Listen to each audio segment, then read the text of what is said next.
The virtual contact for today.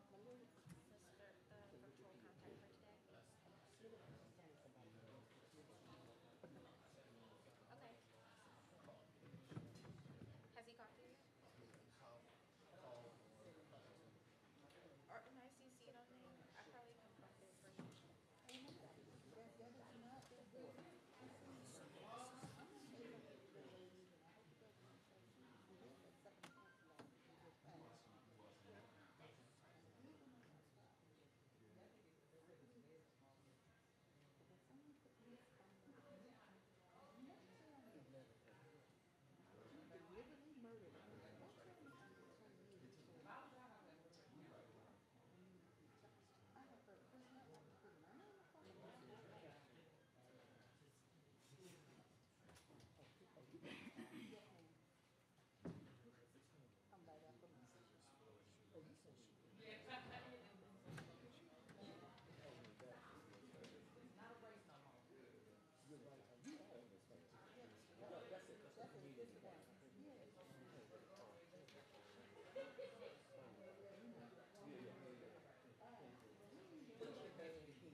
I thought it was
We appreciate your patience.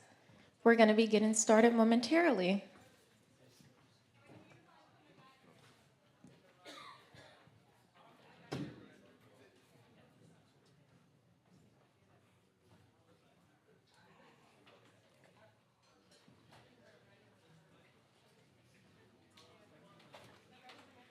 Okay.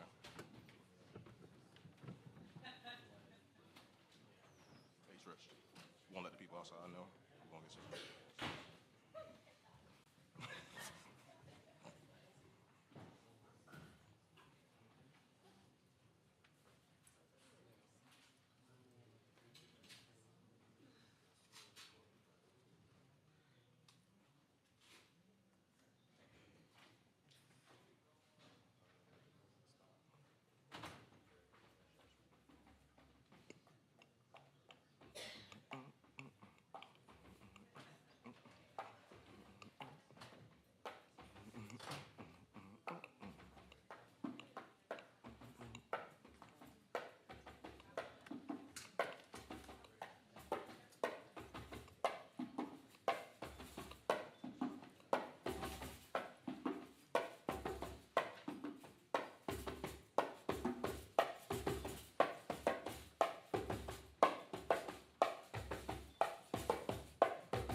In the tradition.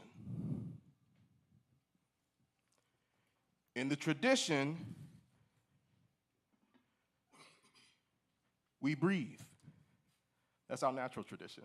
That's what we all gotta do. So take a deep breath with me. Breathe it in, let it out. That felt good. Let's do it one more time. Breathe it in, let it out. Also, in the tradition, we take a moment to recognize, to acknowledge, to appreciate those who allow us to be in this space right now. Because you didn't have to be here. You chose to, and we appreciate you. We are grateful to you. But it just wasn't your volition, your will that brought you here. We all represent a lineage, a history filled with so many virtues that allow us to be in this space. And so we just want to take a moment to say thank you. In the Black tradition, in the African tradition, the way we do that is through libation. We use water, the essential life force. Every single one of us is made of this stuff. We don't exist without it. So it is truly elemental. This vessel represents the vessel that we are all on right now, called Earth. It's the only one we got.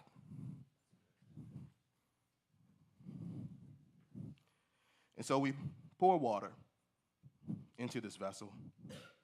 And every time we do so, we give an affirmation. You are welcome to say Ashe. You are welcome to say Amen. You are welcome to say let it be so. You are welcome to say Yebo. You are welcome to say Alhamdulillah. Whatever affirmation works for you, just say it like you mean it, okay?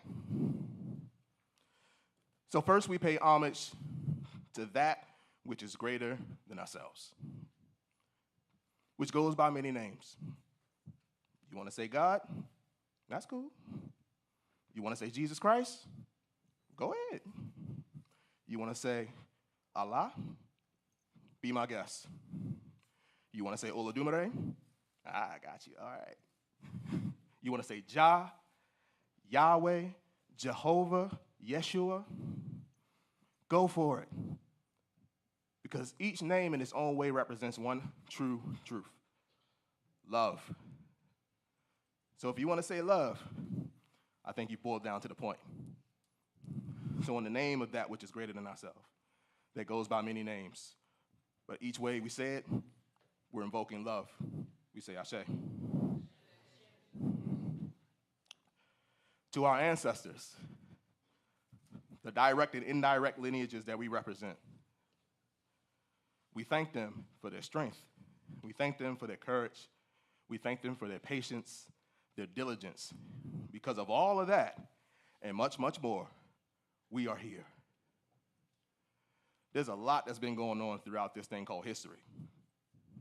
And yet,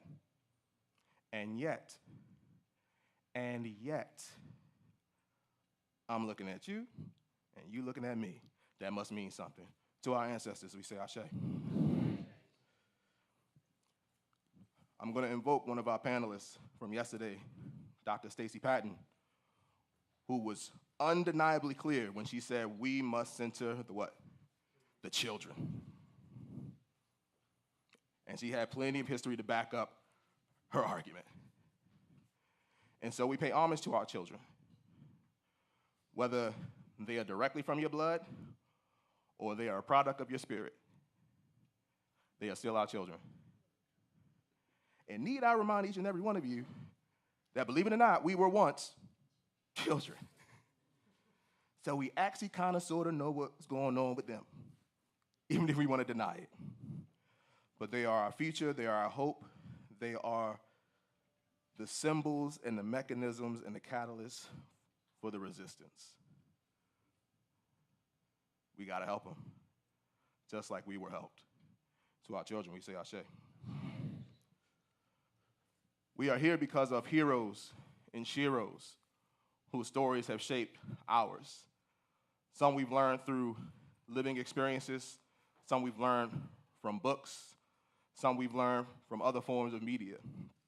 But yet something they did, something they said, the way they carried themselves was so impactful that it changed us.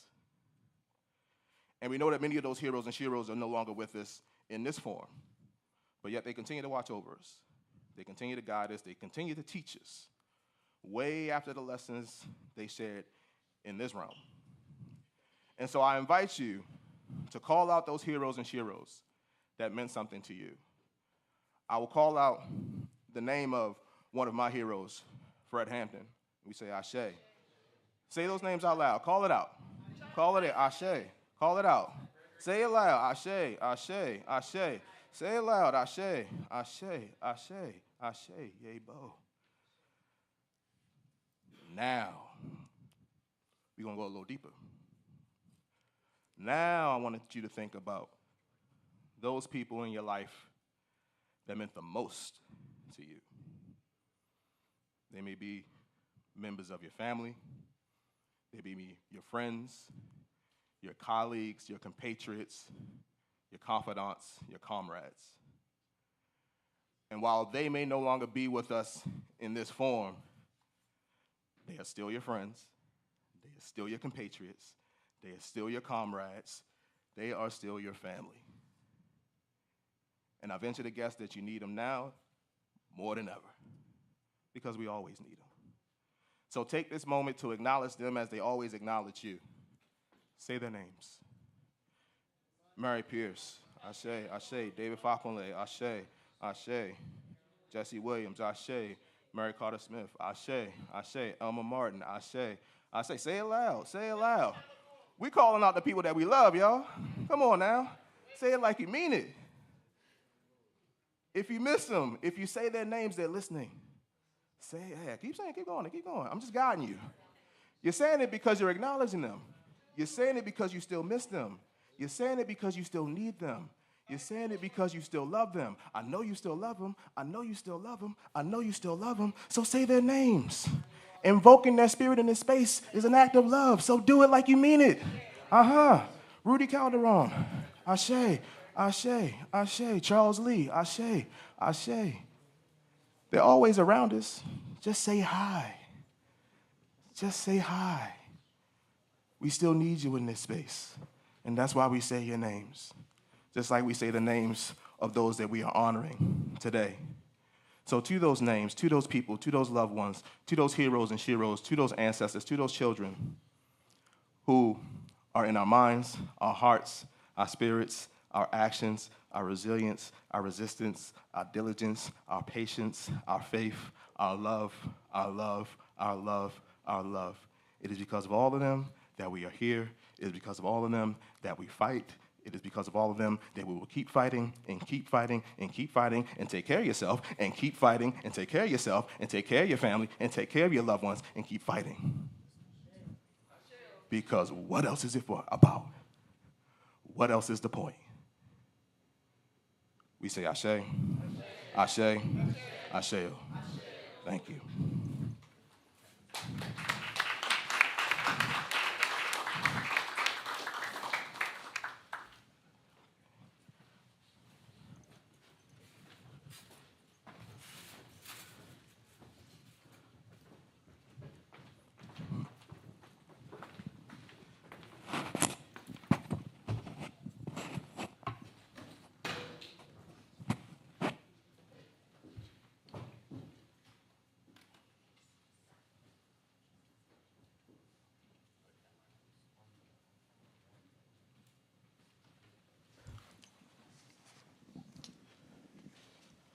You see, I had to transition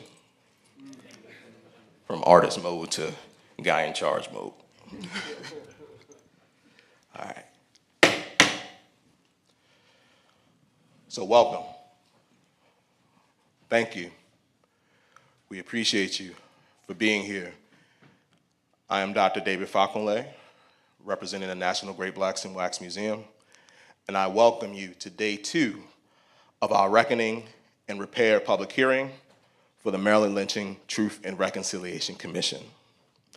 We will now bring day 2 of our hearing to order. I hope that all of you are here and are ready and prepared to participate in this hands-on experience where I can assure you, you will learn a lot, as we did yesterday. This is an unforgettable opportunity to show what the power of this legislature can do for the people in giving us this space to provide input and recommendations and suggestions and guidance on how to make amends, to bring justice as best we can, to repair the legacy of the murder of at least 38 black men in the state of Maryland between 1854 and 1933. And at this time, much like we did with libation, we will say their names. So at this time, I call forth representatives of the Maryland Lynching Memorial Project, various county coalitions, who will read aloud the 38 known victims of racial terror lynchings.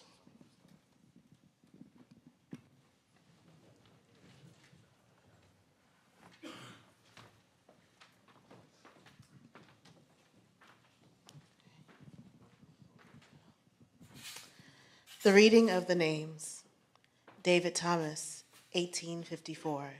Frederick Pierce, 1861. Jim Wilson, 1862. John Fields, 1863. Isaac Moore, 1868. Jim Quinn, 1869. Thomas Jurix, 1869. John Jones, 1872. John Henry Scott, 1875. John Sims, 1875. Michael Mike Green, 1878. James Carroll, 1879. George Peck, 1880. John Diggs Dorsey, 1880. George Briscoe, 1884. Townsend Cook, 1885. Howard Cooper, 1885. Charles Whitley, 1886. Benjamin Hance, 1887. John H. Biggus, 1887. Asbury Green, 1891. James Taylor, 1892. Isaac Kemp, 1894. Stephen Williams, 1894. Jacob Henson, Jr., 1895. James Bowens, 1895. Sidney Randolph, 1896. William Andrews, 1897. Garfield King, 1898. Wright Smith, 1898. Lewis Harris, 1900. Henry Davis, 1906. James Reed, 1907. William Burns, a.k.a. Robert Hughes, 1907. King Johnson, a.k.a. King Davis, 1911. Matthew Williams, 1931. Unknown, 1931. George Armwood, 1933.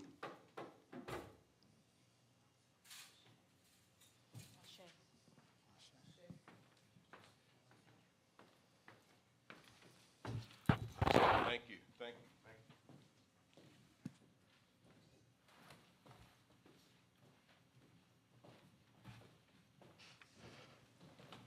So we thank the representatives of the Maryland Lynching Memorial Project representing Baltimore County, Queen Anne's County, and Allegheny County for being in this space and making sure that we said their names. So as I review today's agenda, you may also reference it on the Commission's website, and you may also access it by utilizing the QR code that you may see at various locations. So we will first begin with the reading of House Bill 307, followed by a reading of our protocols and conduct for testimony. We will then hear opening remarks from our various experts, including on reparations, as well as various community leaders. Yesterday, our hearing focused on hearing from experts and representatives from the disciplines of criminal justice reform, news and media reform, and social and emotional well-being. Testimony will be provided in themed panels, and each panelist will have 10 minutes to present. Once a panel has completed its testimony, the Commission may respond with questions. I will say that based on lessons learned from yesterday, in the spirit of timeliness, we will be sure to give you a 2-minute warning so that you may all be able to synthesize your thoughts. The hearing will conclude with hopefully at least 30 minutes of public comments and closing remarks. During the lunch break and immediately following the hearing, you are invited to share written testimony and reflections in the atrium where you came in. Testimony shared in the atrium may be included in the Commission's final report, which is due by the end of December of this year, but will not be read into the record for today's hearing. So now a little bit of housekeeping. There will be a short break in the morning and one in the afternoon. There will also be about a 1-hour lunch break. A list of restaurants and food purveyors is located at the check-in tables. You are welcome to enjoy your lunch in the second floor atrium right outside, located immediately outside of this auditorium. The bathrooms are located outside of the auditorium and on the first floor. You are invited to explore the exhibits throughout the museum, especially the recently opened Lynching in Maryland exhibit that is up on the third floor. At this time, we want to give appreciation to any elected officials that may be joining us this morning. If there are any elected officials, may you please rise and be recognized.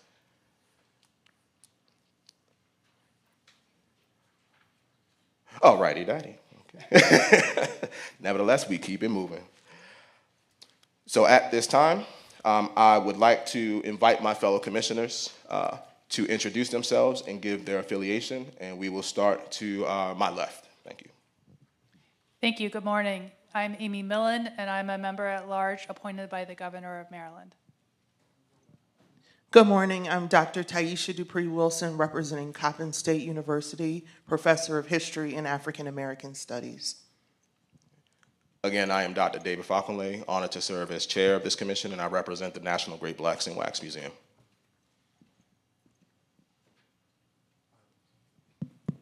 I'm Nicholas Crary, and I represent the Maryland Lynching Memorial Project. Hi, I'm Michelle Coles. I'm a civil rights attorney and an author, and I am appointed by the Governor of Maryland. Good morning. My name is Dr. Holly Fisher Hickman. I am representing Bowie State University and a lecturer in the Department of History. Good morning. I'm Dr. Stephanie Seworth, and I represent the Maryland Commission on Civil Rights. Good morning. I'm Dr. Iris Leigh Barnes, representing the Lillie Carroll Jackson Civil Rights Museum, an off-site unit of Morgan State University. I'm the Associate Director and Curator there. Thank you to my fellow commissioners, and I'll be very quick in honoring those commissioners that were not able to join us today, starting with the Vice Chair, Dr. Charles Chavis, also acknowledging Commissioner David Armenti, Commissioner Lindsay Baker, Commissioner Simone Barrett-Williams, Commissioner Maya Davis, Commissioner Chris Haley, Commissioner Elizabeth Hughes, Commissioner Robert Parker, Commissioner Carl Snowden, and Commissioner Marshall Stevenson, Dr. Marshall Stevenson. So we thank them all for all that they have contributed to this work. We know that them not being here is not because they couldn't, not because they didn't want to be, but because they had competing obligations. We are a commission of flexibility and understanding. So we thank them as well as our staff from the Office of Attorney General. We were very grateful to have Attorney General Anthony Brown with us yesterday, and we have the esteemed Krista McFarland, who you will hear from shortly, Sophia Sike, Zanita Hurley was here yesterday, and the incomparable Trish Boyle, who is doing her job. That's why I don't see her right now. There she is. We are so grateful to them all. We would not be here without them, so thank you. Now at this time, I do invite Madam Assistant Attorney General Krista McFarland, who will cite the specific state statute that requires this hearing. Thank you.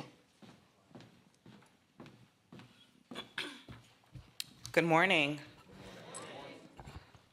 So the legislation creating the Maryland Lynching Truth and Reconciliation Commission was signed into law in April 2019. It has since been amended to extend the commission's sunset date from 2022 to 2026. The act states as follows.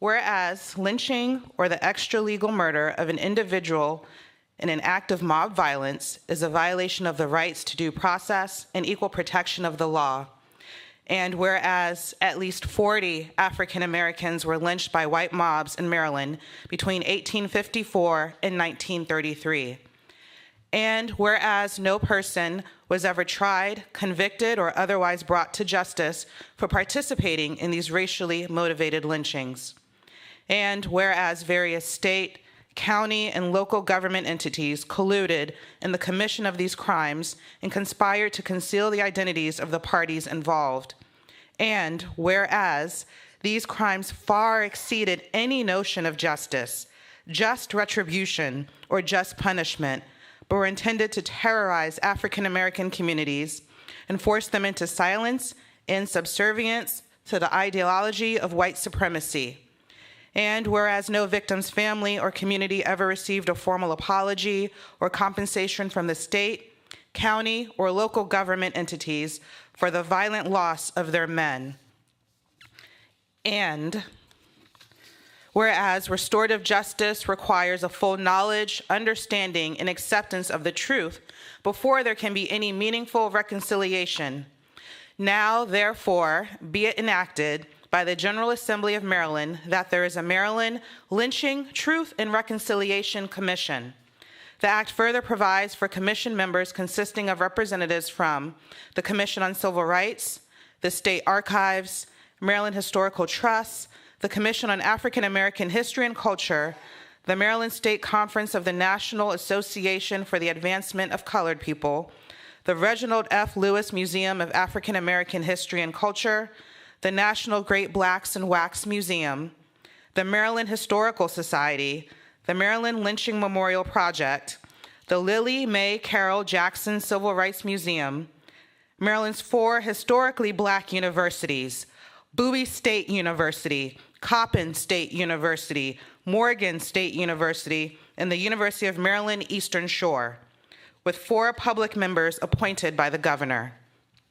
Staff for the commission is provided by Bowie State University in consultation with the Maryland Lynching Memorial Project and by the Office of the Attorney General. The staff member provided by the Office of the Attorney General may issue a subpoena for the attendance of a witness to testify or for the production of documents in connection with any investigation or hearing conducted by the commission. The commission shall hold regional hearings open to the public in areas in which a lynching of an African American by a white mob has been documented. Receive from the public, including those from the families and communities affected by racially motivated lynching, recommendations for addressing, engaging, and reconciling communities affected by racially motivated lynchings, including the erection of memorial plaques or signage at or near the sites of racially motivated lynchings, and make recommendations for addressing the legacy of lynching that are rooted in the spirit of restorative justice. In the hearings, the commission may research cases of racially motivated lynchings for which there is no documentation, should those cases be brought to the commission's attention, and the involvement of state, county, and local government entities and relevant news media in cases of racially motivated lynching. On September 1st, 2020, the commission submitted an interim report of its findings and recommendations to the governor and to the General Assembly. On or before December 1st, 2025, the commission shall submit a final report of its findings and recommendations to the governor and to the General Assembly. Thank you.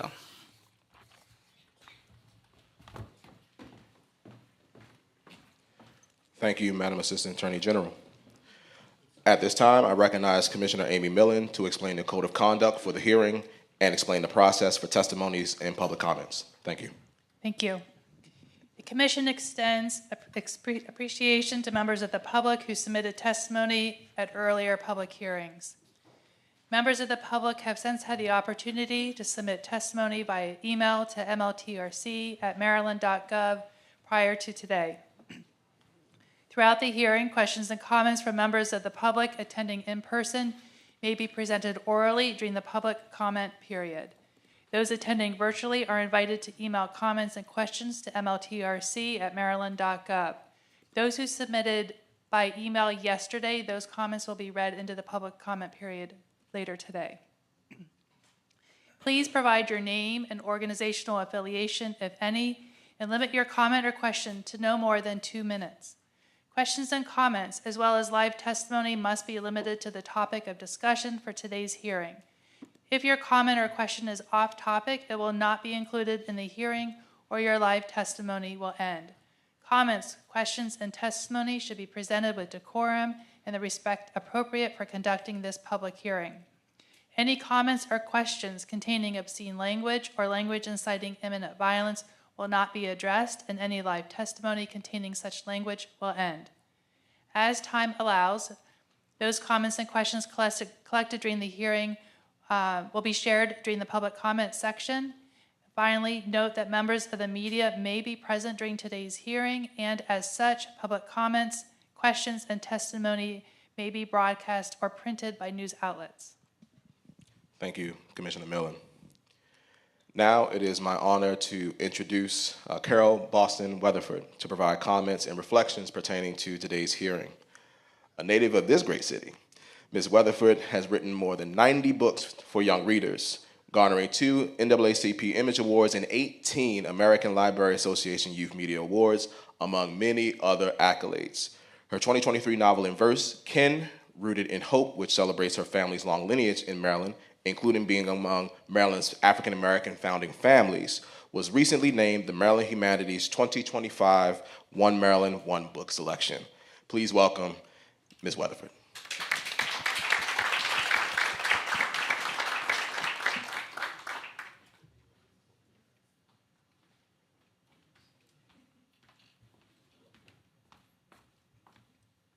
Good morning.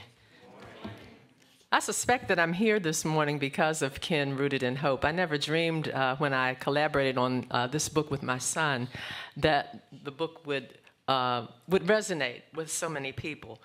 So I hadn't originally planned to read anything from Ken, but I am going to. I always think it's important to invoke the ancestors as we did with the libation this morning. And so this is my way of invoking my ancestors. In Ken, which is a collaboration with my son who illustrated the book, we seek to reclaim lost narratives of our ancestors and their contemporaries at White House Plantation, which was the largest enslavement plantation in Maryland. The most famous resident inhabitant of White House was, of course, Frederick Douglass, who was there between the ages of 6 and 8. But at any given time, the Lloyd family held captive up over 900 people, 900 African descendants, among them my ancestors. So this is in the voice of Prissy, house servant, born 1788, daughter of Isaac and Nanny Copper, who are my 4th great-grandparents. Since I was old enough to reach a table, I have worked in the great house with my folks. Early on, I could set a table and curtsy. In silk dresses that Colonel Lloyd's daughters tired of and cast aside as out of fashion, I admire my reflection in a gilded looking-glass. I am more well-versed in etiquette than some of the guests that I serve. One dinner guest remarks that my name comes from the Bible, the New Testament, says he'd like to stay with me like Paul did with Priscilla in Corinth. Prissy is not short for Priscilla, I want to say. Prissy is my whole name. As I serve dessert, the man licks his lips, says he'd like a taste of me. I want to say, you already have. I spit in your soup. So one thing, as Dr. you're going to have to pronounce your name. Fakunle. I would have been able to say it if it had been in front of me. As Dr. Fakunle noted, I write primarily for young people. So I feel, doubly honored that this book was selected as a One Maryland, One Book selection because it was intended for middle grade and young adults. As you can see from that poem, I do not believe that young people are too tender for tough topics. I believe that young people demand and deserve the truth, and I give it to them, hopefully in an age-appropriate manner.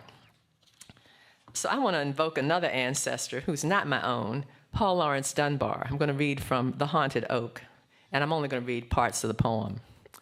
Pray, why are you so bare, O bough of the old oak tree? And why, when I go through the shade you throw, runs a shudder over me? My leaves are green as best I trow, and sap ran free in my veins. But I say, in the moonlight dim and weird, a guiltless victim's pains. They charged him with that old crime and set him fast in jail. And why does the dog howl all night long? And why does the night wind wail?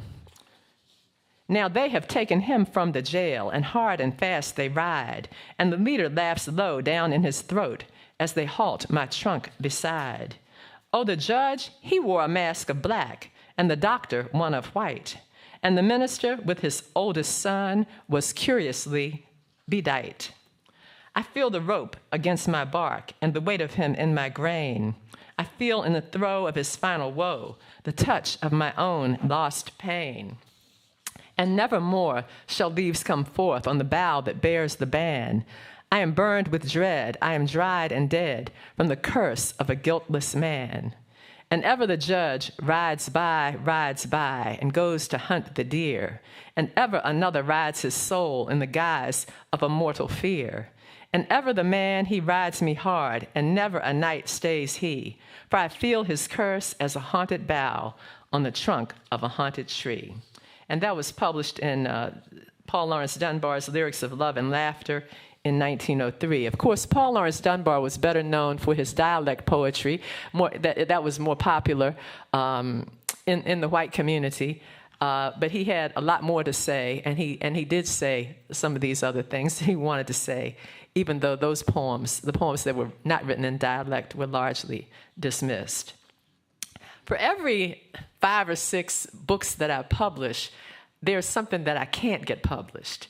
And so often I write about a subject in a different way to get it published. So I wanted to publish a poem about a lynching in my own family. I couldn't get it published, so I wrote about the Tulsa Race Massacre, Unspeakable, the Tulsa Race Massacre instead. And that's actually my most decorated book. Since that time, I've been commissioned to also write a book about the NAACP's silent protest parade down Fifth Avenue, which was itself a response to lynchings. I've also written about lynching in my book, Becoming Billie Holiday, of course, whose signature song was Strange Fruit. So I'm going to read the poem that I've not been able to get published. It's called Lynched. And I should preface it by saying that this is family lore. My mother's cousin told her maybe 10 years ago that a member of our family had been lynched. And I did a little research, and I think he was actually burned in his own dwelling. On that day my family has tried to forget, were buds on the branches or did leaves shade the lawn? Were the trees adorned in red and gold or sheathed in ice? What had Uncle Fayette done to land in jail? Did he wink at a white girl who smiled at him, or had he simply sassed the wrong white man? How many days was he locked up before the masked mob took the law into its hands and snatched him from that cell? Who was in the mob? The doctor, the shopkeeper? Did it swell to hundreds, thousands, and did they advertise? Could the sheriff have stopped them if he tried? Did they drag Uncle Fayette down a dusty road to a clearing in the woods or to a bridge? What if they marched him to the square? Did families flock to the spectacle as if a picnic or a fair? Were there boys in caps and girls with bows? Who would miss this? Was a rope waiting on a limb?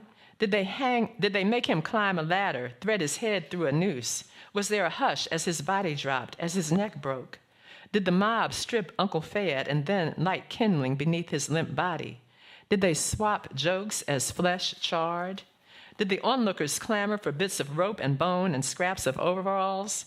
Did they sever body parts as souvenirs? Did this horror make headlines? Did a photographer snap a penny postcard? Was that dread or sick delight on the faces in the crowd? Did a single soul cringe or shed a tear? When news reached Uncle Fayette's folks, did his father pound his fists and his poor mother faint? Did he leave a wife and children, or just unrealized dreams? Months later, when grass covered his grave, did his dog wait on his porch for his return? Did his family mention that day only in whispers? A century later, does that tree still stand? 30 years ago, halfway around the globe, South Africa convened a Truth and Reconciliation Commission to document apartheid's atrocities. Archbishop Desmond Tutu, a Nobel laureate, headed the commission. For this country to heal, he proclaimed, the truth must come out about who did what to whom. The same could be said of the United States, and of course, of Maryland. To those who seek to erase us and debase us, we reply, and let me get you to repeat after me. Our heroes are too legendary to hide. Our history is too loud and proud to hush. Our trauma is too deep to dismiss. Knowing your history is generational wealth. Ashe.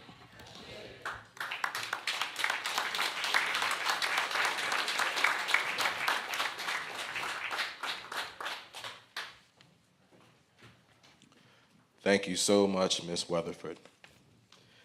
At this time, we will now transition to the expert testimony portion of the hearing, and we see that we have our first group of panelists up on the stage already, so thank you. We will have 2 panels before lunch and 2 in the afternoon, and there will be a short break in between each of the panels.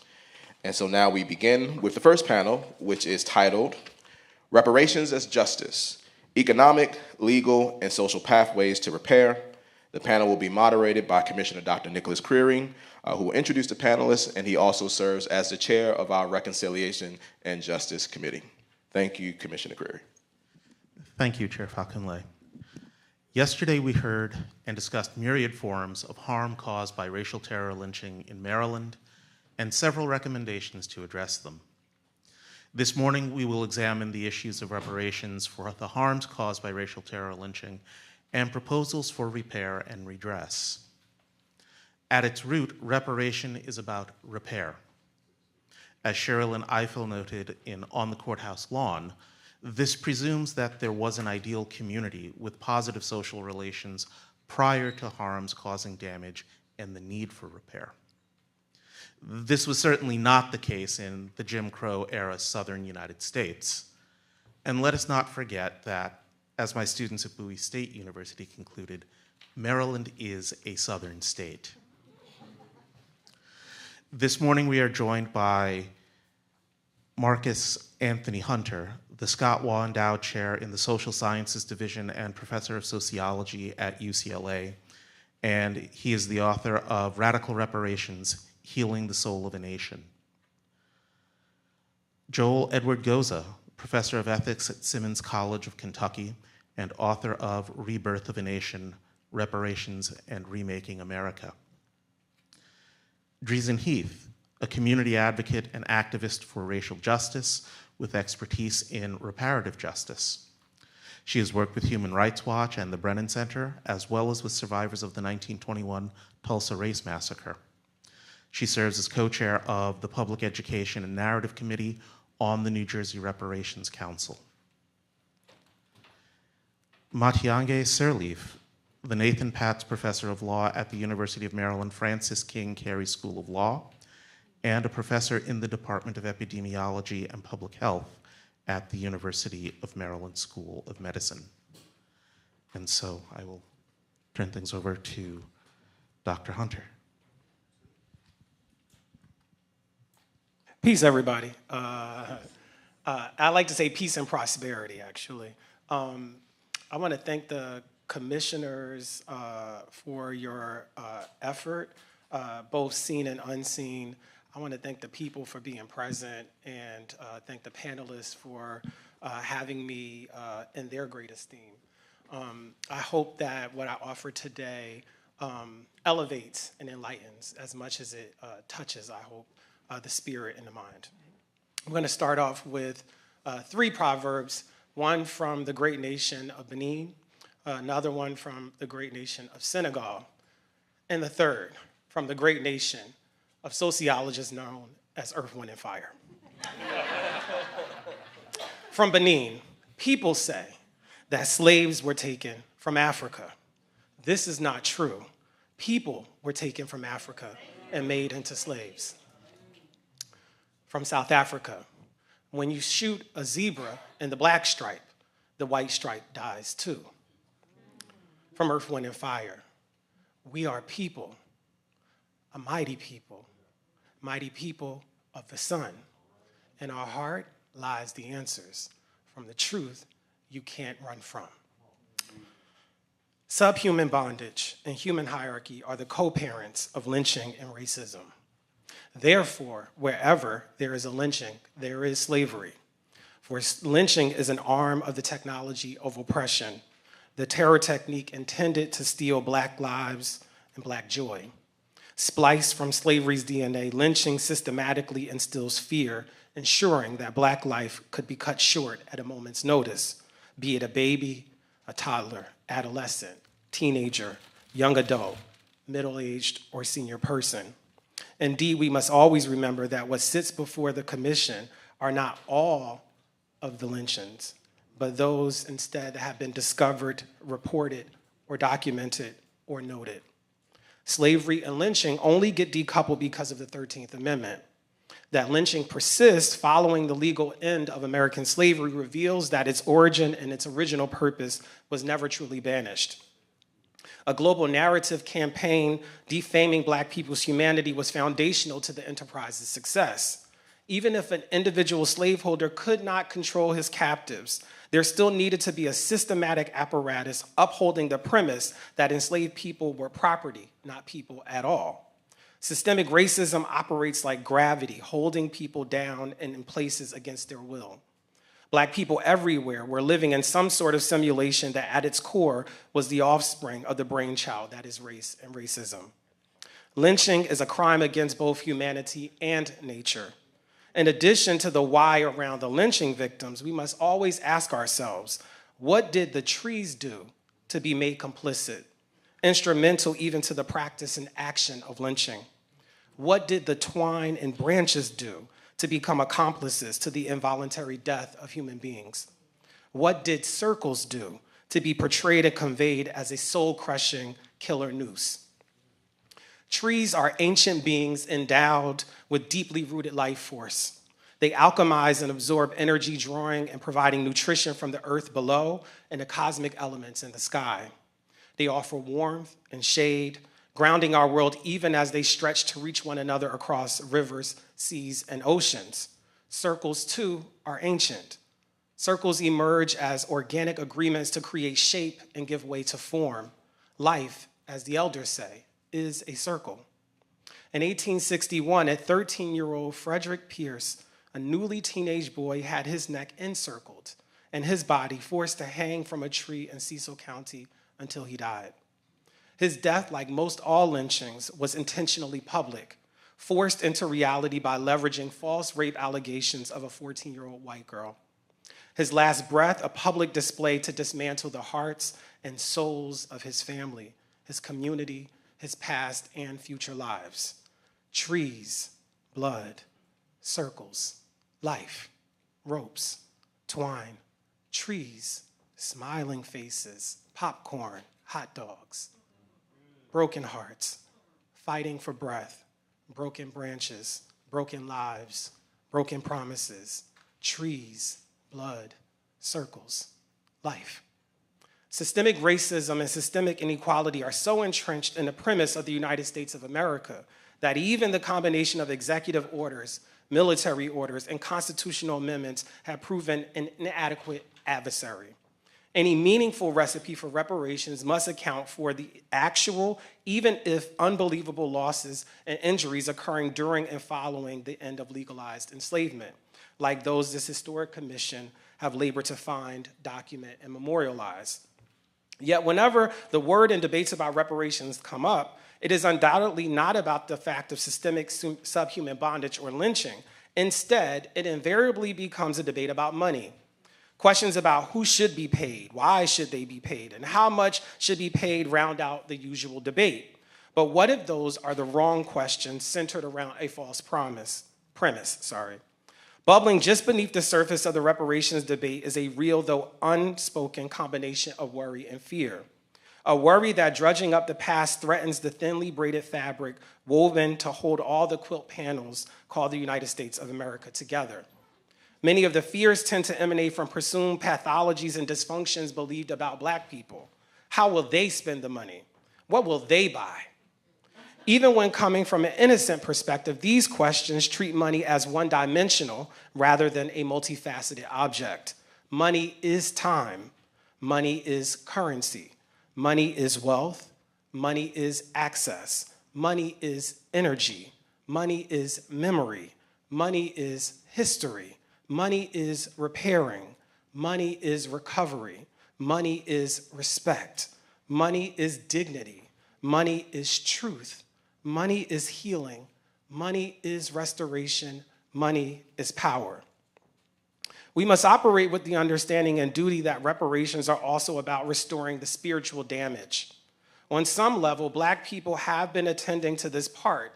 Despite the wishes of the colonizing Christian missionaries, Black people have globally maintained, sustained, and alchemized cosmologies and religious practices. Black people's global struggle to achieve repair and restoration has required expeditions in their attention to the spirit, whether it be soul music, soul food, or soul as a word in the culture. We are fortunately amidst an organic, though hard-fought era of spiritual reparations. But to be clear, lynching is a radical violation of our shared humanity. and radical violations require radical repair. Therefore, we need radical reparations, a dynamically implemented and imagined set of repairs and renovations that robustly address the sins of the past to unlock a path to a freer, safer, and more just society. For there are piles and piles of debts to reconcile. There are piles of injuries to repair, piles on piles, piles everywhere.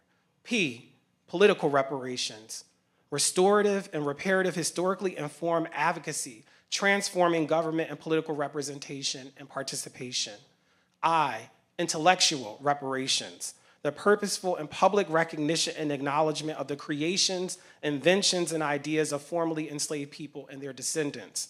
L, legal reparations, restorative justice and racial equity established and authorized in laws and policies.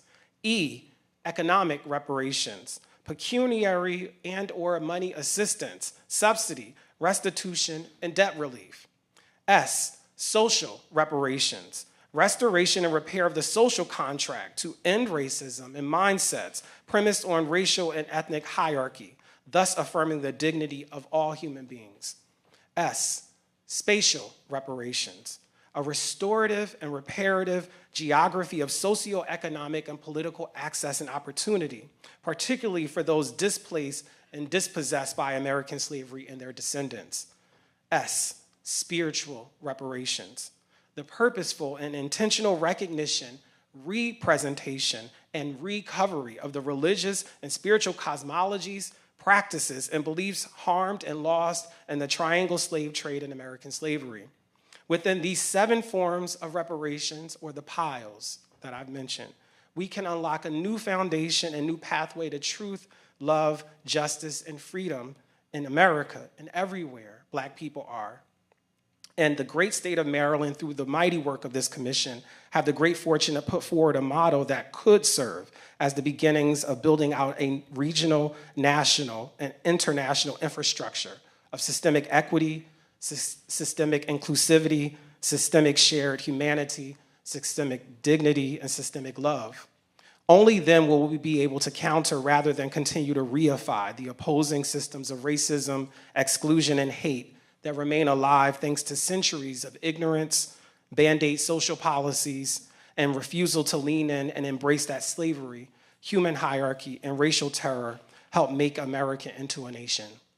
We can collectively unlock restorative, transformational alchemy, whereby we begin living in a country, a state, a city, a town, a world where love, freedom, and equity are not just ideals, but the baseline and new premise of our shared reality.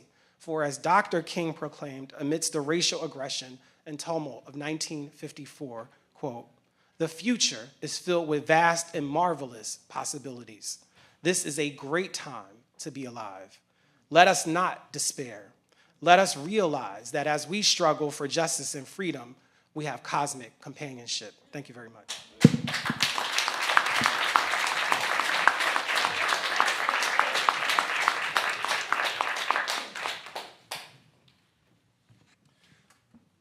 Well, good morning to you. To the commissioners, my fellow panelists, and to those of you gathered, it is a great honor to be at this sacred proceeding with you. When looking at me, what I'm going to say next may not surprise you, and that is that I do come from a lineage of enslavers, of Confederates, of segregationists. And part of my work here today is the much needed work of repentance. But my work is more than simply repentance. It is about our responsibility in our present moment and our responsibility to work for a reparative future for our children. I was born in 1979 in Houston, Texas. And when I was growing up, almost everything that I thought that I knew about Black people, I learned from President Ronald Reagan.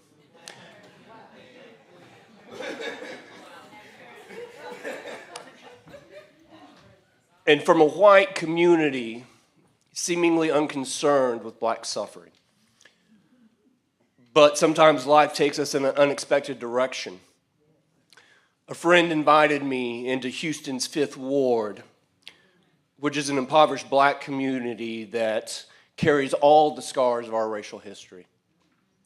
After moving in, a black church took me under its wings, invited me to join them in the work that they were about revitalizing the community. And it was in 5th Ward that I learned about the present day atrocities committed every day against black communities. But not only that, I also learned about the bewildering possibilities in our nation if we could but repent and begin making the investments into a reparative future of democracy and equity. After about 10 years of frontline work, my work shifted to writing, and I began to realize how little I really understood about the history out of which the wounds of my community flowed. It was not until 2019 that a project led me to begin examining the history of slavery, the history of white terrorism, lynching, and reparations. Previously, if you asked me about segregation, my imagination was limited to white-only signs, colored-only signs, public policies that ensured African Americans remained impoverished. And yet, when I started doing the research, I came to the conclusion that we must understand Jim Crow and the era of lynching by the aims of its original architects. And what we have to reckon with is the reality that following the fall of slavery, the architects of segregation were creating an explicit project to evolve enslavement to the work of eradicating the black population. The ritual of lynching was the tip of the iceberg of a systemic enterprise of black deprivation, dehumanization, and death. The ritual of lynching was never to produce the highest body count, but to keep an entire population terrified of thriving and fighting for equality. The crime of lynching acted as a linchpin to the violent and lethal communal work of convict leasing, repressing wages, and inadequate education and health care. And as we know, the wounds of this work have never been tended to. And as we know, this work is an ongoing project. As expert witnesses, we were asked how the crimes of lynching still impact us today. What I wish to turn our attention to is the ecosystem of white supremacy out of which the ritual of lynching emerged.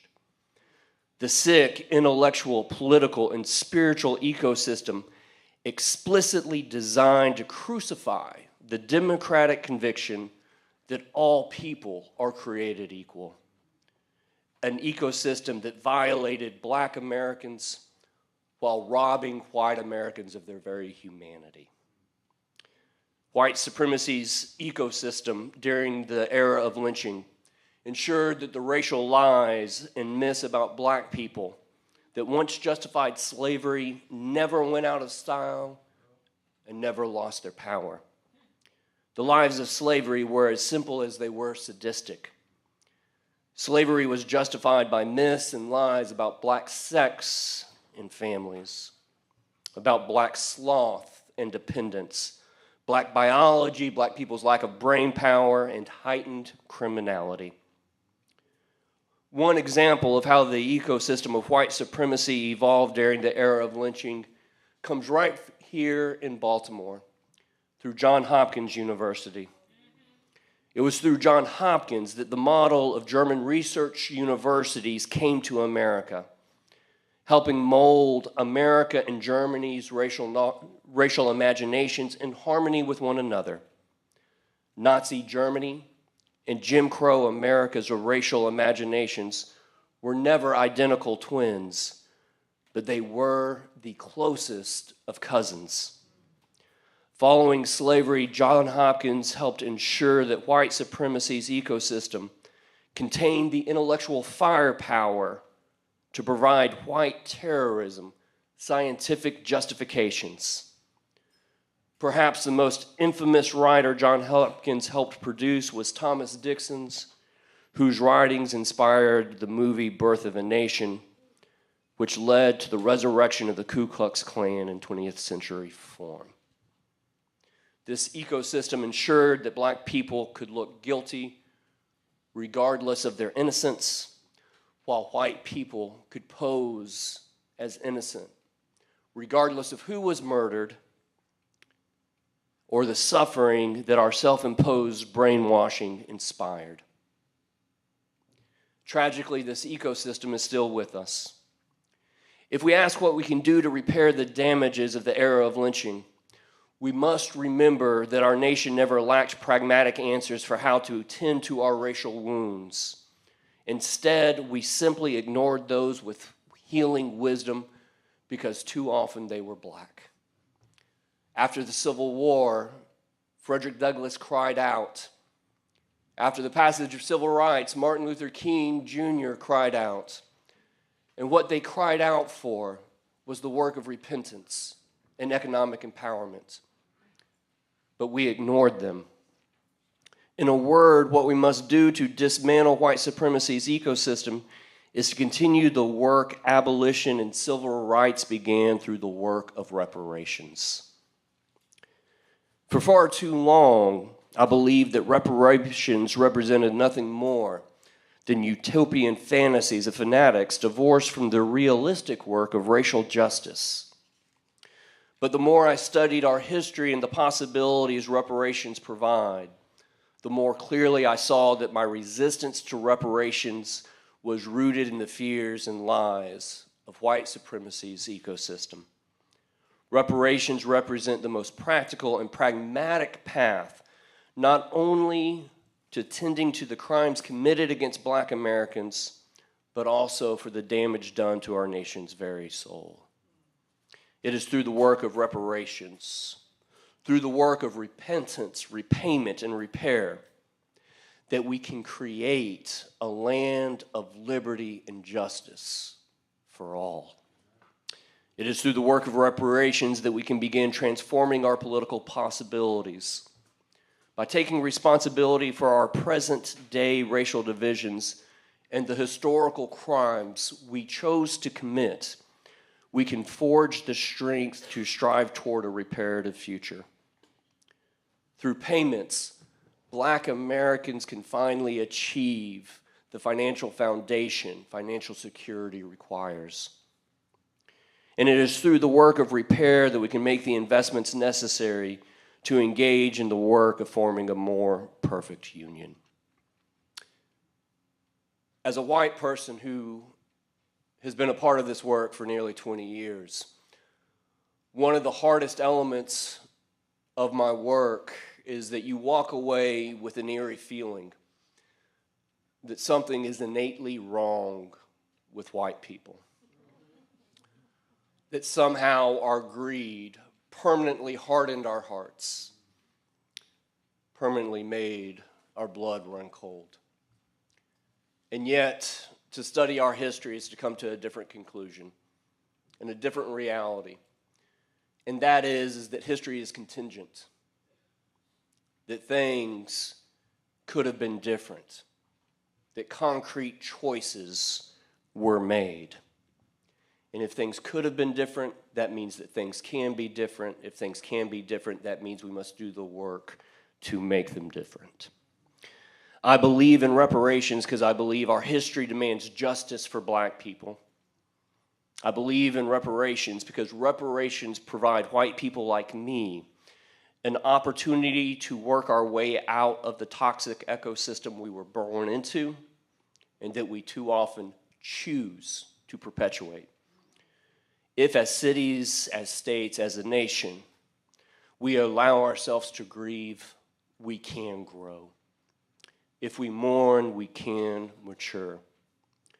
For far too long, our nation has placed the price of racism on black people's backs to bear all alone.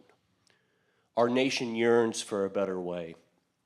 I thank this commission for its work to open a different door to our nation's future.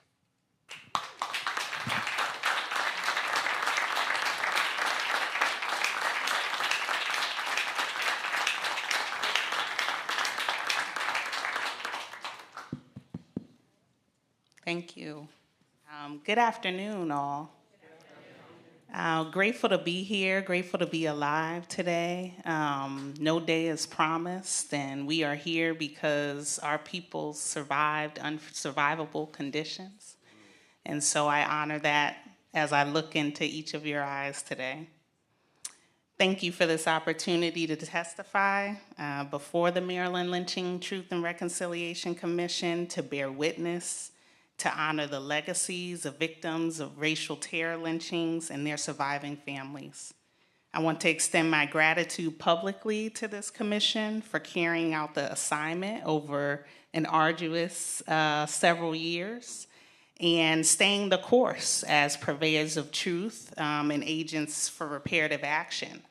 I mean this because we've seen commissions rewind on their commitments. We've seen initiatives render themselves incomplete, and it is important to finish this work.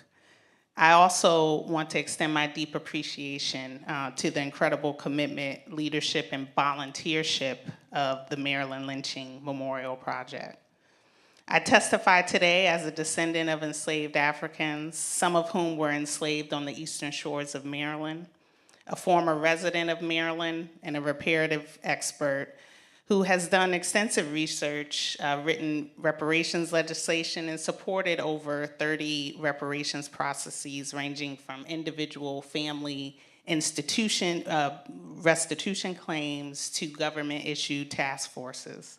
In my remarks today, I will draw upon these experiences and offer what I know to be response to the injury of affected community members.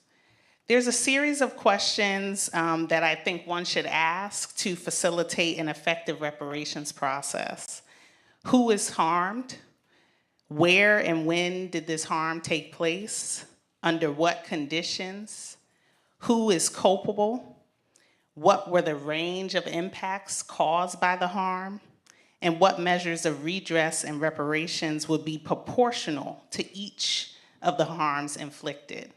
And notice I said each of the harms inflicted, because you cannot heal a tear in your shoulder, for instance, the same way you would heal a broken collarbone. That is the same way you cannot heal response to a lynching in the same way you might heal a response to an environmental harm. These require very specific and intentional interventions. So I want to draw out some of the aspects of these questions that I just listed, starting with who was and is still culpable. The state of Maryland and respective cities and counties where the lynchings of Black people occurred are not the only culpable parties. Lynching practices were well thought out, methodically planned, and facilitated by a range of institutions, including law enforcement, who did not just idly stand by or turned a blind eye, but most often actively participated in the lynchings by standing in the lynch mob themselves or arresting Black people as a pretext to deliver Black people into the hands of lynchers, and even opening access to jails where Black people were being falsely accused and held. To this point, there was a Baltimore Sun article from December 26, 1911, which reads, "Negro lynched, band of 8 whites breaks open Brooklyn jail and drags him out. No one there on guard." In addition to law enforcement, the judicial system is culpable. They did not afford fair trials or due process. The federal government is culpable for failing to intervene when the cities and the counties and the state failed to intervene, as well as not having any legal or social protections for Black people. Religious institutions that served as meeting places for the planning of the lynchings, or where sermons were delivered to incite the lynchings and to rally the lynchers. White businessmen, individuals, educational institutions that did not teach this history and this horror. Private businesses who provided the materials for the violence. And so we know that lynching causes economic dispossession and deprivation. And I want to dig a little deeper on that, but I also want to dig on the additional harms that lynching causes that are often overlooked. We heard yesterday about the mental and physical health and trauma, so I will not go into deep detail about that. When thinking about the lynching of Black men in the household, but then also the effects on Black mothers and pregnant mothers in particular, the high-risk pregnancies that resulted from these lynchings, the health disparities in Black women's access to maternal care already being limited, and lynching violence intensifying those inequities by isolating communities and compounding stress-related outcomes. Food insecurity, resulting from forced migration from fleeing families that left behind their farms, their gardens, their nutritious food, creating precursors for our present-day food deserts. Isolation from the markets, Black farmers and food producers being displaced from their land, often cut off from local markets due to racist zoning laws and the fear of white violence, in addition to the lynchings. Educational loss and barriers to education. School closures and burnings often accompanied individual lynchings.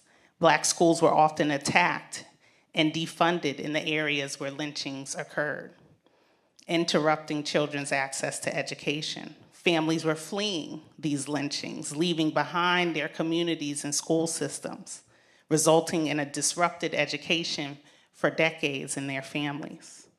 And of course, the direct violence against children, as well as the psychological impacts on children. Employment harms. Lynching reinforced the labor hierarchy in which Black people were kept in low-wage and high-risk jobs through fear and intimidation. It facilitated additional workplace exploitation, where employers used the threat of violence to keep wages low and suppress organizing. Lynchings often followed accusations of insubordination or perceived threats to white superiority, deterring Black assertion in the workplace. Environmental and spatial violence. Black families being forced to relocate and ending up in polluted, flood-prone, and otherwise hazardous environments where access to clean water and sanitation and green space is limited or not available at all. White officials denying lynched and terrorized communities access to public utilities, sewage systems, and waste disposal, creating environmental degradation. Loss of relationship to the land. The cultural and ancestral connection to land was severed when communities fled en masse, erasing farmer knowledge, stewardship practices, and land-based traditions. In addition, constant surveillance and threat of violence undermine community cohesion, kinship networks, and collective organizing. We heard about the spiritual harm that is committed also by these lynching sites. And we know that Aboriginal communities, for instance, in Australia, were actually awarded for their loss of spiritual connection to their lands, awarded millions of dollars in a high court settlement. And so we know that this harm is calculable. When I think about what reparations should look like, I'm often thinking about the times that I've spent in the archives looking at the postcards that were used after the Tulsa Race Massacre to profit off of the destruction. Why have we not identified the perpetrators of these lynchings and of these massacres? Oftentimes, these white men, women, children are gazing into the camera. There is clear view and clear mode to identify these people. We must identify these people. These people should not be able to have the freedom to move and the freedom to travel in this way where we have not been able to identify potential targets and their descendants. But living perpetrators are not just individuals, they are living institutions. The only example of direct compensation related to lynchings could be documented at the federal level in 1892 when President Benjamin Harrison at the time, through executive order, in conflict with his Congress at the time, paid $25,000 in reparations to families of lynched Italian immigrants killed in a lynch mob in New Orleans, Louisiana, on March 14th, 1891. So there is precedence for compensation in relation to lynching. The right to remedy and reparation is a long-standing legal standard applicable to the United States. Under international human rights law, governments have an obligation, governments and businesses have an obligation to provide effective remedies for violations of human rights and victims. People who individually or collectively suffered harm should receive full and effective reparations that are proportional to the gravity of the violation and the cumulative harm suffered.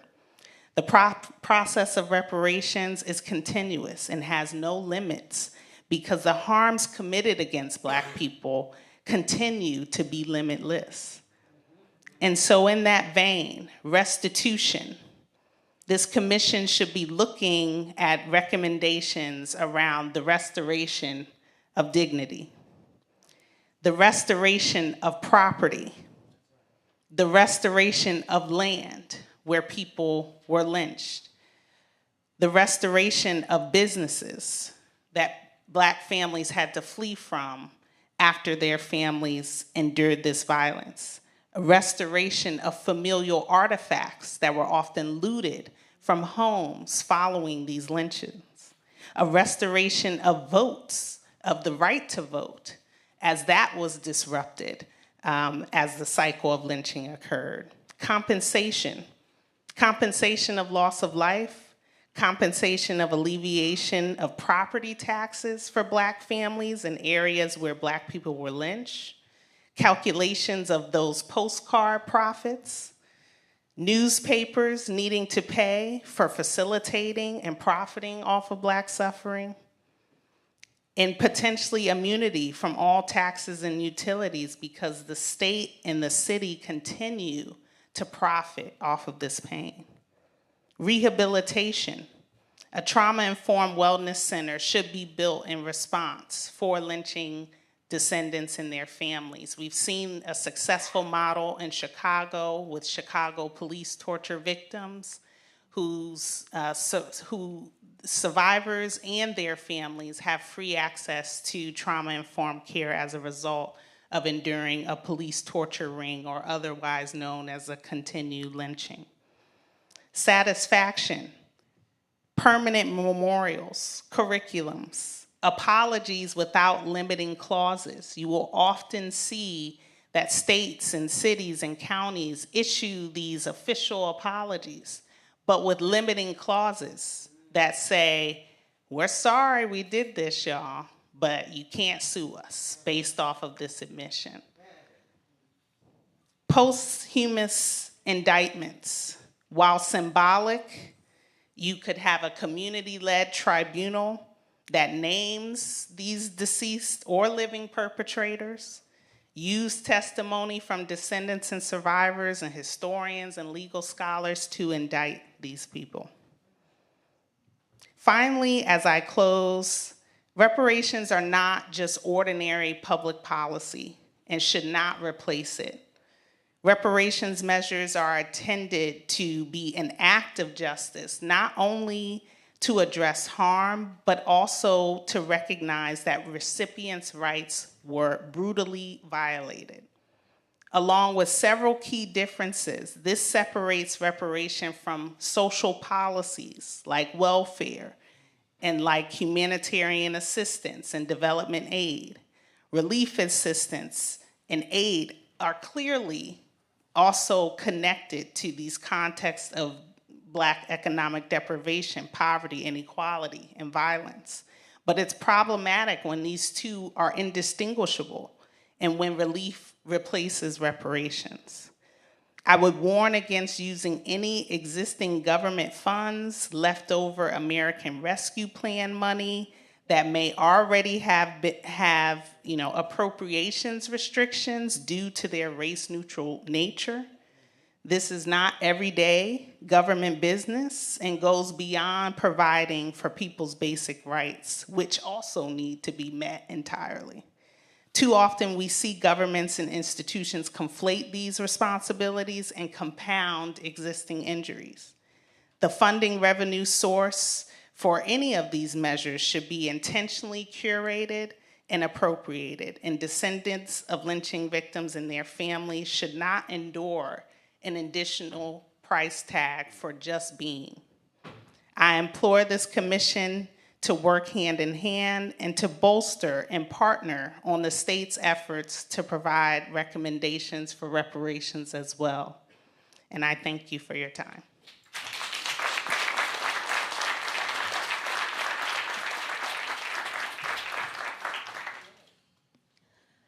Thank you to the commission, to my esteemed co-panelists. I am honored to be in conversation with you today. I want to begin by acknowledging the people forcibly kidnapped and sold from Africa who were enslaved on these lands.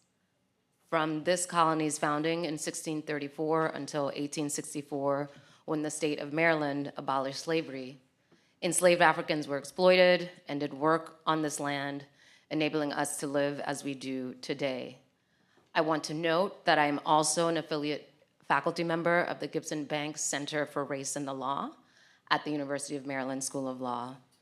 I am an international scholar, and my areas of expertise include international human rights, public international law, racial justice, and transitional justice.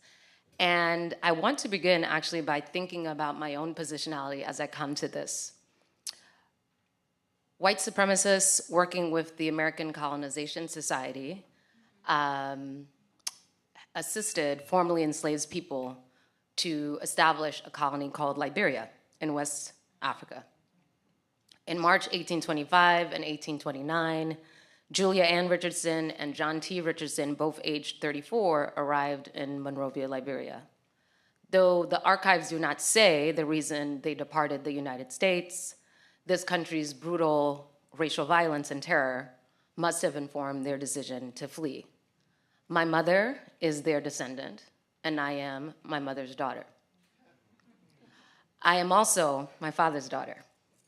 He is from a large ethnic group in West Africa. You likely have heard of the Mandingos. You've also likely heard of the Mandingo black buck trope, which auctioneers used and enslavers used, promoting the purported strength and breeding ability of this group and their agility, which required enslavement, supposedly. Following enslavement, lynchings on this group were required, supposedly, to contend with the purportedly animalistic and brutish tendencies of this group. Headlines across this nation talk about the frenzies of arrest and attempted lynchings and murders of purportedly Black brutes. And so I bring up this personal history to illustrate how, for African descendant peoples, the specter of racial terror lynchings is not past, it is present. From the hanging of laborer David Thomas in 1854 to the hanging and mutilation of field worker George Armwood in 1933, Maryland played host to at least 44 documented lynchings, according to the Equal Justice Initiative in Bowie State. And in listening to the invocation today, I was struck by the names of the unknown. August 1868, an unknown Black man was lynched in Harford County. The victim was murdered for unknown reasons. The only reference to his death is mentioned in a newspaper account of other lynchings. December 6, 1931, an unknown Black man was lynched in Salisbury, Wilmington County, age about 35. This unknown man was dressed in a brown khaki shirt and blood-soaked overalls. Damage to his face left him unrecognizable. Police found bacon and a half of a ham wrapped in a brown paper bag nearby, suggesting that he was on the way home from the grocery store when he was attacked. You were not unknown to your loved ones and those that knew you. We call you in and we recognize our unnamed ancestors and our named ones of racial terror lynchings. We know that there are more unnamed ancestors whose names, whose lives, and histories do not appear in the newspapers, but who nonetheless face racial terror lynchings directly or indirectly. This gratuitous violence against Black peoples endures with police murders and vigilante killings. Historian and sociologist Orlando Patterson's work on slavery and social death illuminates a key aspect of enslavement that is marked by open violence. Whether enslaved peoples were subject to that violence or not, the point is that they existed in a regime of structural and open vulnerability. The question is today, does that state of vulnerability persist? How much has it shifted? How much has it morphed? The point of racial terror lynchings was always, and today, is to convey to Black peoples that our lives do not matter, that we are expendable, and that we are disposable. We routinely have the talk with our children, thinking that this will keep them safe, but we know that they and we are subject to anti-Black violence that is irrational, that is not contingent upon our transgression of some law or some norms of respectability. And so it's important that we name anti-Black violence as a persistent legacy of racial terror lynchings. And it's important that we call in Freddie Gray. We are seated here today in Baltimore. This is his home. Freddie Gray lived and died in Baltimore. Gray was known for being fun-loving. He was known for singing and trying to make people to laugh. You likely most know him for his murder, him being killed, subject to a fatal spinal cord injury on April 12, 2015, where he was subjected to a rough ride while in police custody. Gray was treated at the University of Maryland Shock Trauma Center, steps from where I work. He lay in a coma for a week and died on April 19, 2015. Baltimore became ground zero for Black Lives Matter and the racial justice uprising that exploded around this country, and claims for recognition for Black humanity that rebound into the past. And I want to surface the ways in which Black people subjected to racial violence and racial terror have always asserted their rights to be free from racial terror and lynchings, irrespective of whether national laws recognize this or international laws recognize this. And it's important because Black peoples and other subordinated peoples did not have the tools of the law to assert their rights claims. That did not mean that they didn't make claims. They did so repeatedly, early on. They resisted, they did so in our speeches, in our literature, and the like. If we think about another Freddie, who is also from Maryland, Frederick Douglass, we know his infamous speech, "What to the slave is the 4th of July." And we know that in the speech, he lambasts the United States for its hypocrisy. He calls out the racial terror.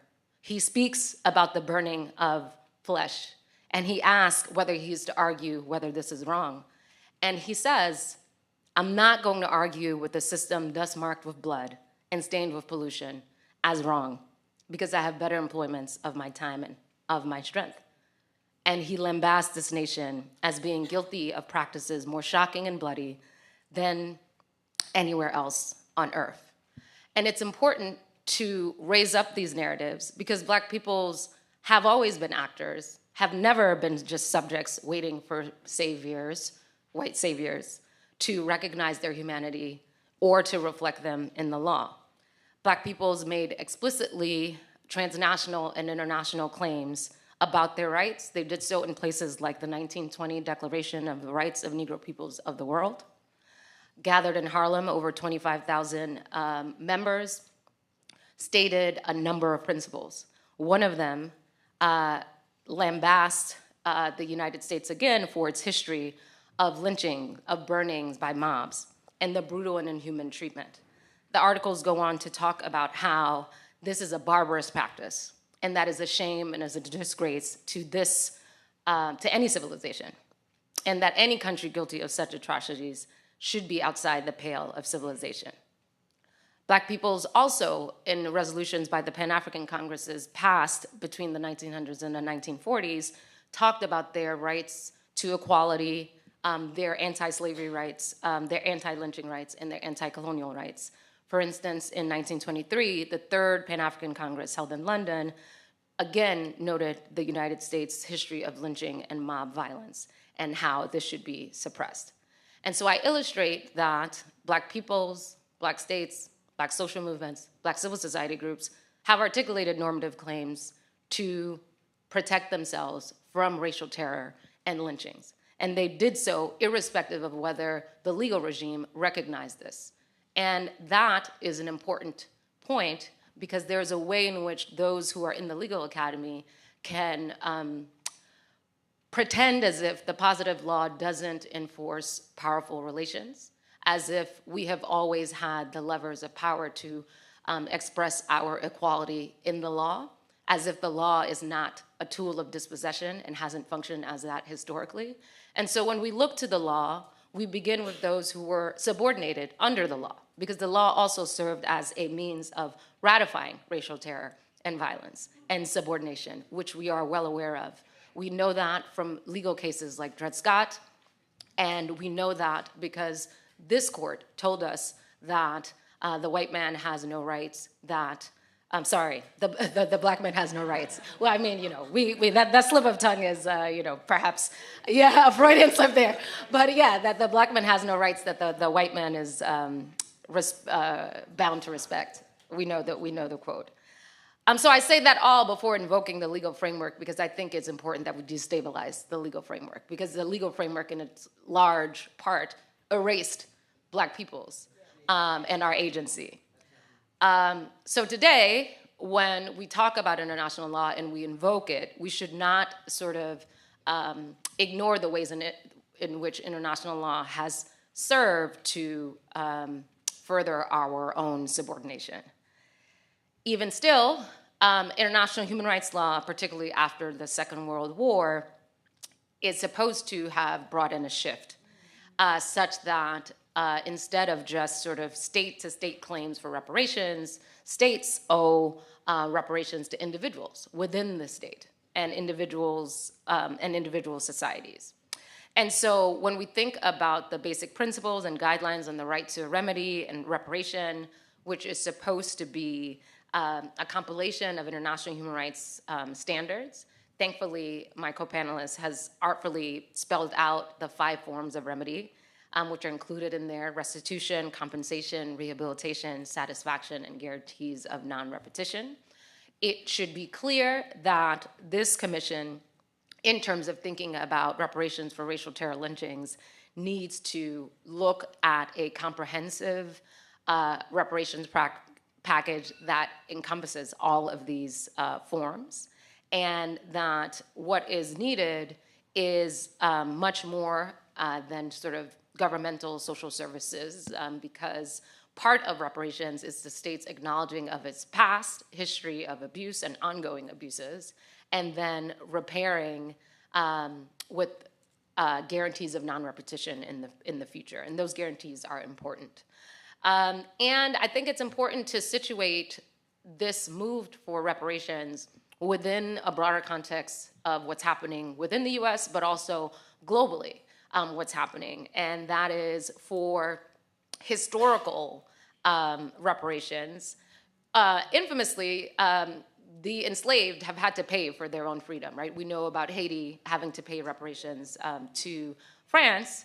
Also, in the United States, in 1862, Abraham Lincoln signed the District of Columbia's Compensated Emancipation Act, which in exchange for the freedom of those peoples paid the owners of enslaved peoples. And also offered $100 to formerly enslaved people to repatriate to Africa. And so we should know that the history of reparations has been primarily one in which those who benefited from enslavement were given reparations, and those who, and their descendants who suffered from enslavement did not receive reparation. And so our nation's long history is marked by centuries of non-repair. Following the Civil War, unlike other places who, following a conflict, immediately end up putting into place measures that are aimed at repair and reparations, we have a huge gap in our national and state level efforts. And so we look to, say, 1993, so, that's very, very long after the Civil War, where a Florida legislature commissioned a study of the 1923 Rosewood Race Massacre. And report from that led to reparations. Florida was one of the earliest states to provide direct reparations to descendants of the enslaved. The bill provided for merely $150,000 to each of the 9 Rosewood survivors. North Carolina's Greensboro Truth and Reconciliation Commission also was examining a history of racial terror and killings that took place of anti-Klan demonstrators. And that commission in May of 2006 put forward a number of symbolic reparations that it believed the city and others should do. We might be more aware of California's recommendations. In 2020, California became the first state to create a task force to study reparations proposals. Its reparations recommendations have not all been taken up by the state, and this is sort of living history. The city of Evanston in 2021 had a restorative housing program which allowed eligible Black residents $25,000 for housing-related expenses and direct cash payments. And we've also heard reference about the Commission on Police Torture and the reparations that were received then. And so I will be brief because I've been told I have 2 minutes. And what I want to just sum up is that there is this long history of racial terror and violence, and there is also a very long history of not doing anything about that racial terror and violence. And until recently, we see state and local efforts to do this. And I want to situate this against global precedents of reparations for historical violence, which I will include in my written testimony. But Canada has been forced, after a large class action settlement, to give payments to those who are subject to Indian residential schools. And Canada is situated right above us and is not the 51st state. But it is somewhere we can look to for thinking about addressing a history of racial terror. Similarly, New Zealand and Australia have also made efforts to, not complete efforts, but have made efforts to address their own histories of abuse through reparations programs and the like. And so the conclusion that I want to just end with is that the responsibility is a societal one, and we are grateful to Maryland for taking the first step.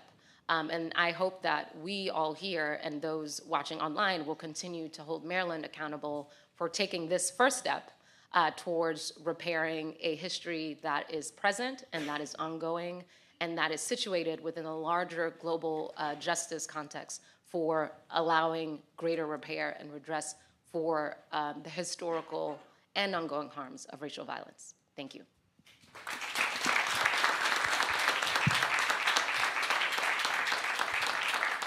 Thank you to our panelists. That was incredibly powerful, and I'm going to be thinking about this for days, weeks, and months, and to come.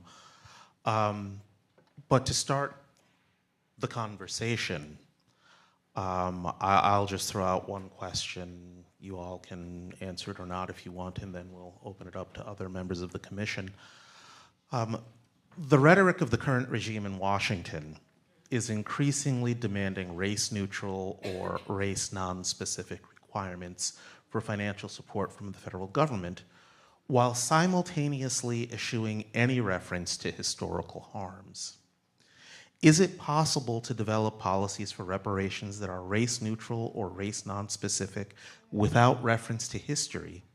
And if so, how?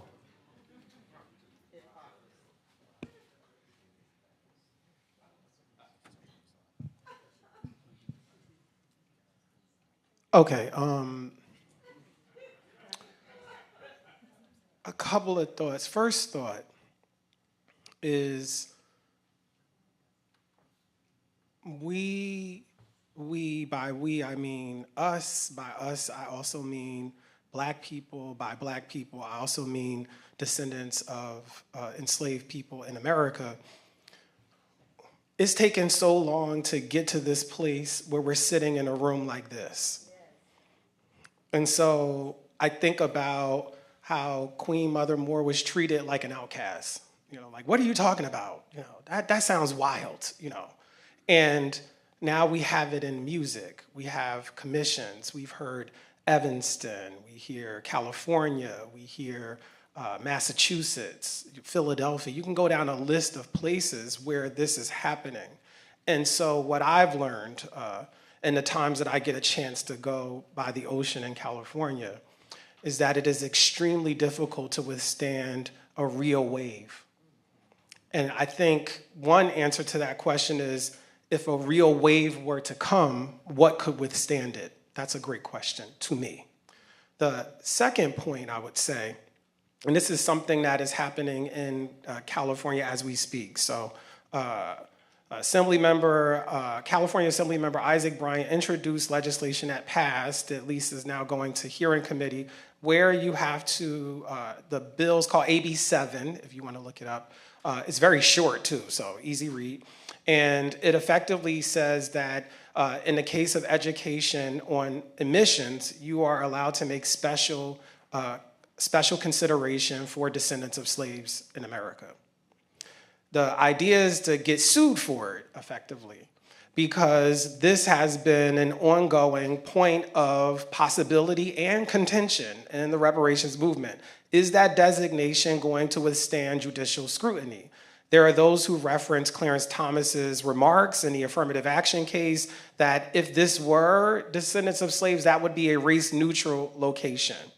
I also will say, we do need to see the judicial branch involved because, of course, all of these things always come down to questions of getting sued. If we get sued for this, how are we going to withstand it? So we need to see the justices get involved in this injustice.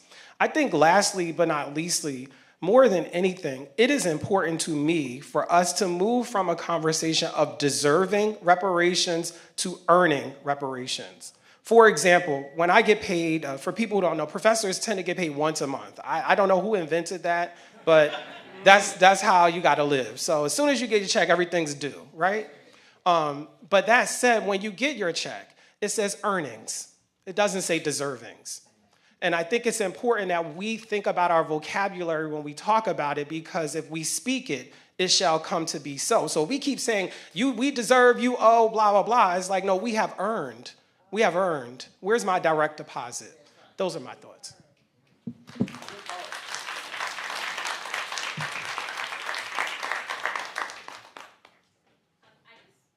I just want to, I think that it's important to understand white people as race. And so that race neutral is a term that sort of like basically makes a white baseline the baseline.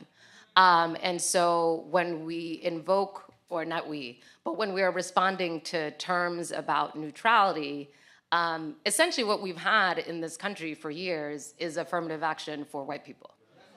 And so it's important to actually call that what it is. And that gets called meritocracy, where other groups, women were excluded, Black peoples were excluded, other people were excluded from institutions. That's literally the history of this country. And so there has actually never been a race-neutral operation of institutions or the law. And it's important that we are frank about not only our history, but also our current present. And so it's not Black peoples are raced and nobody else is raced, because that also serves the invisibility of white supremacy and the like, and I think it's important to name those things.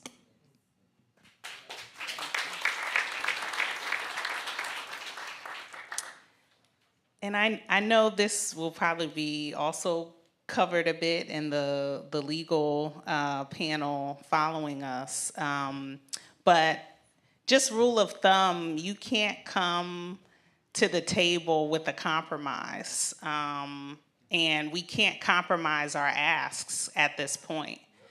I also want to lift up as my primary point is that there are efforts happening like this one, invoked by state legislation.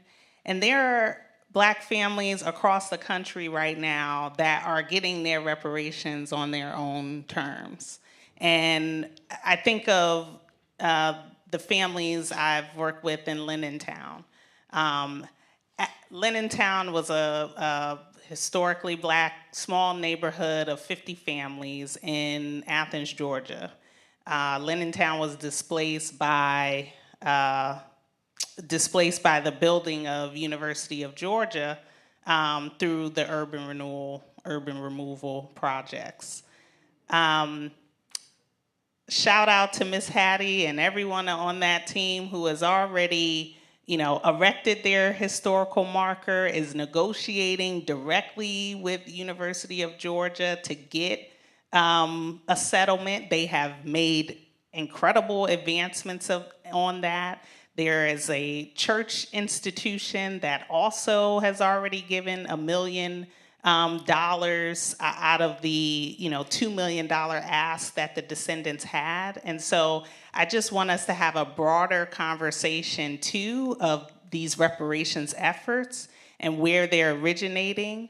While we want to support obviously efforts that are state sanctioned and state correcting, we also should be lifting up the work of families that is happening, that is not in the media and that is not flooding our public discourse in the way that some of this other noise could deter us from even getting to the negotiation table on repair.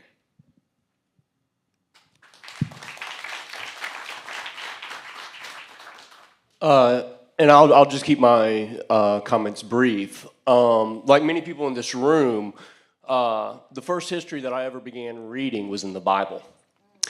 And when you look at the Bible, it's a very different mode of telling history. And the conversation of how we tell history is ripping through our land right now.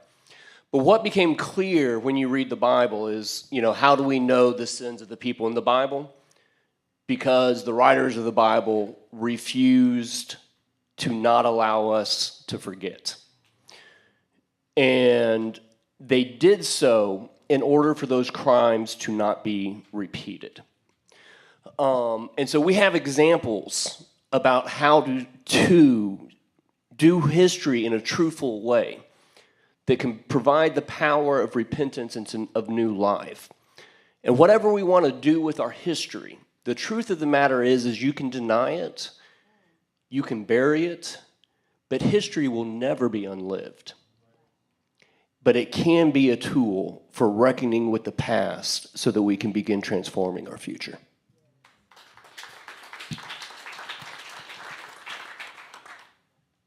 Thank you. And do any commissioners have questions for the panel? Yes, go ahead. Thank you.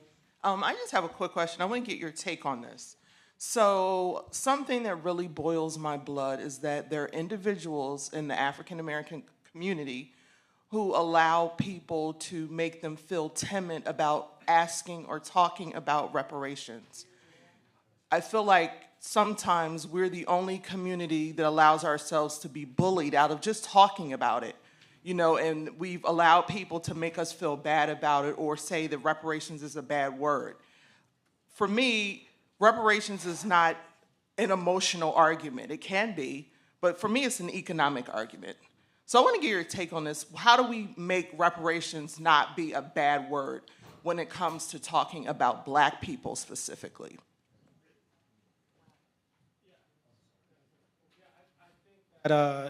It's about, one, understanding the word. So one, for example, most people like the word repair. You know, rarely ever, if you took a poll or something that said, do you hate the word repair? Most people are like, what are we talking about? Like, repair is not a bad thing. And so then you have to ask yourself, well, what happens when you put it into reparations? What happens to that word that then triggers all of this stuff? And for the purposes of etymology, the I in repair is moved to T-I-O-N-S, reparations. T-I-O-N-S means a state of something. So when we say Bible, brother here, exaltation, a state of exalting something. Reparations, a state of repair, which means that you're talking about the states that constitutionalized, sanctioned, and permitted said travesty, said crime. So first, I think it's about people understanding that when you're invoking the word reparations, you are invoking a state-level conversation. It is not about your individual grandma who came from Ellis Island and so on and so forth. It is about the country that facilitated your grandmother coming through Ellis Island and so on and so forth. I think the other point about it, and this is just something I tend to do when I left out of these remarks, is to give us another language, another vibe about what reparations are about. So by show of hands, how many people are familiar with the legendary sociologist Octavia Butler? All that you touch, you change. All that you change changes you. The only lasting truth is change. God is change. When we're talking about lynching and slavery, we're talking about people, touching their lives, touching their villages, touching their families, and changing them. Reparations, all that you repair, you heal. All that you heal, heals you. The only lasting truth is love. God is love. We must talk about reparations as we talk about love. When you start talking about it that way, you're getting at something much more fundamental and reminding people that what you have not been able to see, and this is back to what Joel was saying about white people, is that slavery dehumanizes both Africans and white people. It is a mutual dehumanization. And so part of what you're up against is the steady diet of misinformation that tells white people that when you hear Black people, going at it, you should be afraid. When you hear this reparations conversation, you should go to your bank account and move your funds. When you hear Black people doing these kinds of commissions, you should not only not go, but you should protest it before they even start because it's probably violating your rights. That is what we're up against. So I also will just say it's important to not dignify lies with truth. It's important to not dignify misperception with more information, but to instead acknowledge that whenever you're saying, I deserve, I earned, I am owed reparations, you are really professing that you love yourself. You love yourself enough to dare to tell people out loud that you have been violated in such a way that if you don't say anything about it, you will participate further in your own marginalization and your own denial of humanity. And that we must no longer allow. We all in this room, We all in this room stand as survivors of a pandemic that killed Black people, killed family members that I have. You have to ask yourself, why were you chosen to survive that? Was it to still be mealy mouth about what you're owed, or was it to stand, as they say in the culture, on business? So when you get chosen to survive the unsurvivable, which is what we all represent, we have a duty, we have an expectation that you stand up and you say, this happened to me. This is real. This is not fake. This is not for television. This is because I continue to vote and participate in a government that has harmed me over history, and I am earning what I am owed.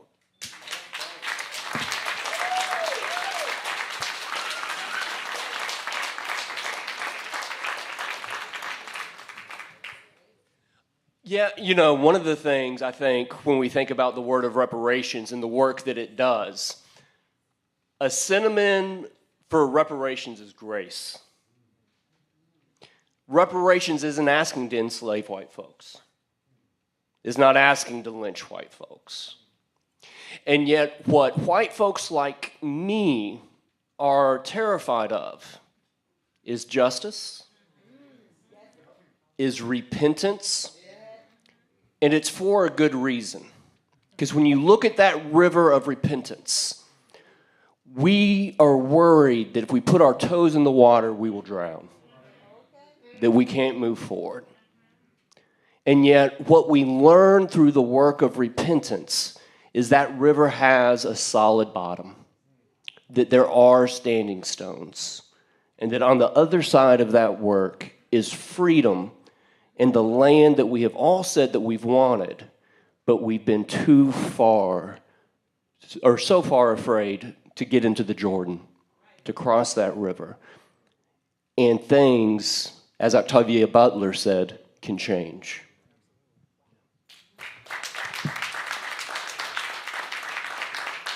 Okay, I've been told that we need to wrap this up. I am just going to... Oh, did you want...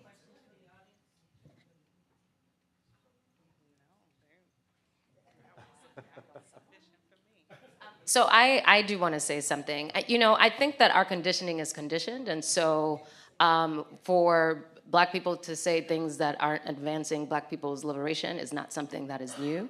That happened in the past, that happens today. And I think to invoke Toni Morrison, who has written about the master narrative and has helped us to think about how the ideological scripts by people in power function to limit our imagination. And what we can do in this place is to imagine, as our ancestors did, freedom as an actual place, right? So this is Ruth Wilson Gilmore thinking about freedom as a place. June Jordan, another one of our ancestors, wrote about how when our grandmothers were on their knees in the big house, they imagined a home full of family come to freedom.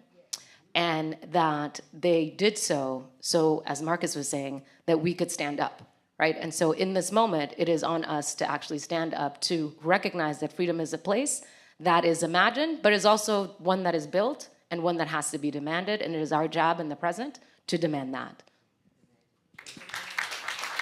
Thank you. Okay, we're going to wrap it up, and I'm just going to very quickly invoke that great philosopher, George Clinton, gaining on you. You know, that is the great fear. You know, that fear, why we can't have racial equality, right? It's because, you know, again, white folks, right, going back to Dr. Du Bois and Black Reconstruction, the reason they didn't want equality was because they were afraid that if we got into power, we were going to do to them what they'd been doing to us. And that has never been our goal, desire, or objective. And so with that, I'm going to shut up and turn things over to the next panel. And thank you all for your wisdom and insight. Thank you, Commissioner Creary, and thank you to our esteemed panelists. So we will immediately transition to try to get back on time as best we can. Thank you all for your flexibility. We will immediately transition to our second panel, which is titled Law and Legacy, Legal Pathways to Justice and Accountability. And that panel will be led by Commissioner Michelle Coles. So we can have our panelists for panel number 2, please come up at this time. Thank you.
Testing.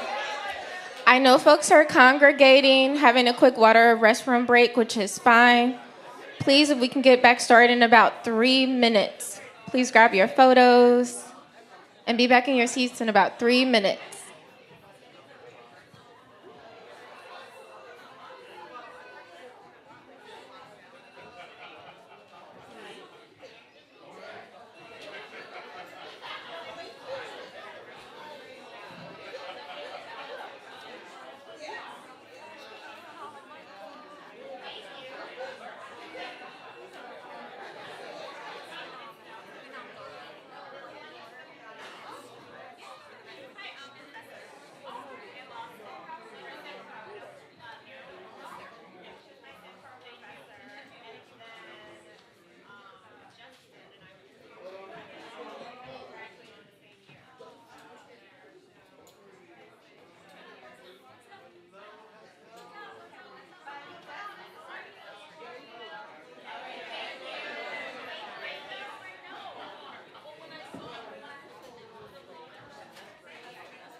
If you hear your name, please feel free to come up. Adjo, Demetria,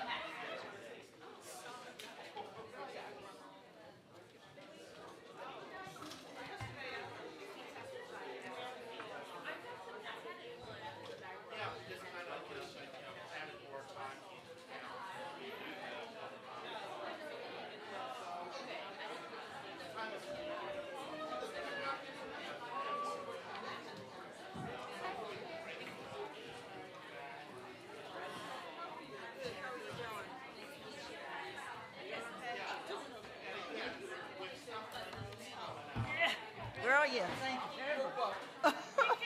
When you're ready to get down, let me know.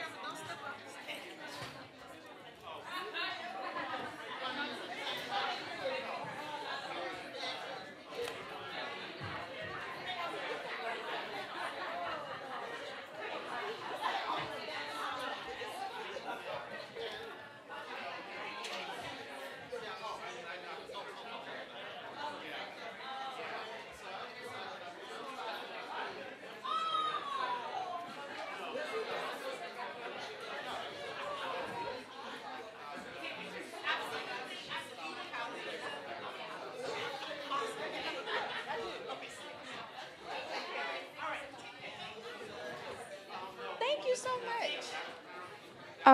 Justin? Yes. Hey there, how are you?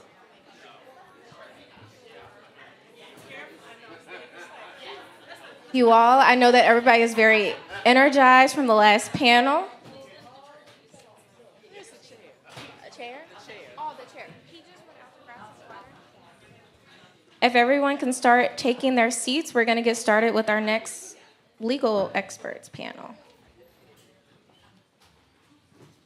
Thank you all so much. And if you have any trash, empty bottles, we're really not supposed to be eating in here. We want to respect the Lewis Museum.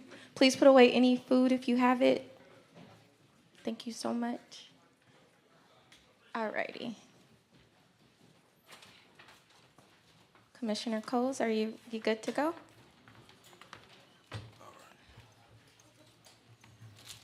Okay.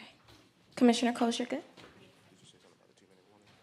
All righty. And just so you all are aware, I will have a 2-minute sheet with me. So please look over at me from time to time. I just want to keep you all on spot with time. I'm going to be seated right here on the end. And you all will have ample amount of time to talk. We just want to be respectful of everybody's time. Thank you. I'll turn it back over to our chair. Thank you, Trish, and I will turn it over to Commissioner Cole. So again, this panel is titled Law and Legacy, Legal Pathways to Justice and Accountability. Commissioner Coles. Okay, thank you all for being here. We have had a phenomenal set of panels over yesterday and today.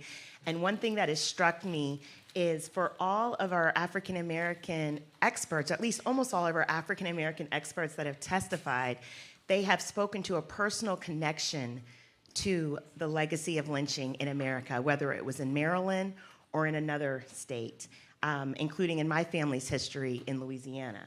And I think what that speaks to is the ubiquity of racial terror violence and how it has touched each and every one of us and impacted each and every one of us, which makes it all the more necessary to achieve repair. But in achieving that repair, we know just as sure as the sun is in the sky that there's going to be legal challenges to it. And we touched on that, I think, a little bit in the last panel. We're going to dive a little deeper into that in this panel because we want to make sure that whatever legislation the Maryland General Assembly passes, it can stick, it can withstand legal scrutiny so that the relief that we are intending to get to people actually reaches them. And so with that, we've assembled this incredible panel of legal experts who are at the forefront of the conversation around equity and justice in both the domestic and international sphere. To my left, we have Adwa Aitoro, who's the Chief Legal Counsel for the National Coalition of Blacks for Reparations in America. And then we have Ms. Sherilyn Eiffel, who is the Vernon E. Jordan Esquire Endowed Chair in Civil Rights and a professor at Howard University School of Law. She's also the founder of Howard's recent 14th Amendment Center for Law and Democracy. Yes. As well as the former president and director counsel of the NAACP Legal Defense Fund and author of Confronting the Legacy of Lynching in the 21st Century on the Courthouse Lawn, which dives into the history of lynchings in Maryland. So very apropos. As well as just one more relevant fact, a 2003 Law Journal article that called for the creation of a Lynching Truth and Reconciliation Commission just like this. So very, very fitting and grateful to have you. And then we have Justin Hansford, who is also a professor at law at my alma mater, Howard University School of Law, as well as the executive director of the Thurgood Marshall Civil Rights Center. He was nominated by the United States to serve as a founding member of the United States Permanent Forum on People of African Descent and was elected by the UN General Assembly. And then we have Demetria McCain, who is the Director of Policy at the NAACP LDF, where she helped set the strategic direction for the organization's legislative, policy, and advocacy work. So I'm going to start on the far end and want to see if, Ms. McCain, would you like to go first?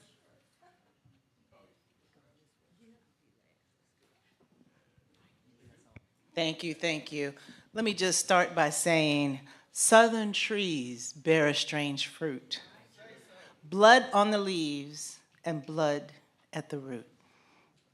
Black bodies swinging in the southern breeze. Strange fruit hanging from the poplar tree. Thank you for having this, hosting this. Thank you, Madam Chair, Sir Chair. Thank you for the opening today as we invoked our ancestors and all that came before us. So good afternoon, as was mentioned. I'm Demetria McCain, and I have the pleasure of serving as the Director of Policy, as was mentioned, at the Legal Defense Fund, founded by Maryland's very own, Maryland folks, Thurgood Marshall. The Legal Defense Fund is the nation's premier racial justice civil rights legal organization. And for 85 years, the Legal Defense Fund has helped Black people secure their civil and constitutional rights and sought redress for the harms of state-sponsored racial discrimination and violence, including by advocating for the Emmett Till Anti-Lynching Act, which made lynching a federal hate crime, folks, just 2022, right? It took a long time. So my testimony today will touch on three topics. One, is a remedy warranted to address the legacy of lynching? Two, where is Maryland today on the topic of reparations, and how can reparations redress the horrific past of slavery and intentional discriminatory laws? And three, what does the legal landscape look like for reparations today? So number one, the answer to the first question is easy. It's yes. Okay? Yes, a remedy is warranted to address the legacy of lynching in Maryland. So law enforcement officers at times were actually complicit, as we all know, in the harm done by Black Maryland residents, either by facilitating or turning a blind eye to the murder itself or declining to prosecute it once it occurred. Remedying the legacy of lynching is critical to recognizing the trauma and racial injustice such horrific acts inflicted, to fostering healing, to build a more equitable, inclusive society, and to all the things we heard the first panel speak on. To repair the harm of lynching specifically, we can look at what other jurisdictions have done as it relates to lynching, and some of the things were touched on earlier. Other Truth and Reconciliation Commissions have released reports with recommendations on how to repair past legacies of intentional violence. Prior lynchings could justify specific measures, including giving financial recompense to families of those who were killed to repair the harms of lynching specifically. And Maryland could also implement many other measures. And just one minor example here, but could be impactful, is the creation of education materials that actually get the truth out and discuss the history. And it was touched on earlier about Greensboro, North Carolina. So for example, Greensboro, North Carolina created a Truth and Reconciliation Commission after the 1979 Greensboro Massacre. By way of background, on November 3rd, 1979, a coalition of multiracial people gathered in a majority low-income Black neighborhood in Greensboro to rally for racial and economic justice. And during the gathering, members of the Ku Klux Klan and of the Nazi Party fired guns upon the crowd. 5 people in the coalition lost their lives that day, folks. The civil trial that took place after the massacre, it actually revealed that the Greensboro Police Department did absolutely nothing to prevent the altercation that led to the shootings, although they had advance notice. These are things we know about, things that have happened across the country, folks. And so the resolution acknowledges that the Greensboro Police Department knew about the planned attack. And some of the recommendations of the Greensboro Truth and Reconciliation Commission state that all city and county employees should engage in anti-racism training. It says that the city should issue annual reports on race relations and racial disparities. And it says that the Guilford County Schools should create a curriculum based on the events of November 3rd, 1979, to use in public elementary and secondary school. And this commission could make similar recommendations on how to remedy the harms of lynching. Many, many, many were listed in the previous panel, so I won't repeat them here. And so now I'll turn to the current state of reparations in Maryland today and how reparation redress, how it can redress the horrific past of slavery and intentional discriminatory laws. And so we hope that the commission actually will move forward with recommendations such as the ones I've outlined and many more, and that the Maryland legislature will act on those recommendations, not just hear them, not just receive them, actually act on them. However, those actions alone will not be sufficient to repair the damages that were inflicted upon Black communities as a result of centuries of slavery, discrimination, and oppression under the color of law. Okay? And so these damages continue to have lasting effects on Maryland's economy, the whole state's economy. Okay? Addressing the legacy of harm and the ongoing racial barriers to opportunity faced by Black Marylanders actually will require comprehensive efforts. Reparations can address the horrific past of slavery and racist laws that continue to harm Black people in Maryland. In employment, housing, education, the criminal legal system, Black people continue to face disproportionate challenges that stem from ongoing discrimination and structural racism rooted in chattel slavery and discriminatory government practices. For example, today, the median household wealth for a Black household in Maryland is $25,000, compared to the median household wealth of a white household in Maryland, which is $188,000. But Black people have never received reparations for state-sanctioned racial discrimination. Neither U.S. government nor any state government has paid any damages or compensation to descendants of enslaved Black people for their labor. Just watch the labor exhibit in this very museum. For their labor during enslavement. Federal and state governments have also failed to redress the lost financial opportunities and economic mobility due to anti-Black housing, anti-Black employment, and anti-Black business policies that were enacted during Jim Crow. Intentional discriminatory policies like redlining, urban renewal, also as we know it as Negro removal, right? Racial covenants, and the dilution of Black political power have starved Black people of wealth and opportunity. Reparations for Black people in Maryland are needed to restore the wealth that has been extracted from them and denied to Black people and communities for generations. The Maryland legislature that recently passed and awaits the governor's signature, folks, I don't know if you've seen this, they would create, if signed by the governor, a Maryland Reparations Commission. The commission, can't clap for that. Can't clap for that. That commission would study and make recommendations relating to appropriate benefits to be made to individuals whose ancestors were enslaved in the state or were impacted by certain inequitable governmental practices.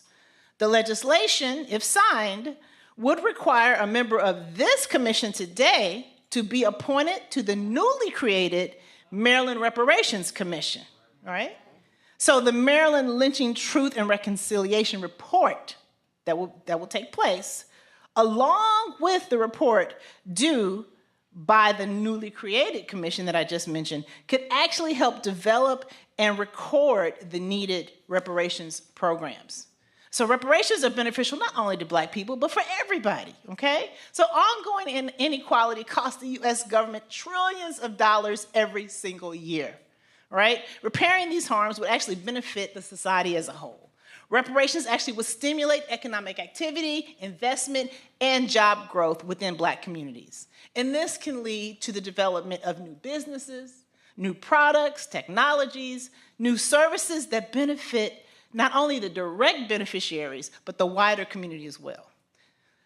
Unfortunately, as this commission knows all too well, the legacy of intentional violence still lingers in Maryland.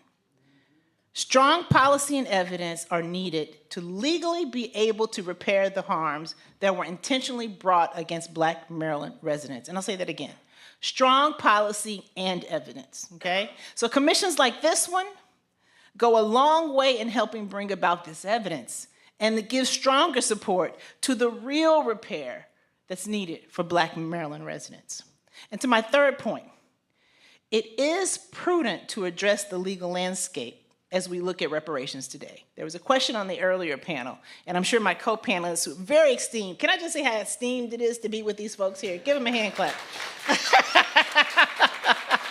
These are folks I studied, in law school. So the Supreme Court has held that in the cases called Students for Fair Admissions, okay? The Supreme Court has held that the government has a compelling interest in remedying specific identified instances of discrimination in which it was an active or passive participant, and that interest can justify narrowly tailored race-conscious actions, right? The decision is not one that everybody loved, but it did say that.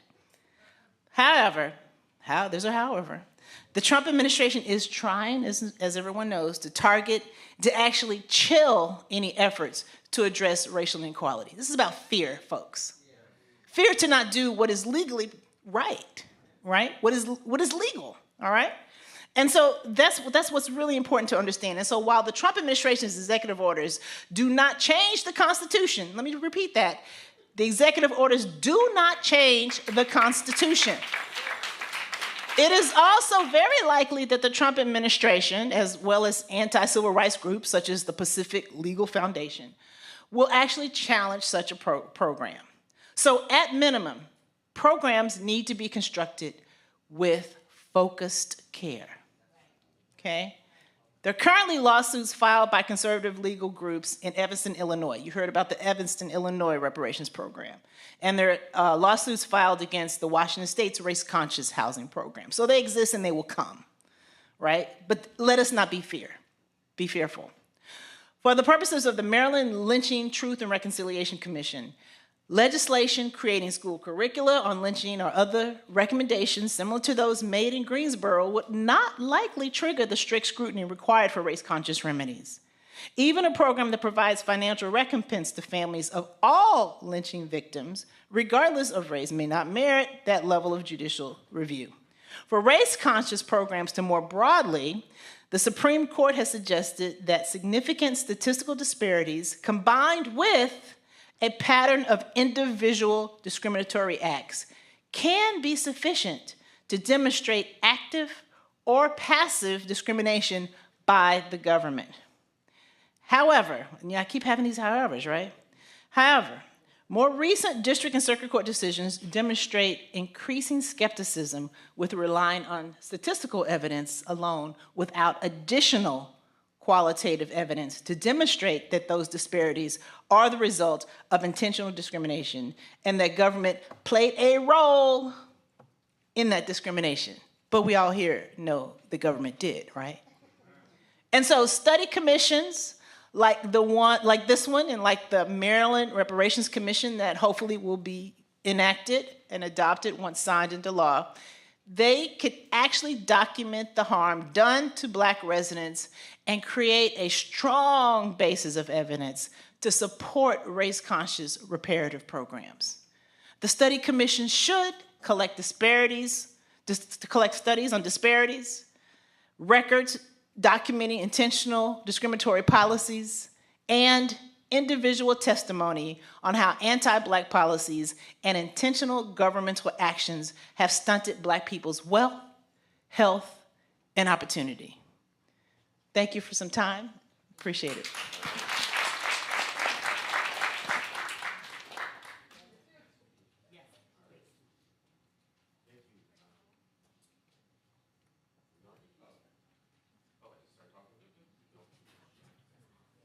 Here we go. Hear me now? All right. So thank you for inviting me here this morning or this afternoon. I'm, as mentioned, Justin Hansford. I'm a professor at Howard School of Law. I'm also the executive director of the Thurgood Marshall Civil Rights Center and the co-founder of the African American Redress Network, which is an organization which allows students to help research the history of harms in communities that are seeking reparations so that they can more effectively promote their claims. I'm also the founder of the Charles Ogletree Reparations Bar Association, which is designed to help build an army of lawyers around the country who are trained in taking on and supporting reparations cases across the nation. So with all of that, some of my other probably more important credentials, I'm a person who graduated from Montgomery County, Maryland Public Schools from kindergarten to 12th grade.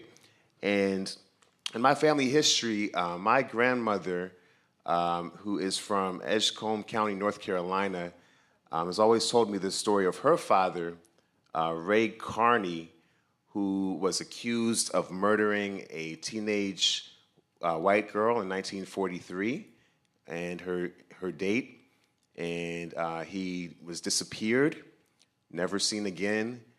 Their house was burned down. She had to relocate and live the rest of her childhood with her grandparents.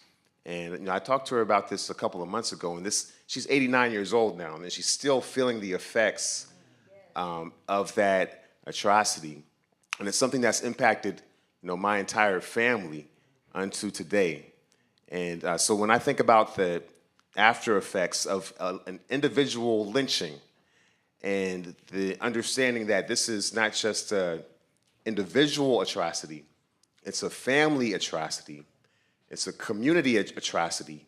And so the redress and the repair is owed to that broader community. It's not something that only goes directly to the direct descendants, because that echoes across generations. And so, for me, in my work, I always use this phrase that I believe that reparations is what justice will look like in the 21st century. And when I say that, what I mean to say is I firmly believe that what we are doing is reimagining what community justice means for not just our people, but for people around the world who are trying to find ways to repair and heal societies that have been torn apart through these types of atrocities that continue to echo in communities across the planet. Just last week, I was in Berlin, Germany, with a group of people who were revisiting the site of the Holocaust. And as you know, after the Holocaust, after that terror, Germany provided billions of dollars in reparations to descendants of those impacted by the Holocaust and survivors. And after that, I've learned about how Germany has taken that approach to understanding and engaging with their history and continued to struggle. And just last year, I believe, they provided a commitment to provide $1 billion to Namibia and the Herero people in Namibia for an atrocity that took place in the early part of the 20th century there, which was part of the process of colonialization. So the process of creating a culture of memory, which can lead to a culture of repair, has echoes much broader than we can even imagine. Here in the United States, as you probably know, we have over 30 local reparations commissions that are in existence, from California to Evanston. We know how Tulsa, Oklahoma, in particular, in the aftermath of the massacre that took place on Black Wall Street, has taken an approach that began with a lawsuit filed by local attorneys using state public nuisance law, which helped to explain and articulate the harms in a more detailed fashion than ever before. The claim was blocked by the Supreme Court in Oklahoma. However, in the aftermath, the mayor of Tulsa and the city of Tulsa has now committed to promote a reparations package that will not only provide over $1 million to the survivors, but also will provide communal remedies. So the precedent of providing remedies for a community as a collective as a result of harms that happened to individuals over 100 years ago is even a precedent that exists here in the United States. In the United Nations, as you've heard, we've got our 5 elements of repair that the UN General Assembly outlined in 2005. One thing that I think about often is the process of repair and the sequence of repair. The sequence of repair. So oftentimes people think about going directly to reparations in the form of restitution and compensation without understanding in depth how the process of promoting memory, the process of receiving acknowledgement and apology, the process of processing can serve as an agent of political change that then creates the foundation for reparations to come in the financial form. And this is what we were studying in Germany just earlier this week.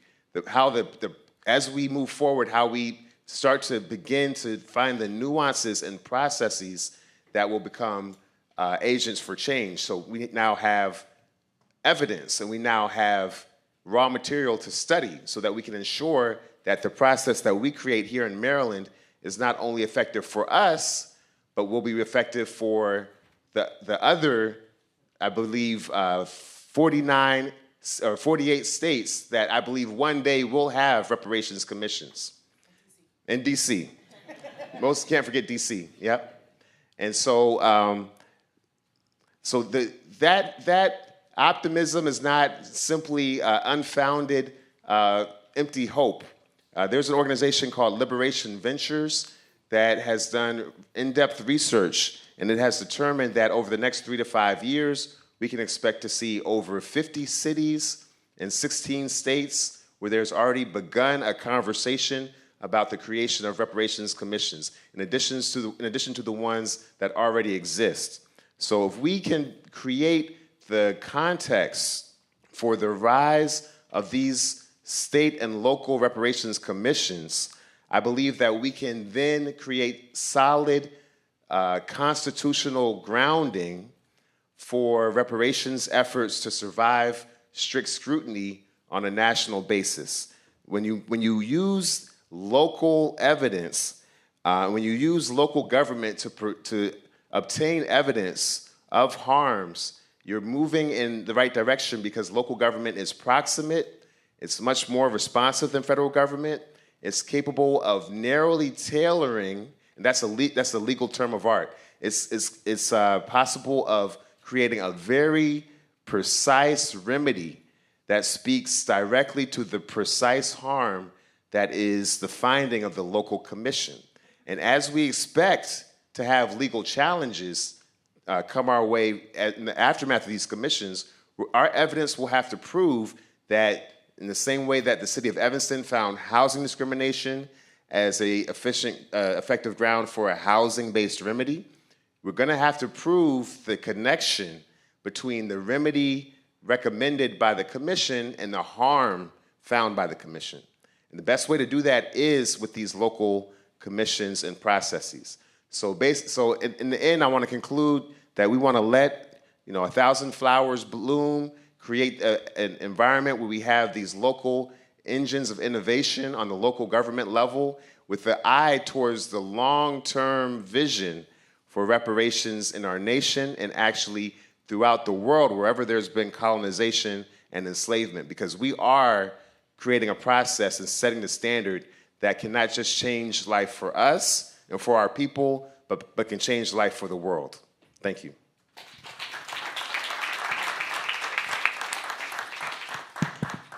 Thank you so much, and good afternoon to everyone. This is a dream come true, because I did write in 2003 a law review article called Creating a Truth and Reconciliation Commission for Lynching.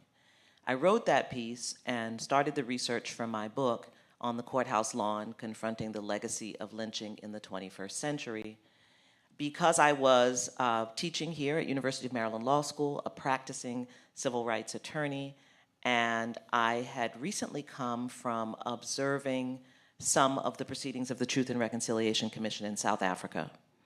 And I was struck by similarities in the way communities were responding to the revelations that came out of that commission. Consistently, white people said that they did not know the nature of the violence of apartheid. And black people were testifying in detail with powerful memories about what they had endured. And at the time, I was working on a transportation discrimination case challenging the refurbishing of the Route 50 bypass, the road that takes you out to Ocean City. And what we were doing was we had brought a lawsuit on behalf of a community called the Jersey Heights Neighborhood Association.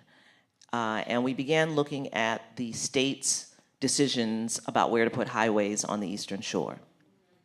And what we learned was that beginning in the 1940s, the state had been putting highways through this black community. First Route 13, which was built in the early 1940s, then the first Route 50 in the 1960s, which had gone straight through the Jersey Heights neighborhood, and now the Route 50 bypass in the 1990s that was going to be directly adjacent to the Jersey Heights neighborhood.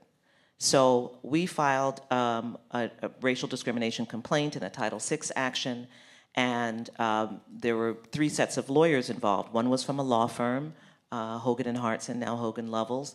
The second was the ACLU of Maryland, and the third was me and my students coming in to see what we could do.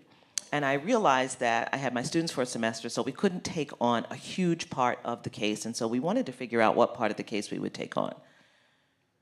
And part of proving discrimination in this case was our effort to help whoever would be the judge, see the context in which the decisions were made about where to put these highways. When we went into the historical documents, what we learned is that the rationale that was offered for why they placed the highways where they placed them was the rationale we've all heard over and over again, that this was basically slum clearance, that this was a slum. And what we learned as we interviewed people in the community over and over again was that they didn't see the neighborhood that way at all. In fact, in the 1930s, we had elderly people tell us about the neighborhood and what it looked like and how rich it was. So we decided to take on a project, and the project was that we would interview every Black person who was 85 or older, and we would recreate the community from the 1930s as a way of demonstrating that it was not a slum. I thought we could do that in a semester. So we took that on. And that's how I started talking to elderly people about the history of Salisbury and then later Princess Anne. And that's how I heard about the lynchings, as I was talking to all of these older people. When I started to hear about the lynchings, I started then to ask even allied white people from the ACLU, older people, I would say, I heard, that these lynchings happened here in the 1930s. And so many of them would say, like, I think it was in Worcester County. I don't think it was in Wicomico County. Or, I don't know, that was way before my time. And I would be like, no, I think you were in high school then. Like, and so there was this kind of repeating of white people not remembering and Black people remembering. And there was something very particular about the Black people remembering. It wasn't just the elderly Black people. Black people remembered something they had not personally experienced. These stories were told so powerfully. Many of them heard them, crouching on the top of the stairs, listening to their parents talk when they shouldn't have been listening, right?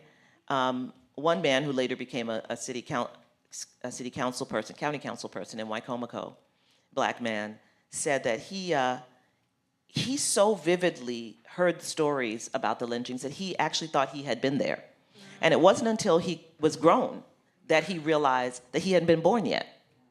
That's how powerfully Black people remembered. And we have memories like that. We have memories that feel real to us. We can chapter and verse on Emmett Till, and we weren't there, right? Because these stories were told to us as cautionary tales about this country, about our existence in this country, about how we must behave in this country. And so that's how I started the work. And what occurred to me was that every time I was doing the work I was doing, I had originally been and remained a voting rights lawyer when I was first at the Legal Defense Fund, before I moved to Maryland. I would always hear about some racial pogrom that happened when I asked about the history of discrimination, which is how I found out about the Tulsa Race Massacre in 1990, because I was doing a voting rights case challenging the way judges were elected in Tulsa and Oklahoma counties. And folks told me that, there was this huge massacre where they burned down the whole Black part of town. And so, of course, I went to do my research because I couldn't put it in the complaint unless I had some corroborating evidence, and I couldn't find any. The newspaper, the Tulsa World, the edition that should have been in the library, wasn't there. And interestingly, the same was true in Princess Anne when I looked for the issue of the Marylander and Democrat, I guess that was the name of the paper, from the Monday after George Armwood was lynched. It just wasn't there. All the papers from the year were there except for that one. In Wicomico County, it was different. In Wicomico County, the paper was there, but I didn't see anything, and I kept thinking I had the wrong date. Then I looked below the fold, and there was something called a statement. And the statement was from the two publishers of the newspaper saying, we are not going to report about the, quote, demonstration that occurred last night for the simple reason that everyone knows what happened. And then they went on to say that people will attempt to use this, and basically they meant in Baltimore, will attempt to use this event to disparage the peninsula and our values and our way of life. So we're not going to feed that. So that became interesting to me. And then, of course, I wanted to know, well, what did happen? Because people said, well, maybe there was one lynching, maybe there was two. And I started to get into it, and I started to read them, and I started to read them, and started to read them, and started to read them, all throughout Maryland, and then started to read them, and started to read them around the country. And what I learned is what became the name of the book, that so many lynchings happened on the courthouse lawn. I grew up in New York, and so we believed that lynching happened in the woods. We thought it was like a hillbilly thing, and what we didn't know was that it happened at the corner of Main and Division in Salisbury. What we didn't know is that the Wicomico High School football team was having a dinner in the hotel right across the street from where the lynching was happening. That people were in the movie theater and people would run in and give them updates on what was happening outside. What we didn't know was that Matthew Williams had been dragged from Peninsula Hospital blocks and blocks and blocks and blocks to the front of that it was the deliberate choice to do it on the courthouse lawn because it was a statement about who is in control of law and justice. And that should be familiar to us, of how dangerous that is. So on the subject of how do we deal with reparations, and I was listening to the earlier panel, and why do people get upset when they hear the word, and white people, and mostly it really is because they think you mean money, and often they think you mean money for slavery. Now that's the other thing. I want us to be clear about reparations. There are so many atrocities that have been committed against Black people that we're not talking about just one form of reparation. So we're talking about, when we talk about slavery reparations, we're talking about reparations for people who are descendants of people who were enslaved here in this country. We're talking about communities that were decimated by that enslavement. But what about reparations for Jim Crow? You were just describing the wealth disparity. The wealth disparity, you know, if slavery had ended in 1866 when the 13th Amendment was ratified, and then the 14th Amendment was ratified in 1868, and we had been true to the 14th Amendment. The Supreme Court had not gutted the 14th Amendment. Violence had not gutted the 14th Amendment. Congress had not sat on its hands and passed no civil rights laws from 1875 to 1957. If none of that had happened, if it had been over and America had said, you know what, now this is how we're going to go. We really mean these equal protection words. Those disparities might exist, but they would not be like that. It was the continuation. It was the continuation. And that disparity, that Jim Crow disparity, the disparity that said you can only purchase a home in this neighborhood and not that neighborhood, that even if you were a Black veteran and you were a beneficiary of the GI Bill, you still couldn't go to University of Alabama. You still couldn't buy into this neighborhood in Chicago. You had to buy into that neighborhood in Chicago. And if you look at the property values of those neighborhoods in subsequent years and decades, you understand the wealth disparity. So the Jim Crow reparations, I don't want to lose that because that is vitally important, and that's another set. And that happened to all Black people, right? So you have that. Then you have the particular incidents of violence to individuals, often accompanied by what I call pogroms, because very often after a lynching, they would burn down the Black neighborhoods. Black people felt compelled to move away. Black people felt compelled to pack up their families and had to start over. So we have to be very careful about calculating the nature of the damage that is financial. So the first piece is that yes, money, let's be very careful about the buckets of money lest we miss the very, very powerful ways in which the wealth, well-being of Black families and the integrity of Black communities have been affected by slavery, by Jim Crow, by incidents of racial violence. And all three of those need to be considered. Secondly, not just money. And I appreciate you're talking about that, Justin, about the sequence. In the context of lynching, you had Black men who were accused of crimes, most often that they did not commit. Ida B. Wells was early in pointing out that the crimes for which they were accused were not most often rape or sexual assault, but were most often some dispute with a white man. Some dispute around work, around money, around licensure, around not being paid, and so on and so forth.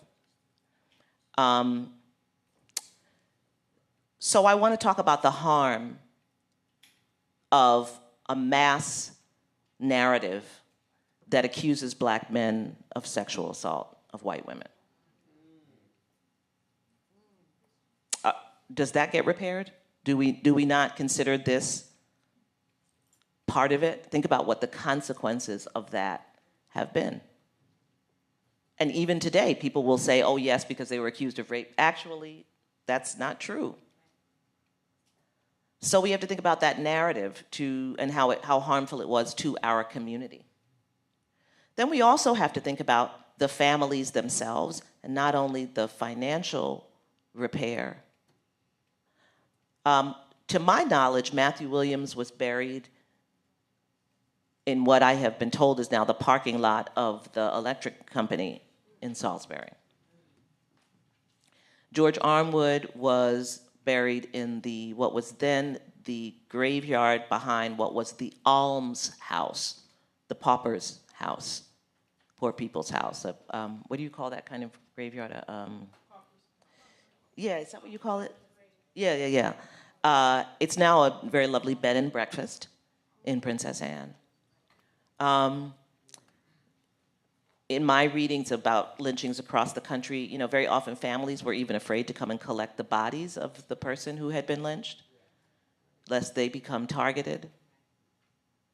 And I think gravestones and proper burials are a form of reparation. I think I've read a lot of death certificates of men who were lynched, and we need repair there as well.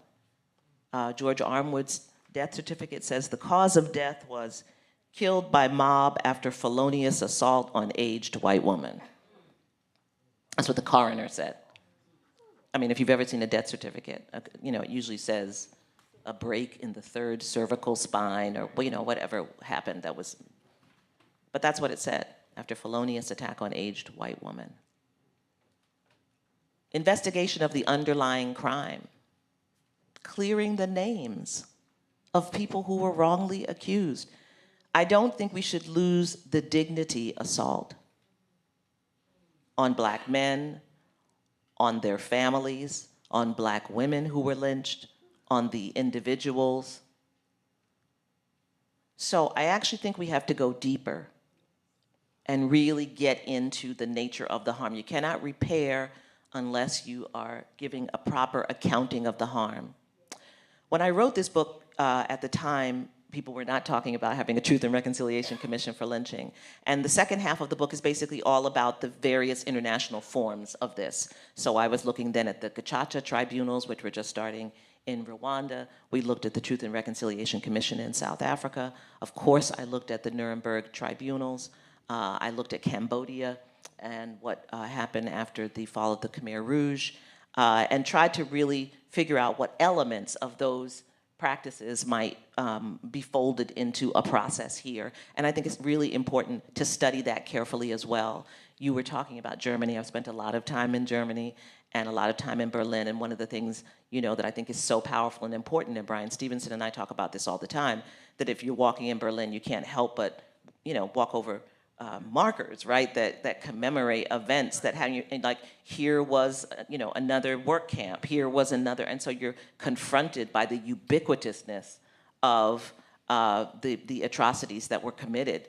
And that's how I started writing about markers. That's why I said on the courthouse lawn, why are all these nice trees and the ladies' garden club something and the cannon that was donated by whoever, and no one's talking about what happened on this courthouse lawn. And of course, that came to a head in Talbot County when black people in the county were pushing for a statue of Frederick Douglass to be on the courthouse lawn. Frederick Douglass, as you know, was enslaved in Talbot County, and let's just be clear, Maryland was a slave state. I know this is sometimes problematic for people because, for reasons I don't understand, Maryland was not part of the Confederacy. Maryland was not part of the Confederacy because President Lincoln knew that it would be part of the Confederacy and felt it was much too close to DC and that would be dangerous. And so he had Union troops come in early to Maryland. That's kind of why we were not part of the Confederacy. We weren't part of the Confederacy, but we were a slave state. And it's really important. When I first moved here, people would say, no, not Maryland. And I would say, well, who are the two most famous enslaved people that you know? Harriet Tubman, Frederick Douglass, both enslaved on the eastern shore of Maryland. I don't get it. So Frederick Douglass, was enslaved in Talbot County. We know who he became, one of the most extraordinary Americans, a true founder of the 14th Amendment and of a new country. And he returned later, after he'd been freed and after he no longer had to fear being re-enslaved. He met with the sheriff who had held him in the Talbot County jail. I mean, Talbot County's not going to have a more famous native son than Frederick Douglass. But the idea of putting this statue on the courthouse lawn became like the biggest controversy in the town of Easton, and really controversial.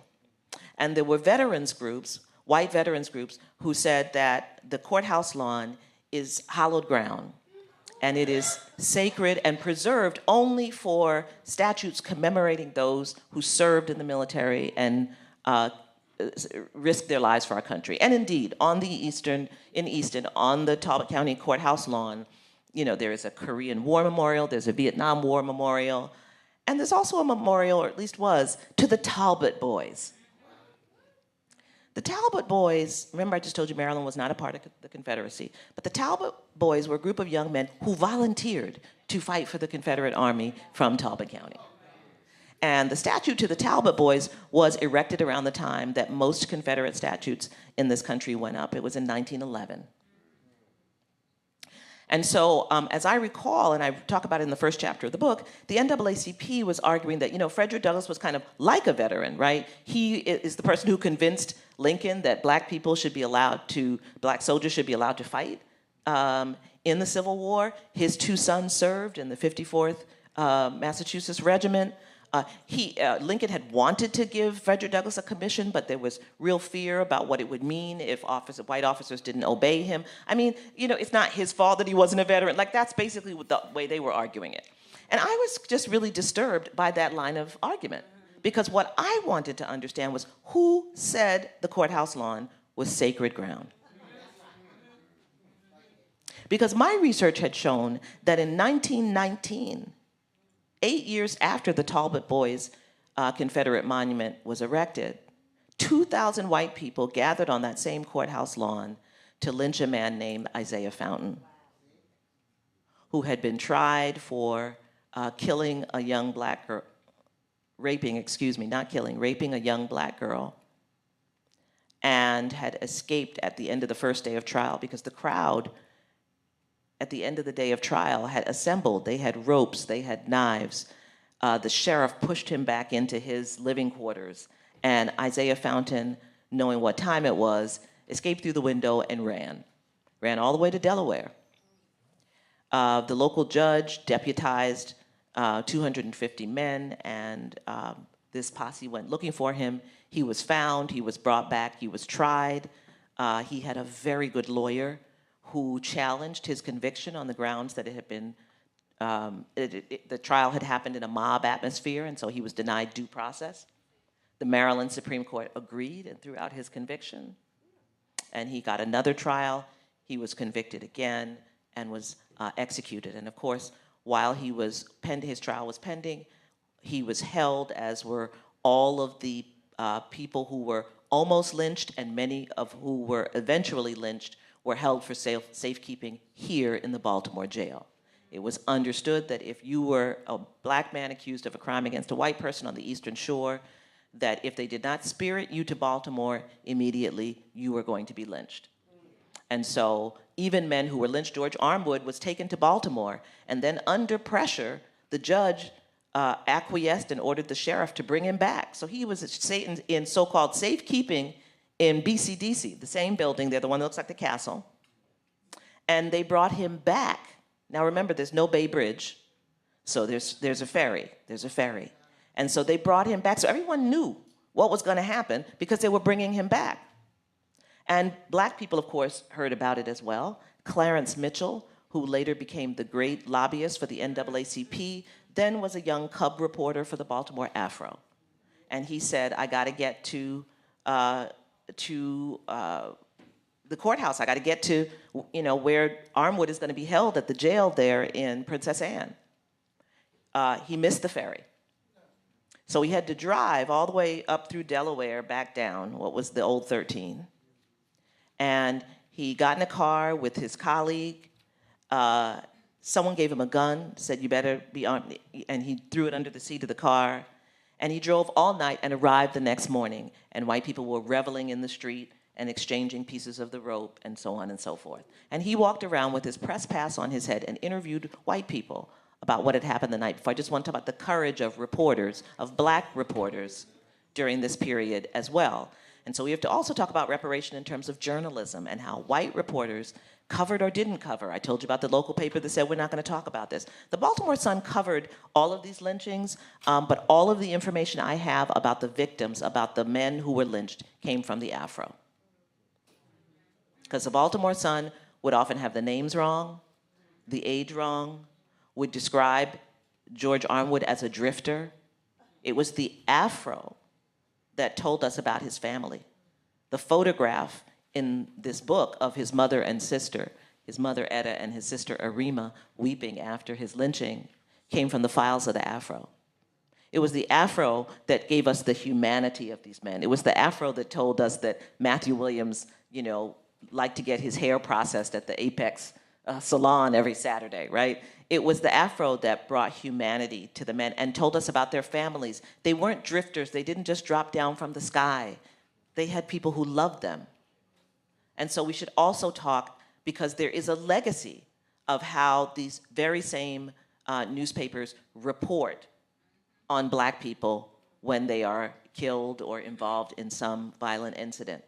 And so we should be thinking about that kind of institutional repair also. I won't go into the more details about the particular cases, except to say that when we're talking about institutional repair, we have to be talking about not only institutions like journalists and newspapers, but we have to be talking about the very apparatus of the legal system. We have to be talking about the prosecutor's office. In the case of George Armwood, this was a big deal. So Matthew Williams had been lynched in 1931. George Armwood is lynched in 1933. And Maryland is very close to DC. Thurgood Marshall is from Maryland. There's a lot of concern about lynchings moving this far north.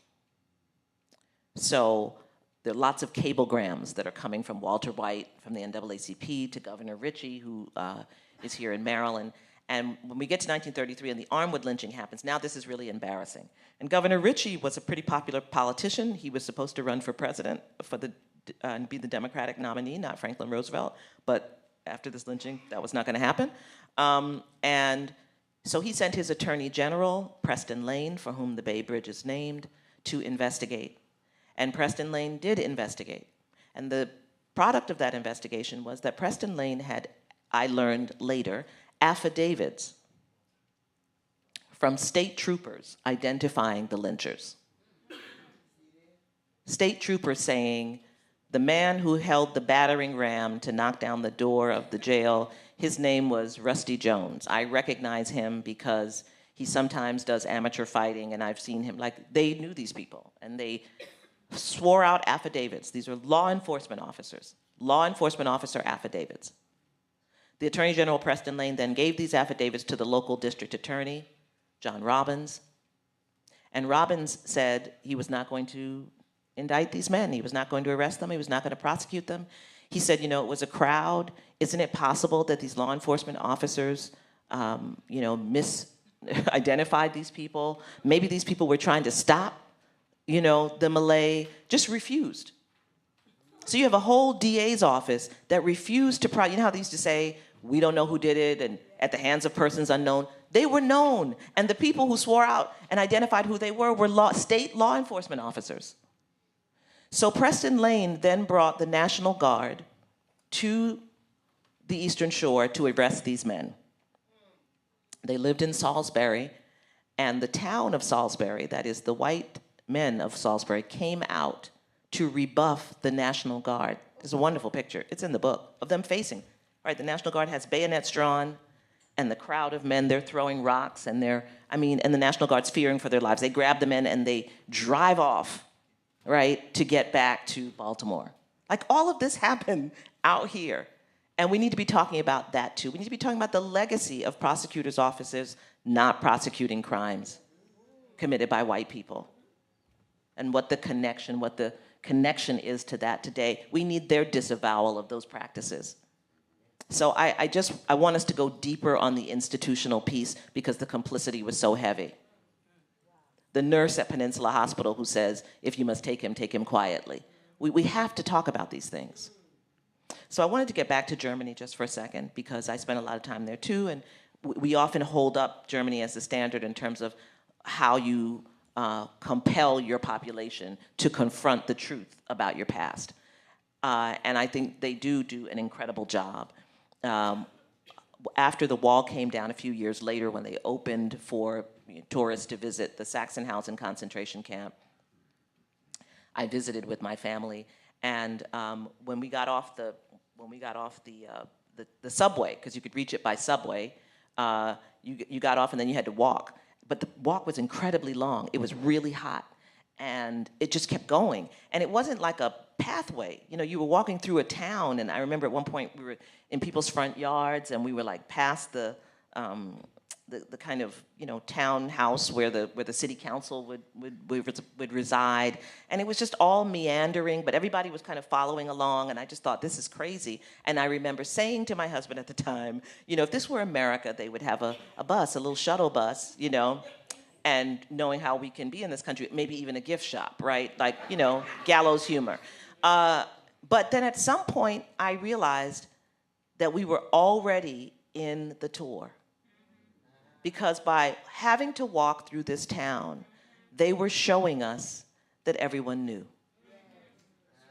There was no other way to get to the camp. They did not parachute in prisoners in the camp. And that simply by making us do this walk, we were already in the experience that by the time you arrived at the camp, you understood that everyone in that town knew exactly what was happening because they saw these people being marched through the town to this camp. I loved it. Like, I thought, that's the kind of thing, that's how thoughtful you have to be about this. But the last thing I'll say about Germany, they exterminated most of the Jews in Germany. They destroyed that population. There is not a sizable population of Jewish people in Germany that are economically or politically powerful. And I wonder if you approach the reparations question differently when the population is not among you in sizable or powerful numbers.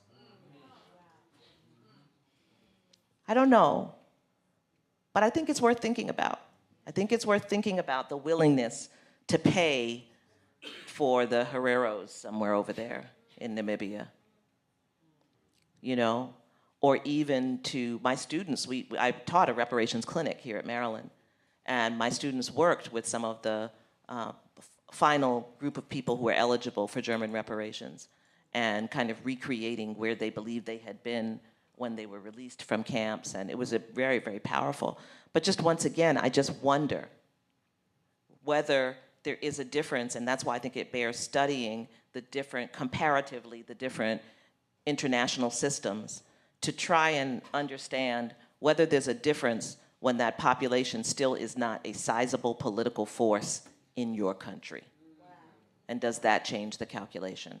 So I'll just say, nothing new under the sun. We know this. We know that Callie House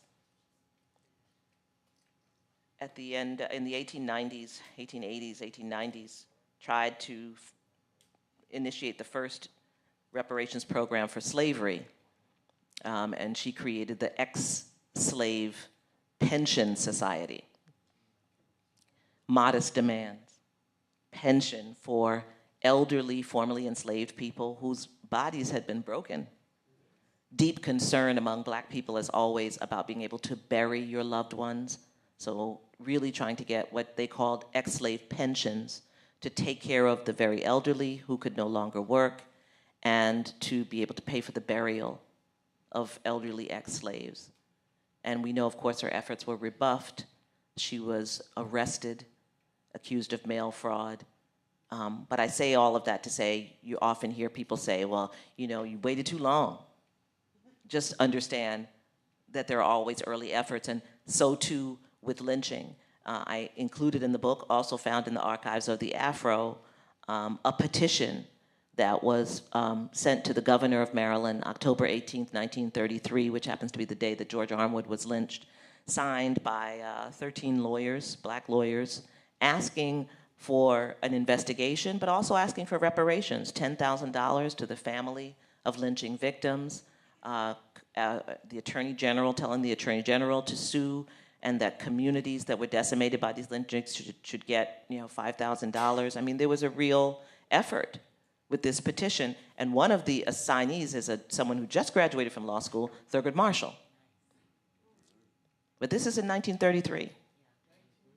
They were already thinking about money and what was needed. So I just think, remember that there's a long line to these efforts, and therefore we should be prepared for the long haul.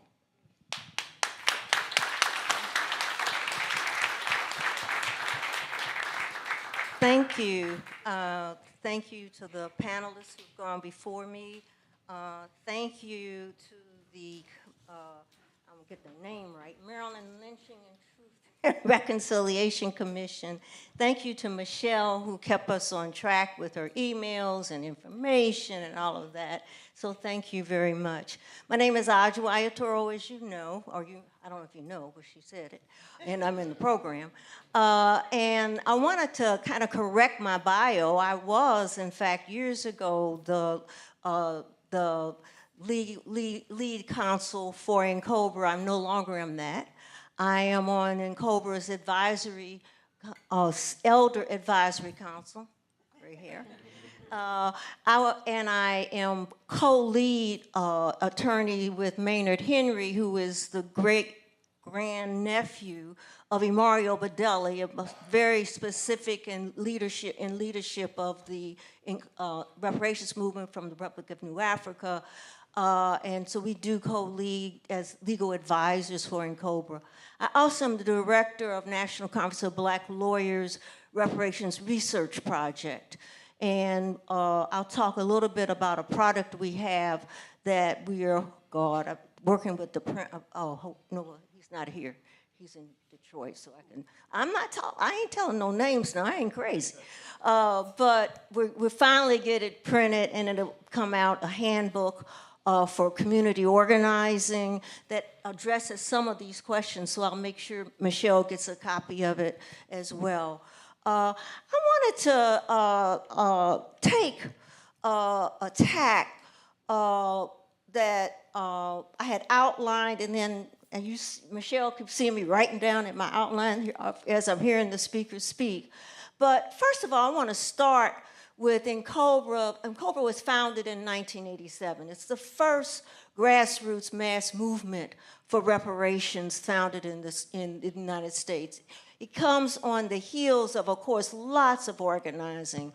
You talked about the Callie House, and as Isaiah Dickerson founded the Ex-Slave Bounty and Pension Association. But before that even, we had people raising up the claim for reparations. I'm not going to spend all my time telling you that, because then I won't get to the point that you asked me to get to. So I want to start by saying what we have said since '87.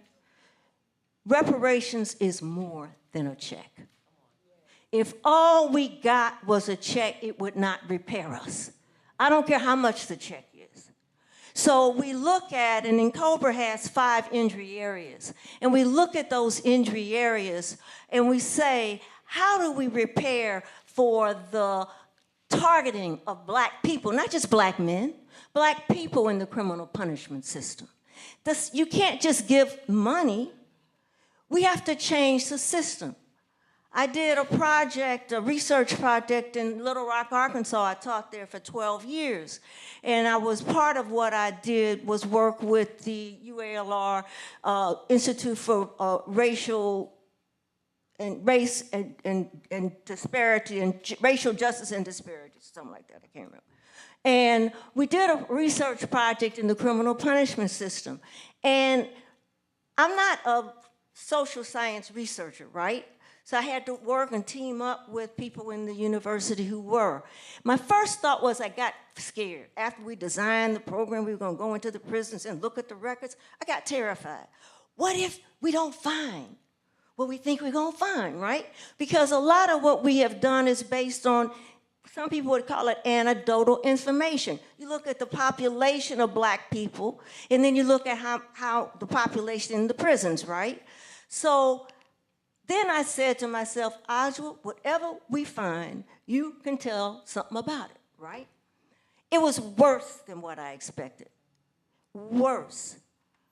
The data showed that the statistical significance, and I won't bore you with what that all means because some of it is like, you know, the social science part of it, but it was the highest level of statistical statistics that showed that black people were charged, sentenced, and incarcerated far greater and far higher amounts than similarly situated white people. We didn't just say white people, white men, similarly situated. What does that mean? That means that a black person that had several levels of education, a certain level of income, matched up with a white person that had the similar thing, they got, and the similar crime, so you know, you're looking at similar crime, they got far exceeding punishment.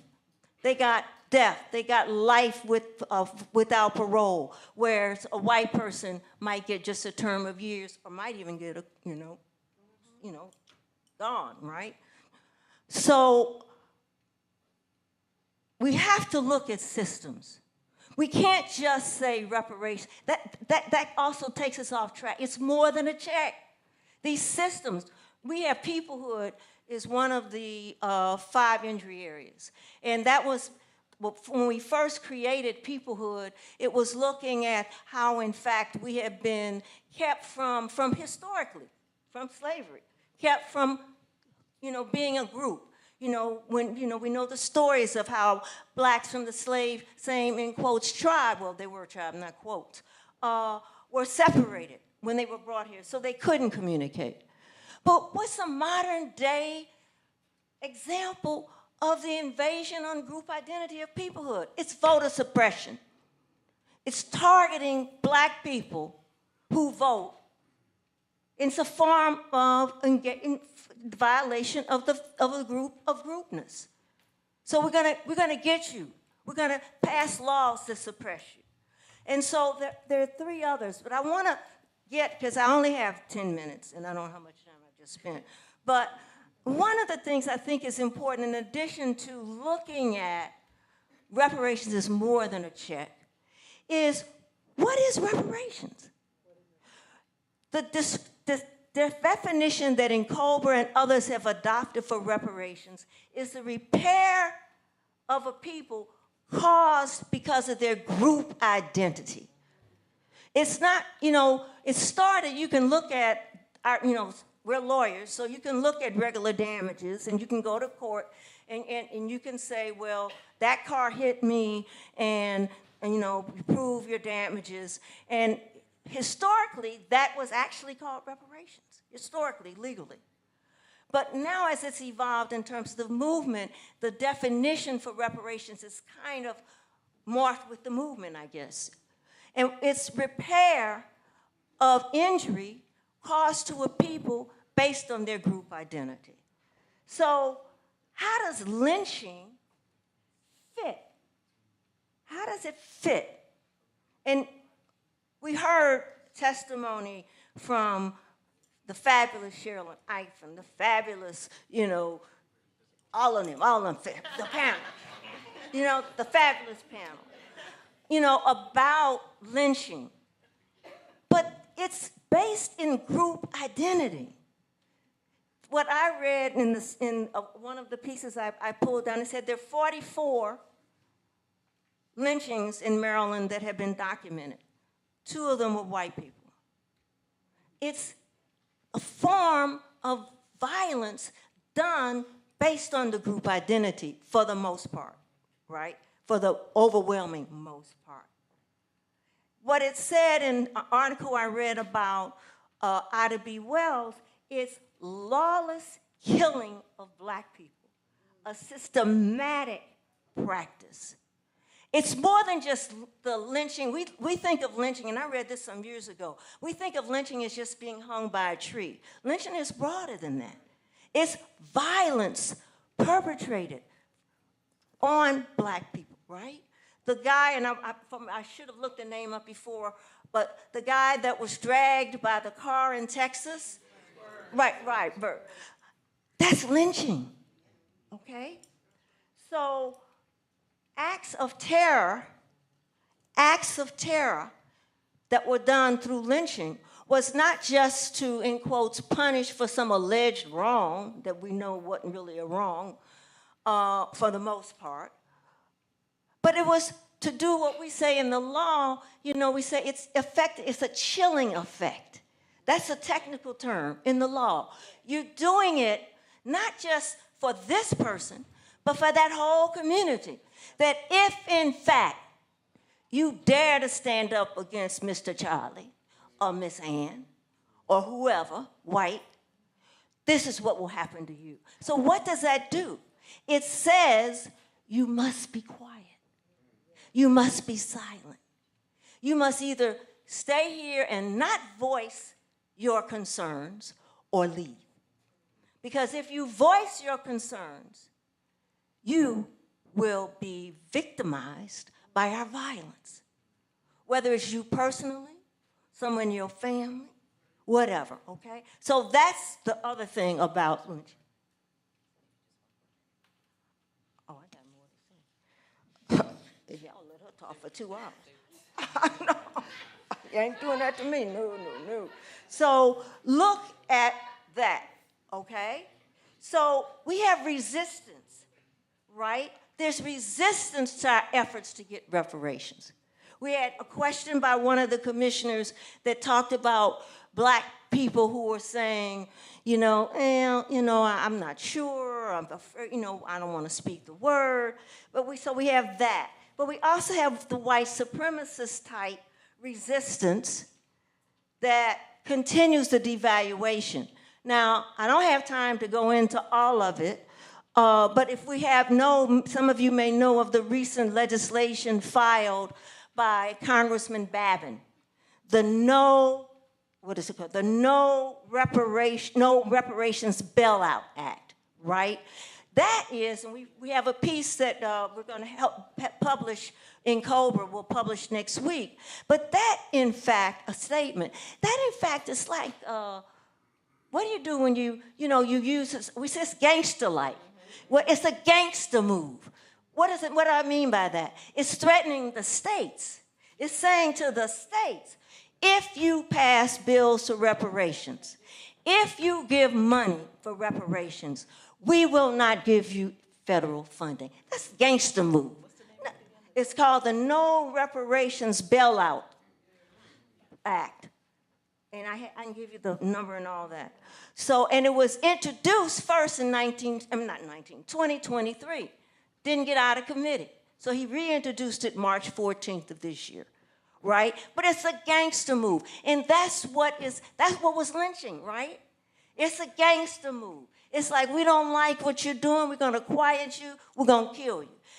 To the states now, you bet not, do any kind, whether it's just or not, and give a whole bunch of stuff that I'm not going to go through now. We don't care. Because if you do it, you are harming who?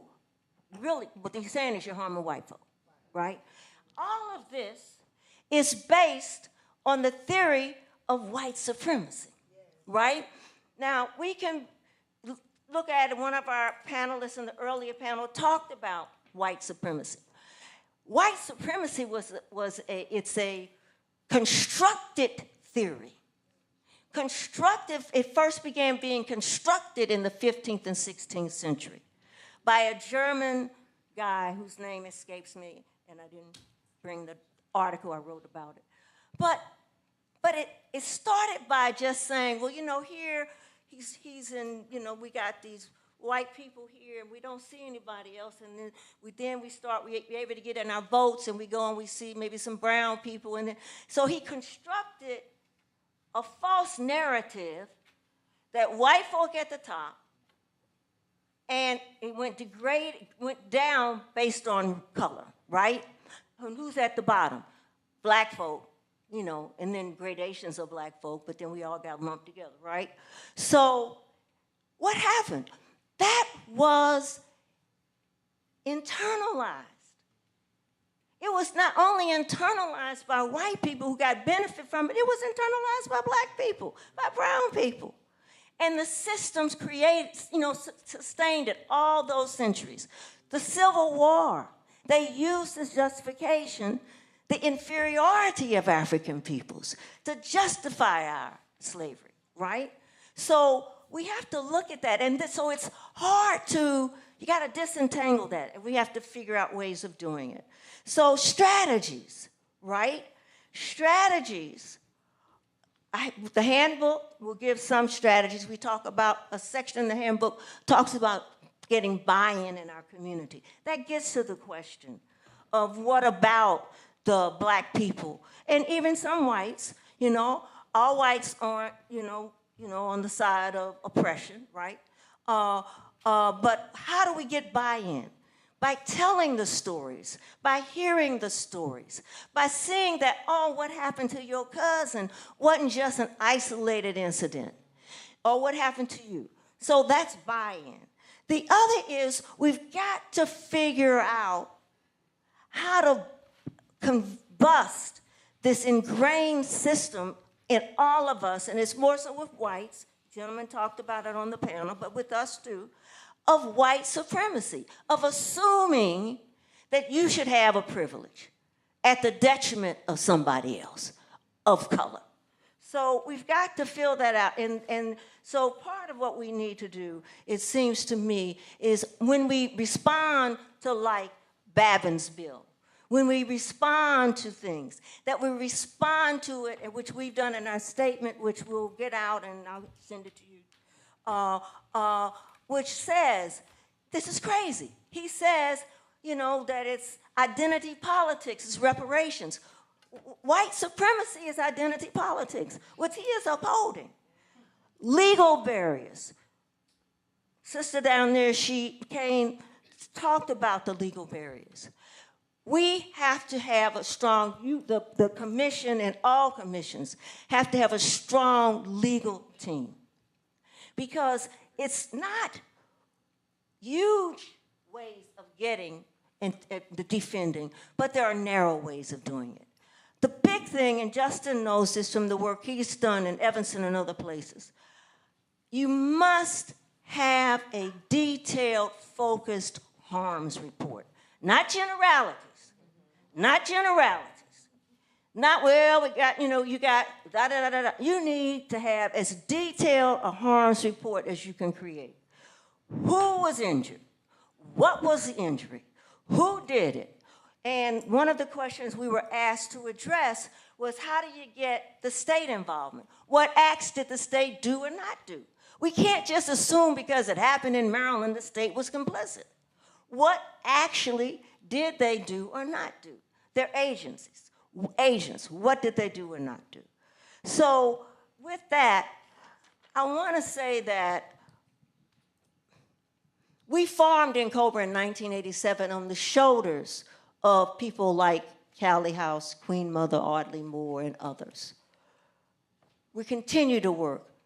I feel, some of you are too young, but some of you aren't too young to know when we didn't have a movement. And so I feel happy that Cobra was able to begin the modern day movement and that it's expanded to be what we have now, what Justin talked about, what Carolyn talked, the commissions, that we have allies that are strong, and that the movement for reparations continues to have a voice. One of the things that I want to end with, or the thing I want to end with, is what someone on the earlier panel talked about. You know, people say, well, we haven't gotten it so far, it's not any good.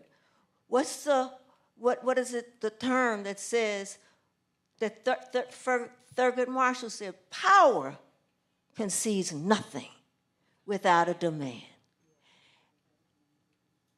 We have to stand up, that was the language from the earlier panel, and demand reparations. We can't worry, and I know somebody's gonna say, oh my God, but what if we don't get it? We can't worry about that. That's not our job.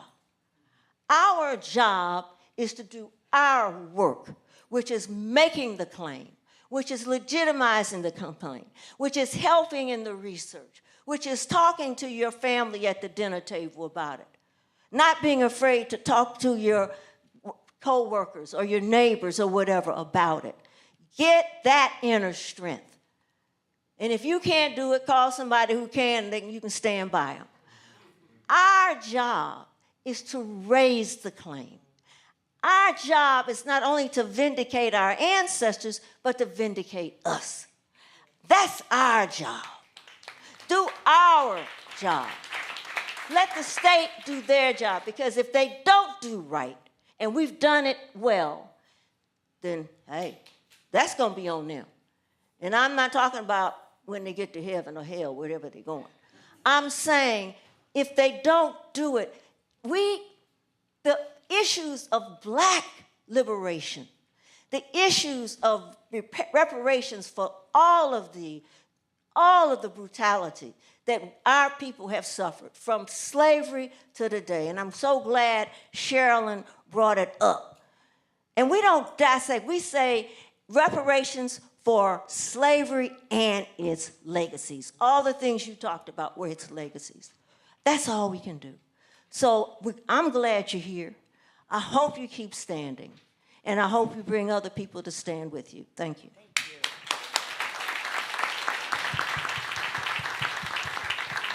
Thank you. I just want to thank our wonderful panel for being here and spreading their wisdom with us, and all of you for being here. We're going to have to break for lunch now, and we're going to come back. I think the next panel will start at 2:10, so we'll have a little short of a 40-minute.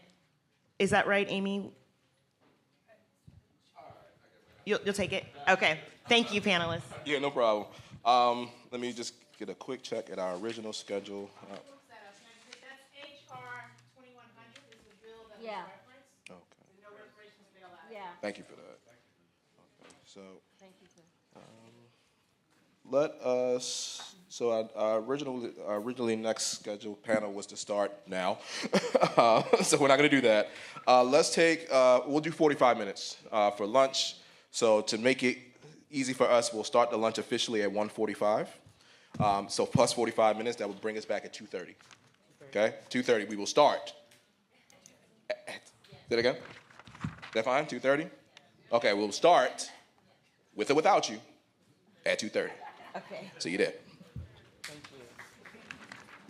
That was wonderful. I'm sorry for having to rush you.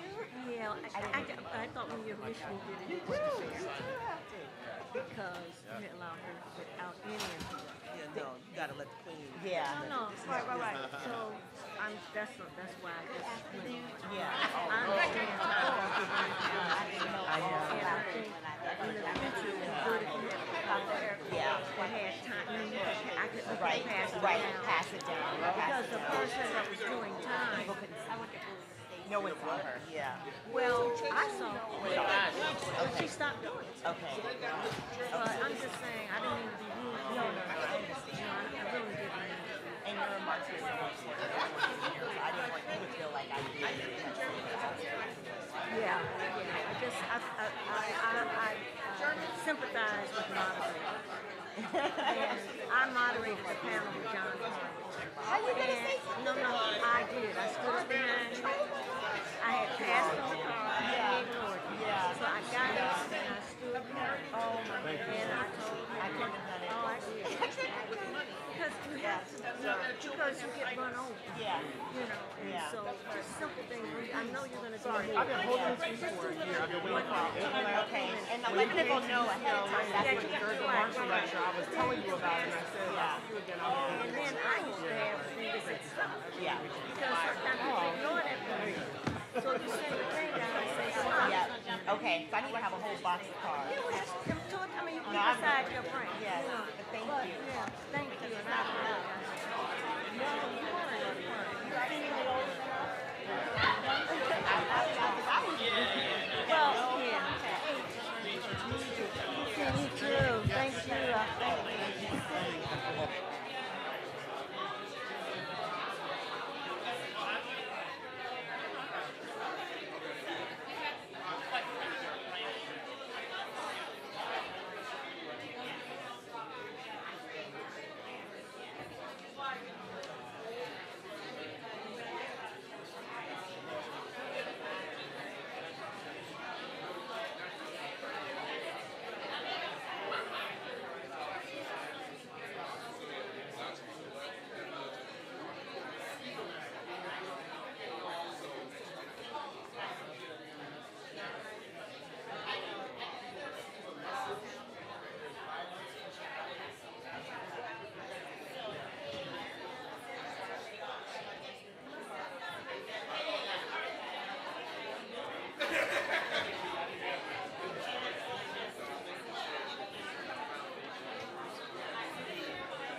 So good afternoon, everyone. Thank you for joining us at 2:30 as agreed.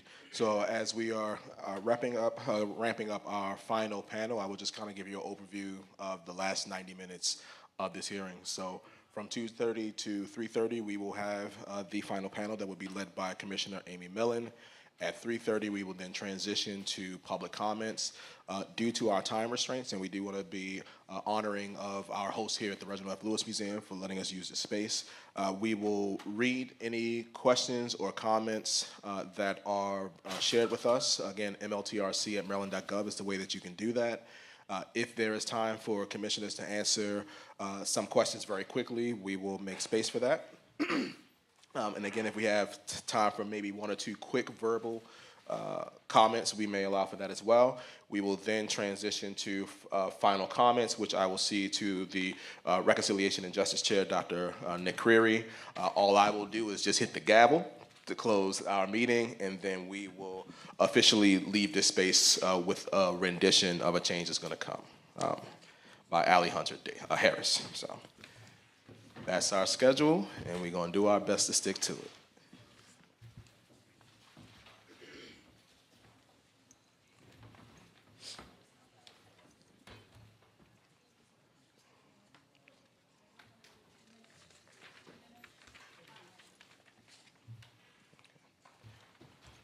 All right, so looks like everyone is here, so at this time, I will turn it over to Commissioner Amy Millen. Thank you. Good afternoon. I find it very fitting that the panel on community reflections is the closing panel for this historic two-day hearing on truth and reconciliation. I find it fitting because throughout both days, in all the many panels and comments, we have heard from the voices of community. We have heard from communities of all different types. So I really like being able to close out in this fashion.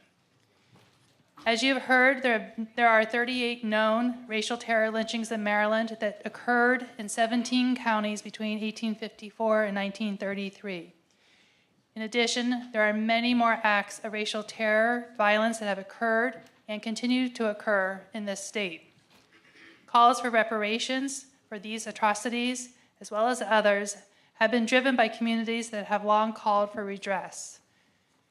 Even as we sit here today, Governor Moore has a bill sitting on his desk to establish the Maryland Reparations Commission to explore possible slavery reparations. Today, we're joined by 5 community leaders and advocates who have unique insights and approaches into the types of responses and/or remedies that could provide opportunities to African American communities plagued by centuries of injustice, and we'll discuss where we go from here. Yvette Carnell, if you could just raise your name, raise your hand, thank you, is co-founder of American Descendants of Slavery Advocacy Foundation, also known as ADOS, which advocates for reparations on behalf of Black Americans who descend from slavery. Before founding ADOS, Yvette served as a staff assistant to United States Senator Barbara Box of California, legislative aide to Congressman Marion Barry, and as an assistant to the chair of the Women's Vote Center at the Democratic National Committee. Lawrence Grand Prix, if you could just raise your hand, thank you, is the director of research at Leaders of a Beautiful Struggle, a grassroots think tank located in Baltimore that is committed to drastically improving the conditions of Black people in the Baltimore metropolitan region. In this role, Lawrence focuses on drug policy, criminal justice, police accountability, and community-based economic educational development. Brett Tyler, just to my immediate left, is the president of Heritage Associates, a genealogical research and instructional service firm for clients of American, African American, Caribbean, and Native American heritage. He works closely with his sister Donna, Tyler Holly. Between the two, they bring a combined 60-plus years of experience in the field as researchers and leaders, and have contributed to the research of this commission. Dawn Collins, in the red, has long been dedicated to public service. She and her husband, Richard Collins, are advocates and founders of the Lieutenant Richard W. Collins III Foundation, an organization working towards a hate-free, more just society for all, which they founded after their son was tragically murdered in a violent, unprovoked act of hate in 2017 on the campus of the University of Maryland, College Park. Jerica Richardson, if you could just raise your hand, thank you, is the Senior Vice President for Equitable Justice and Strategic Initiatives at the National Urban League, one of the nation's oldest civil rights organizations. She leads the organization's advocacy, public education, and strategic work on civic engagement, policy reform, criminal justice reform, and other justice-related areas. As a whole, this incredible panel has written extensively, published broadly, and most importantly, spoken out when it matters most. So I welcome our panel. I think we'll...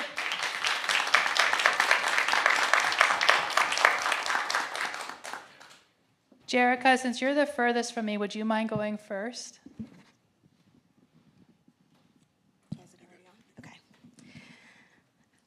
Well, good afternoon. I am honored to be here and speak on behalf of the National Urban League and our president and CEO, Mark H. Morial. And thank you so much to the commission for your courageous and very necessary work. I've definitely enjoyed what I've heard here today. And it is just really an honor to be in this room with all of you. I will say that being at the National Urban League and being able to talk about this work and this topic, the people's truth, is really critically important, because when we think about the establishment of the National Urban League, it was because during the Great Migration, you had so many African Americans across the country fleeing the Jim Crow South, fleeing the KKK, fleeing lynching and other violent atrocities, because they were seeking what they thought was a promised land in the North, in the Midwest, in the West, and they found that it wasn't. And so some of the things that we are talking about today, the things that we're talking about, the acknowledgement of what happened in the past, I think it's critically important that we lift up and have this conversation about what we're doing going forward. And so really happy to be a part of that, because the establishment of the division I lead in and of itself came to be in 2020. So post the tragic deaths of George Floyd, Breonna Taylor, and so many others. And like we heard from the panel earlier today, there is that connectivity between the lynchings of yesteryears and the lynchings that we are seeing every single day when we talk about law enforcement and the continued killings of Black bodies.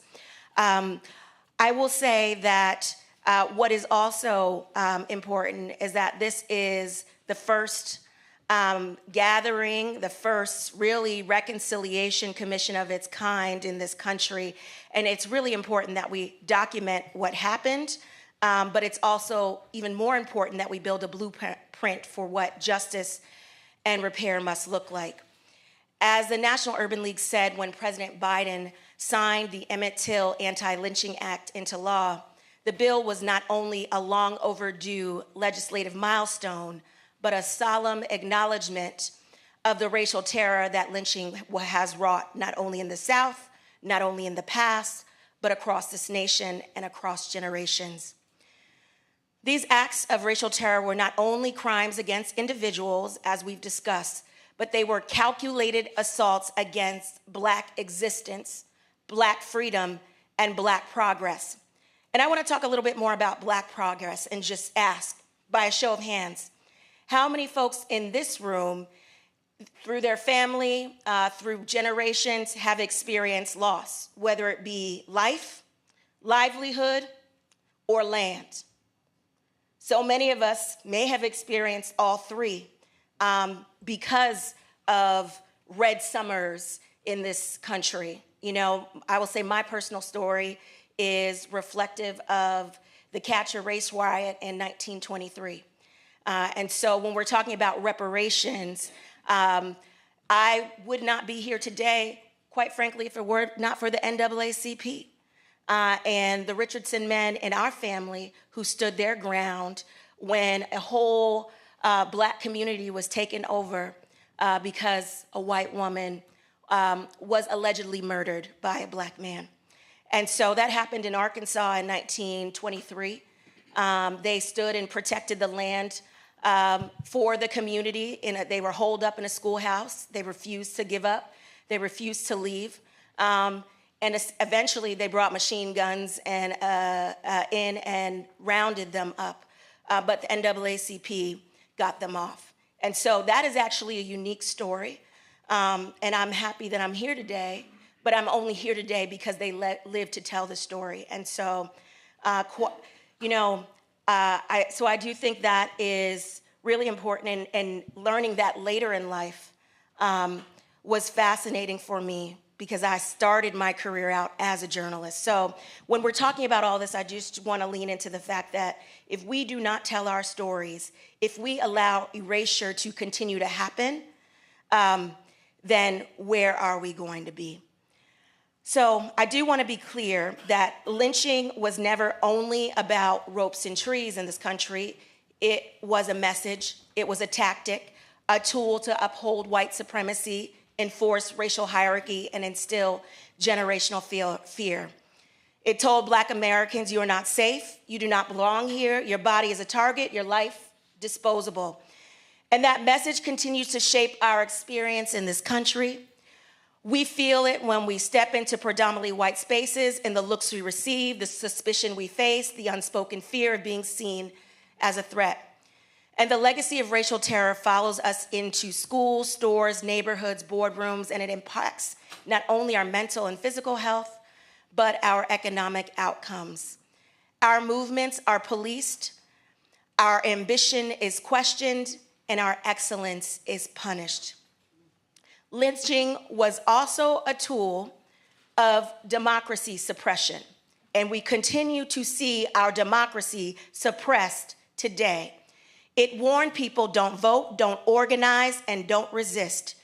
That fear still lingers. Today, we see it in the bomb threats targeting polling stations. We see it in gerrymandering and voter ID laws. We see it in multiple states putting forth legislation to make the process harder and more complex, putting forth legislation that should be simplifying things and expanding access, but it's not. We see it in the closing of polling places in Black communities, and the message is the same. Your voice doesn't matter. Your participation is dangerous. This isn't new. It's a continuation of a long, violent history. And I'll say we can't ignore the direct through line between lynching and modern law enforcement, as I alluded to earlier. Many of the most publicized police killings of the last decade that all of us in this room experience, from Eric Garner to Breonna Taylor to George Floyd, bear all the hallmarks of a lynching: excessive force, little to no accountability, and a community left traumatized. The images are seared into our consciousness, and the mistrust of law enforcement is not irrational. It's rooted in history. It is inherited. It is earned. The killing of Ahmaud Arbery, a young Black man hunted down by white vigilantes while jogging, shows us that this violence is not just in the past. It is present. We continue to be hunted. It is deadly. It is still often met with delay, denial, or indifference from the legal system. Let's also be clear. America's attitude toward Black men, particularly those who have had contact with the justice system, remains largely unchanged. We are criminalized in the courts, in the workplace, in the housing market, and in the public imagination. But that is why the work of the League and our 92 affiliates across this country, including the Greater Baltimore Urban League, led by President and CEO Takia Warden, entails not only advocacy now, but action. We are helping individuals expunge records, access employment, and reclaim full citizenship in the eyes of the law and society. And so we are a national organization. We have 92 affiliates across the country, but I stand proud today in saying we commend Governor Wes Moore for his nationally historic executive order pardoning over 175,000 cannabis convictions in Maryland. That is what leadership looks like. You can applaud that. Not everyone in this country lives in these circumstances. And that is what repair in action can be. We also applaud the governor and the Maryland legislature for recently advancing a bill that could grant individuals the ability to expunge decades-old probation offenses that continue to limit their lives. These are the kind of structural changes that move us closer to justice. So, what does repair look like? It begins with a shared public acknowledgement of the harm.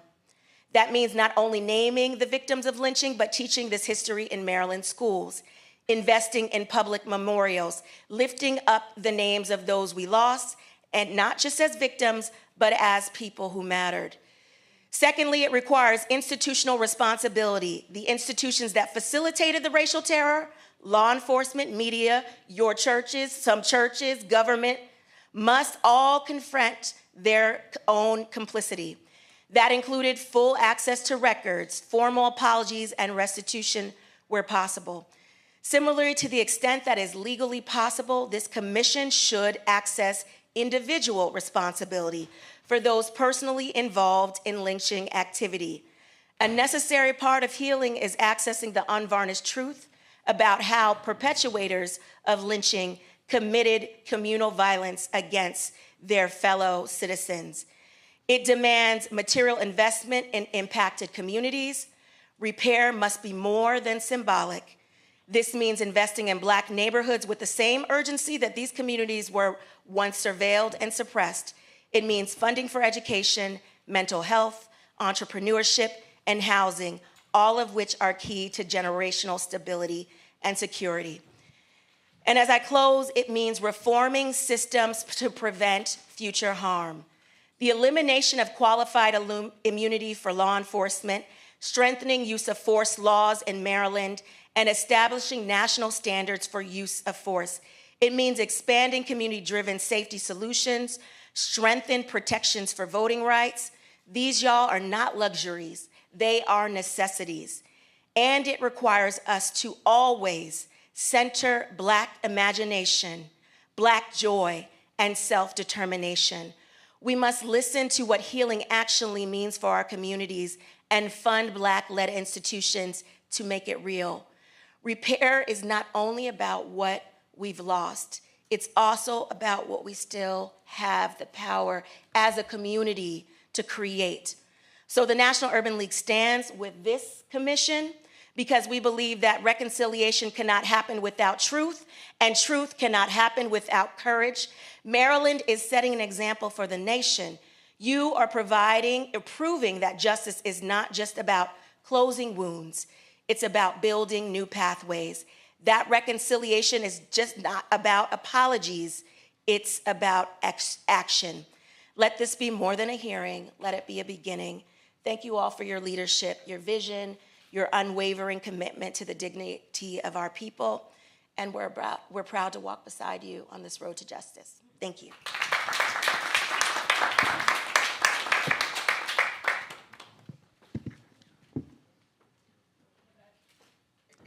Thank you. Let me start saying you were not a slave, you were not a slave, you were not a slave, and you were not a slave. So what does that mean?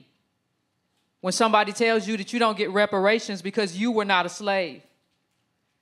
One of the things that we have to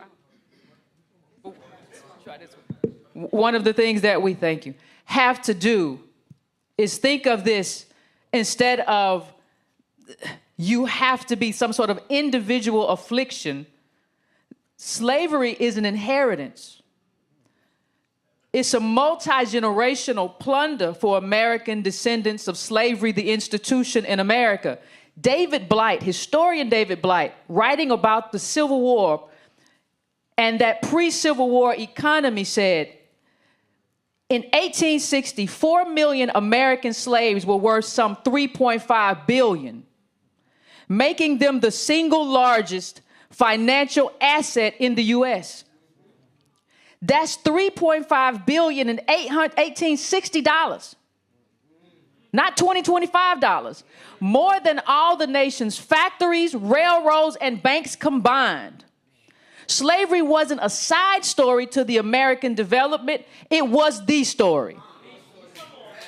The forced labor of our ancestors laid the bricks of the U.S. Capitol, harvested the cotton that powered the Industrial Revolution, and built the economic infrastructure of both the North and the South.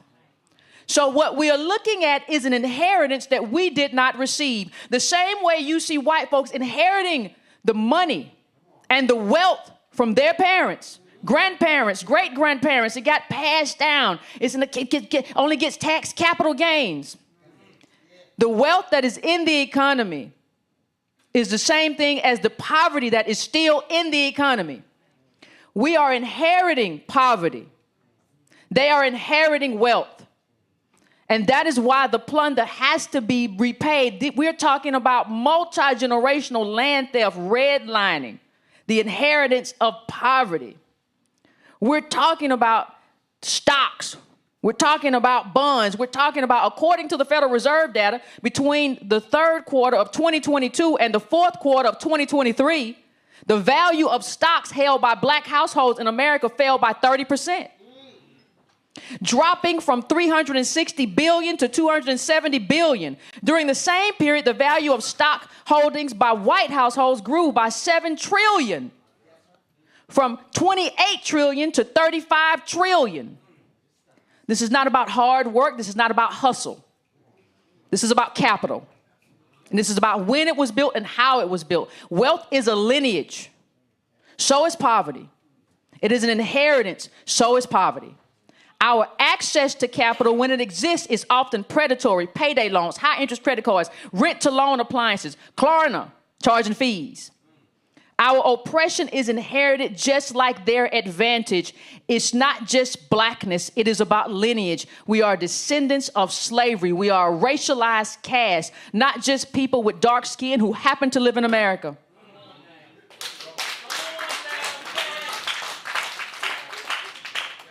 And this is where the reparations framework gets distorted in today's conversations. Too often there's an assumption that all black people in America share the same claim, but lineage matters. Black immigrants were barely even present in this country prior to the Immigration and Nationality Act of 1965. Before that, they were to the right of the decimal point according to census data, statistically insignificant. According to the Pew Research, African-born black immigrants stand out for their more recent arrival in the U.S. 3/4 immigrated in 2000 or later, with over 4 in 10, 43%, arriving between 2010 and 2019 alone. Black immigrants from the Caribbean may have arrived a little bit before that, but we're talking about who built the country. We're talking about a specific harm. We're not talking about a specific kind of melanin. We're talking about a harm. We're talking about a multi-generational affliction.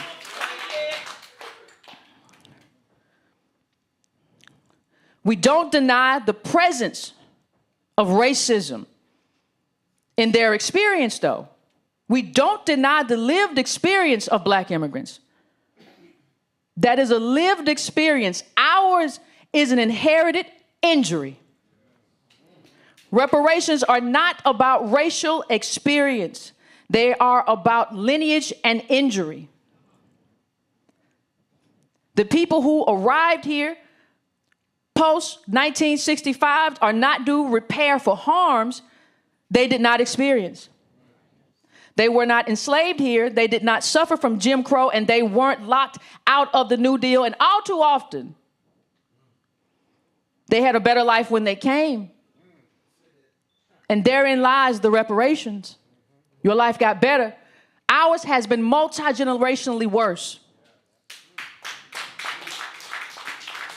And let me just say something. This is not about division.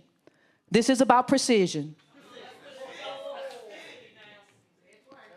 A reparations framework based on harm cannot include those who were not harmed, and that is the only way you're going to get this to the Supreme Court. That is the only way, that is the only avenue we have. We are in a world with Ed Bloom running around filing lawsuits. That is the only pathway. Now, let me talk a little bit to the people who say reparations You can't do it. How are you going to do it? How are you going to fix it? I heard a lot of conversations, great conversations today about Germany. And those were wonderful conversations. But I want to say that it's not just Germany. We're talking about Japanese Americans in this country. And I want to be very specific. Not all Asians received reparations. I want to be specific. Not all Japanese received reparations. It was specific to a harm for those who had been interned and their heirs. It has never been the case that we limit reparations to just that one generation. And let me bring up some other ones as well. Early reparations legislation resulted from Marshall Island inhabitants suing the United States in the U.S. Court of Claims.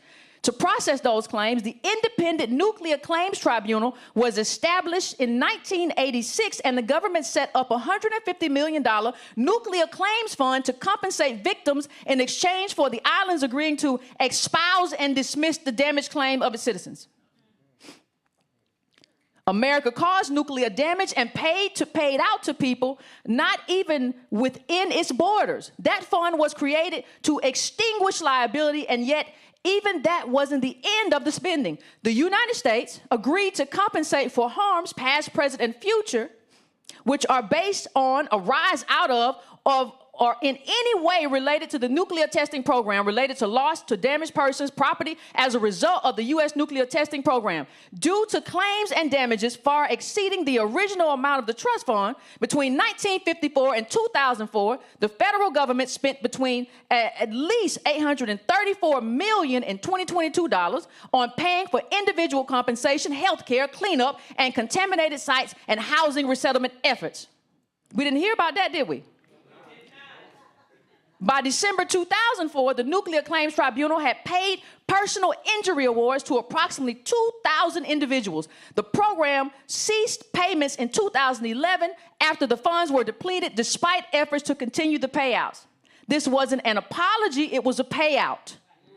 A substantial one, and it wasn't the only program. The second major legislation for nuclear testing reparations was enacted in 1980. After decades of advocacy in 1990, the federal government enacted the Radiation Exposure Compensation Act, RECA, which established a $100 million trust fund to provide compassionate lump sum payments to individuals harmed by exposure to radiation.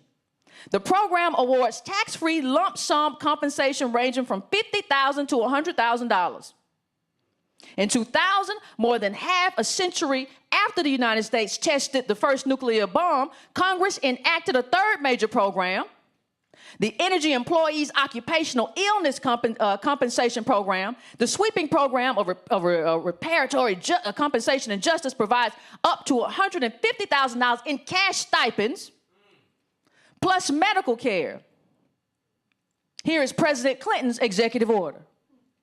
Thousands of these courageous Americans paid high price for their service, developing disabling or fatal illness. While the nation can never fully repay these workers, you heard that before, right? You can't fully repay it, but we're going to give you some money. They deserve recognition and compensation for their sacrifices. This is not symbolism. These are payments. This is what reparations looks like. And the reason America knows exactly what it looks like is because America has done it before.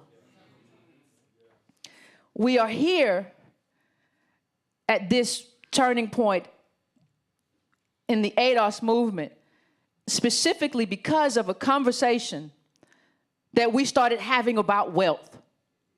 Why don't we have it?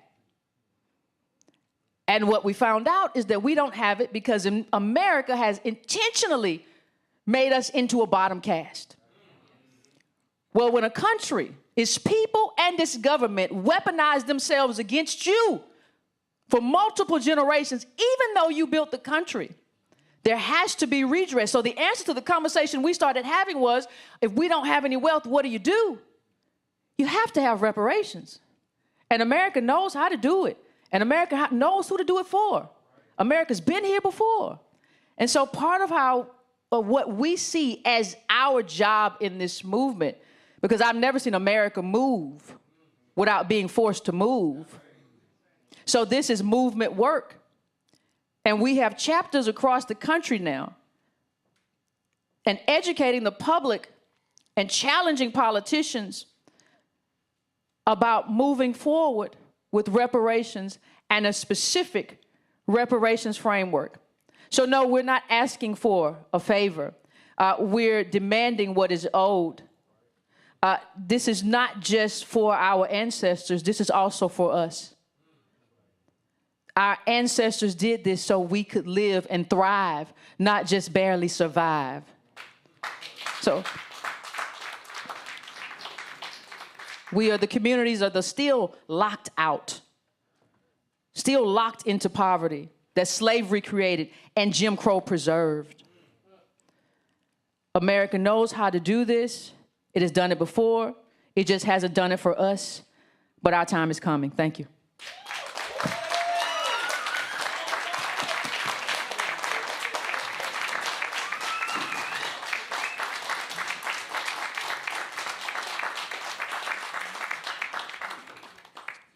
Good afternoon, everybody. My name is Lawrence Grand Prix. I'm Director of Research for Leaders of a Beautiful Struggle. Just like people did Project 2025, that's from a think tank, Heritage Foundation. We are a think tank, so we design policy and do advocacy specifically to advance the interests of Black folk here in Baltimore and Maryland. So we've worked on things like reparations to the war on drugs. We've worked on the Youth Fund. We worked on getting the Reparations Commission passed statewide. We hope that the governor signs that. And we view reparations as a verb. So reparations, all of these things we've done, we've used a reparations lens to influence how we want those policy outcomes to look. So while we keep focusing on an individual reparations outcome, seeing everything we do as a political theory of power building, and reparations as a verb, I think is going to be important. And I wanted to share some thoughts from that perspective today. So first thing is I want to get into a political theory of change, because that's going to influence how we understand truth and reconciliation, and how we understand how to achieve reparations. So let's start with the civil rights movement. Someone like Derek Bell, one of the co-founders of critical race theory, working with Thurgood Marshall on some of these important civil rights cases, he developed this theory called interest convergence, which after seeing some of the limitations on some of the court cases he worked on, where folks got nominal integration, but the masses of Black people's lives got worse, he basically came to a theory that to a substantial extent, the progress we make in America as Black folks, it depends on the ability for powerful white interests to see their interests converging with the reforms that we're asking for. And that's important because it challenges some of our civil rights mythologies. The old joke is, Rosa sat down, Martin stood up, and the good white folks saw the light and saved the day. Right? And that's, sometimes we say that jokingly, but I think it's a political theory that if we just have these people see our suffering, that in of itself was the driver of change for the civil rights movement. And Bell says, no, we had a Cold War. Having segregation during a Cold War made it untenable for American capitalism to fight communism. But it's not just interest convergence. He also has something called forced fortuity. Black people forced it to be in the interest of white people to grant critical concessions. Think of folks like Fannie Lou Hamer, the Mississippi Freedom Democrats, Stokely Carmichael. They shamed them with the white primaries they did. They were willing to walk out of a Democratic National Convention, and that forced the voting rights bill to get passed. So it's not just, oh, we have to hope it's in their interest to give us something. No, we have to build the power to force it in their interest. And if we don't have precision about what we ask the government to do, they're going to give us something that looks good and sounds good, but is ultimately in their interest. And I wanted to present that because in order to understand, thank you, truth and reconciliation, you know, we talk about being an organization that operates from a radical Black nationalist Pan-African perspective. And that's not viewing Africa as a continent, as a mythology, as this mystical homeland. There are concrete material political lessons we have to learn because we believe our oppression is connected.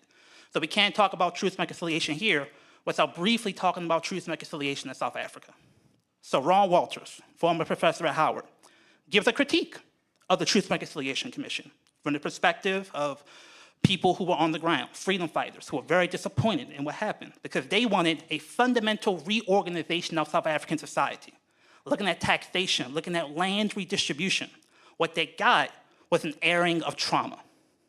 And not only did they get an airing of trauma, that went both ways. Winnie Mandela was hauled in front of the Truth and Reconciliation Commission and chastised and accused of human rights abuses. So that was in their interest to chastise winning and to use the trauma and pain of a society trying to reorganize itself after war to give the appearance of justice but not fundamentally change the economic and political infrastructure of that nation. And if we're not careful, our best laid efforts here in America with truth and reconciliation will do the same thing. Right, so that begs the question of what is reparations? So with our work at LBS, we operate from this perspective, generally, that reparations involves those who are aggrieved having the power to choose for themselves the mechanism of redress for that harm. Secondly, we believe that the cultural, political, and economic practices that was disrupted by the harm should be the starting point of investing in those institutions to meet communities' fundamental needs. John Henrik Clarke talks about this as building the capacity for civilizational machinery. Black people meaning fundamental core needs of our community that we control, and that being a core component of reparations. So what could that look like, specifically from the perspective of lynching? So just one brief example that came to mind as soon as I got the email. So many of the lynchings that happened were on the Eastern Shore and were from the perspective of laborers, as previously stated, having disputes. So what are the industries, the fundamental industries that generate profit and also meet necessary community needs that we as a people could control? Where do we get from the Eastern Shore? We get a lot of our seafood. Just like we have agriculture, we have aquaculture, a burgeoning multi-billion-dollar industry in this state that Black people have almost no part of. What if part of our reparations for lynching on the Eastern Shore was to give Black folks, we call it lineage, call it historical experience, call it areas targeted by lynching, specific ability to have, like they did in the past, there were thriving Black canning industries on the Eastern Shore that have been outcompeted by other seafood interests. But what if we had that be a core component of not just jobs, but ownership in industry directly tied to the communities most impacted by lynching? So that's an example of when you bring a nation management perspective to reparations, you get results that can lead not just to some ownership, but just fundamental ownership of fundamental core components that are going to continue to create jobs and wealth over time. Another example, so many of the folks, again, from lynching all over the state, that violence led them to flee to Baltimore. So when you're looking at Baltimore, what are some of the things that we can do here in Baltimore that would build some of that fundamental machinery for wealth building and jobs that can be viewed from a reparations lens? Just one small example. Trump just announced a massive tariff, right? So many of the goods we're used to getting cheaply from overseas now are going to be more expensive. That's a problem, also an opportunity. Here in Baltimore, I would say probably the majority of our schools have mandatory school uniforms, and almost all of them are made in India. There is an entity on West Baltimore, North Avenue, called the Image Center, that has a manufacturing facility where the young people are sewing clothing. What if we invested in them to do the school uniforms for this city? That's millions of dollars and hundreds of jobs in the very communities most impacted by poverty, impacted by the war on drugs, concrete material reparations people can feel in the intermediate term, that we have the political power to actually deliver on to build the political basis for more radical forms of redistribution. Be that checks, be that fundamentally all different forms of reparations need a political base of the masses buying into them. So this vision of reparations says we need to look at concrete material investments in institutional machinery that we can own and control and build from there. Just a few more examples before I run out of time. So when we saw cannabis was going to be legalized, we knew that so many of our people would view reparations through the lens of, we got criminalized for selling it, we should get to sell it and make money off of it. And that's absolutely true. We knew in addition to that, that the reality of capitalism in America meant that the economic entry barriers for selling cannabis would be so high, we couldn't ignore that millions of tax revenue that was going to be generated off those legal cannabis sales, that was a pot of money ripe for a reparations framework, given the empirically proven violence of the war on drugs. 6 to 7 times the cannabis arrest in Baltimore City, Black-white disparity. So we worked with folks in the Black Caucus to get 35% of all cannabis taxation revenues put in a pot of money specifically designed to go to communities most impacted by the war on drugs. That's a facially race-neutral criteria. Just look at the cannabis arrest in the counties. But that leads to Baltimore City, Baltimore County, PG controlling the majority of that money and putting it under local control so we don't have the political machine in Annapolis disseminating that money. There are people you can roll up on in your community. county council people, city council people, that you can influence to actually get control of that money. So again, from that theory of reparations, those most aggrieved having control over the resources, that's where that theory comes from. So to conclude, I want to talk about how we've talked a little bit about spirituality and the ways in which that the violence of lynching have prevented the ability for that to manifest itself. I would say that we need to be sure that we're not listening to the media that's telling us that that stuff has disappeared. Because if that stuff was changing our community and solving problems, giving our media environment, the question is, will we even know? Violence in Baltimore, the shootings and murders are down almost 40% over the past 2 years. And I would say that is specifically because grassroots violence prevention organizations have built institutional capacity, not just individual people, but institutional machinery to deploy at scale the cultural technologies of Black and African people that keep us alive. So it's important for us not to just speak generally about spirituality and the spiritual work of truth and reconciliation that is important, but to challenge the media narratives of folks like Sinclair Media, Fox 45, and the Baltimore Sun that continue the legacy of demonizing our youth that led to the lynchings of the past, and to see reparations as materially investing in institutions like We Are Us, institutions that are doing the concrete work of improving material conditions so our people can see it. So many of our people, it's not that they don't want reparations, not that they don't believe in reparations, they aren't seeing the people talking about reparations engaging materially with the people who they see improving their lives. When we do that, I think that's when the movement explodes. Thank you.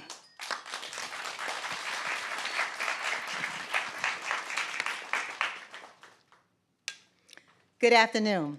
My name is Dawn Collins. Let me be clear, I don't call myself an activist. Who am I? I'm a mom with a broken heart who refuses to be quiet. I am an American. Understand that, I'm an American. And I am a patriot. Why do I say I'm a patriot? My son was third-generation military, willing to do what less than 1% of this nation is willing to do. He took an oath to defend this nation against all domestic and foreign enemies, and it was a domestic enemy that took him out. I'm also I'm part of a family of racially motivated hate survivors. My father-in-law in rural eastern North Carolina was taken out the same way. He returned home from the Korean War, walking home to his wife. And a white man said he was looking in someone's window and got his shotgun and killed him. That white man never served 1 day in jail. 60 years later, my husband and I have to face that same trauma. Again, my son, ready to graduate from Bowie State University, a historically Black university that produces exceptional men and women. But where was my son murdered? At the flagship university, better known as the University of Maryland, College Park. Now, as we continue to go on about our lives, my husband and I said we could not be quiet about this. But there are a number of things that did not make the process of grieving my son any easier. Because we were told countless times by lawyers, trust the rule of law. Did you guys hear me? Trust the rule of law. Now, the monster, whose name is Sean Orbansky, was one of those that liked Facebook pages for alt-right nation. His phone contained all kinds of disgusting things. Now, I want to tell you this. Your phone is a microcosm as to who you are. If you give me your phone, I can tell you what you like, what you don't like, how you spend your money, where you've gone. But the presiding judge heard this evidence and said it did not rise to the level of a hate crime. And my husband and I had to sit there and watch those people affiliated with the monster clap and high five when he did that. Again, I'm an American, and I'm a patriot, and that's how we were treated. And I want to tell you something. Surviving families don't forget what happened to their loved ones. So to offer those words of my prayers and my thoughts are with you,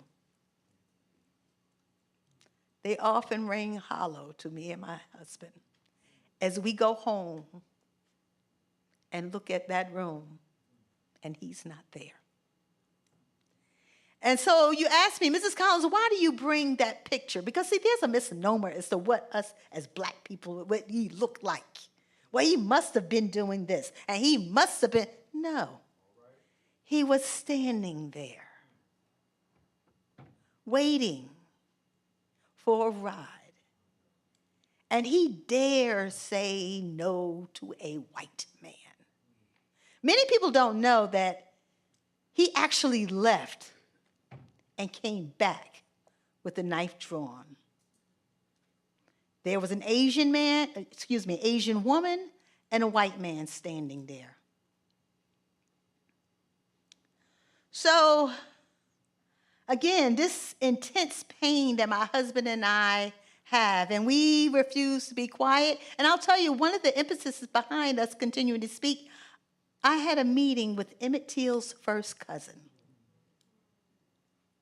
And she explained to me how Miss Mamie cried about her son until she transitioned. And I said to my husband, if Miss Mamie Till could say, you will not keep that casket closed, America, you will see what you did to my baby. Rick and I have said, no, no, no. We are a family of servants to this nation, and we will not be quiet as to what happened to our dear son.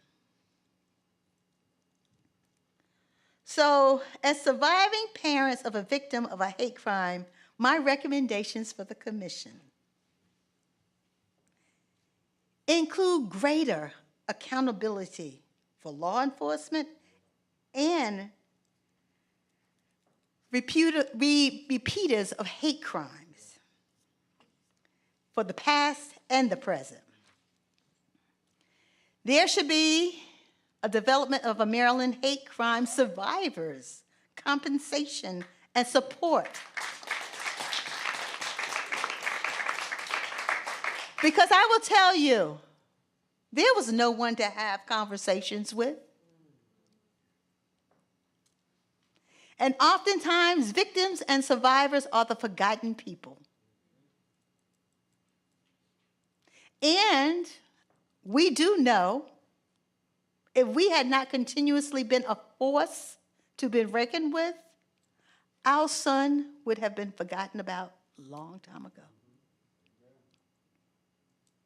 So when schools, synagogues, churches, nightclubs, and bus stops are no longer safe zones, how do you ever return to a normal life? More importantly, what's next? What's next for the Collins family? For the survivors that we are.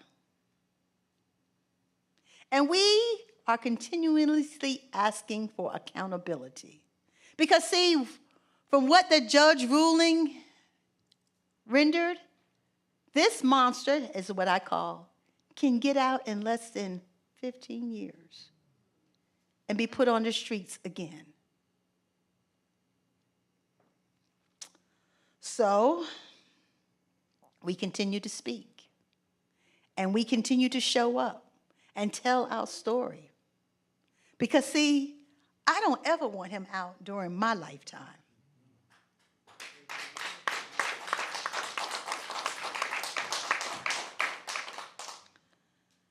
So again, I want to say thank you to the commission for letting us speak, letting me speak my truth as a mom with a broken heart who refuses to be quiet. And ending my speech, I will say, mobilize, join us, look at our website,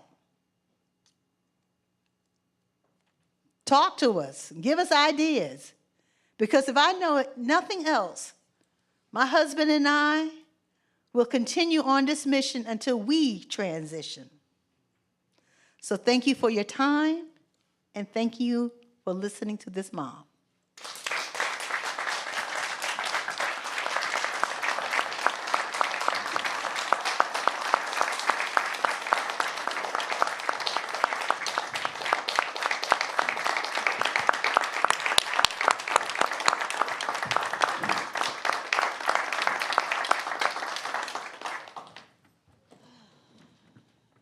I just don't know what to say. Good afternoon, everyone. Good afternoon. I'm Brett Tyler. I'm one of the principals at Heritage Associates.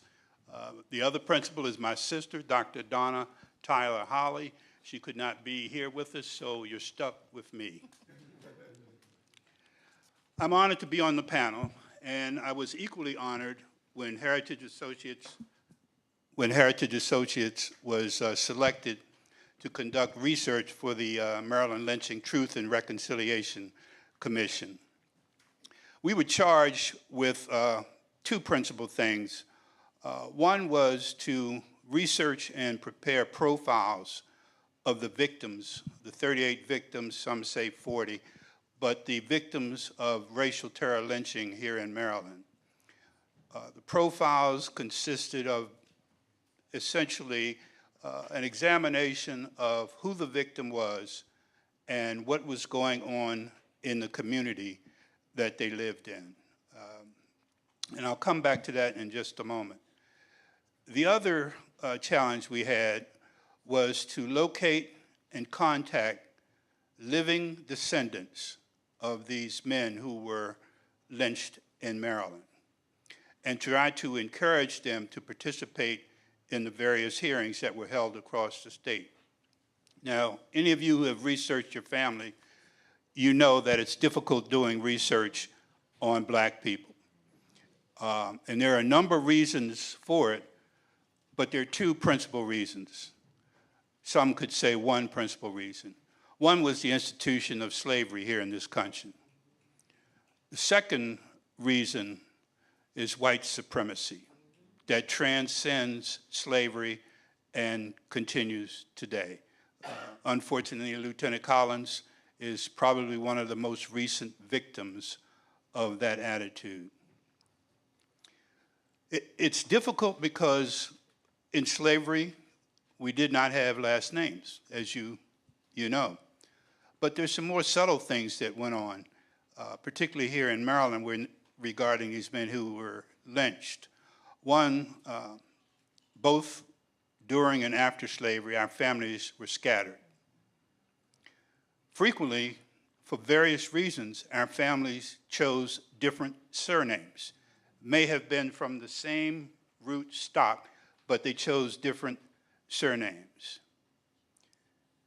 Census takers, generally incompetent and ignorant. Friends of someone in political power who got a paying job. They were often racist as well. So a lot of the census information is missing or erroneous or incomplete. Erroneous vital statistics, where when we got married, when we rushed to marry after the Civil War, did you know in a lot of counties, those records were just burned out of spite for no other reason? So there's the issue of missing vital statistics. Our achievements in various fields, science, mechanical inventions, were often ignored or in effect stolen The other thing that is, I think, a bigger issue than a lot of us may realize is the role of the press. The contemporary media went out of its way to justify lynchings, to protect the inevitable white woman who was allegedly assaulted, to ignore evidence that there may have been a personal relationship between the lynch victim and the woman, to ignore evidence that the woman was of loose character, shall we say. So the press had a tremendous impact. The other thing that the media did was to dehumanize the lynch victims.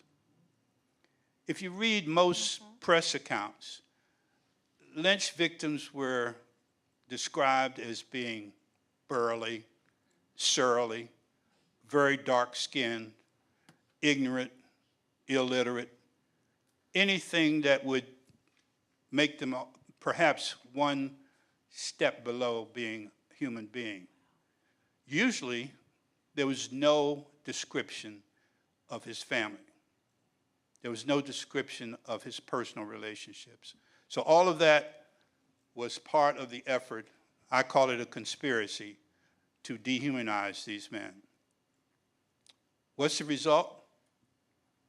Well, one, we're incredible people. We are incredibly strong. We are incredibly resilient. But we do suffer from trauma. Someone said that slavery and the effects of slavery is inherited, and that is absolutely correct. The effects of the trauma that is still ongoing can be felt today. We have somewhat, in some instances, in some respects, our esteem for ourselves, for our story, for our culture is not where it should be. Why? Because in many cases, we don't know it. If your family was like my family, believe it or not, my grandmother, my great-grandmother, was a slave. Did my grandmother talk about it? No. Did they talk about some of the things that my father endured in the military? When he came home on leave to Macon, Georgia, where my mother hailed from? No. We tend, to an extent that I wish was reduced, we tend not to pass down our story.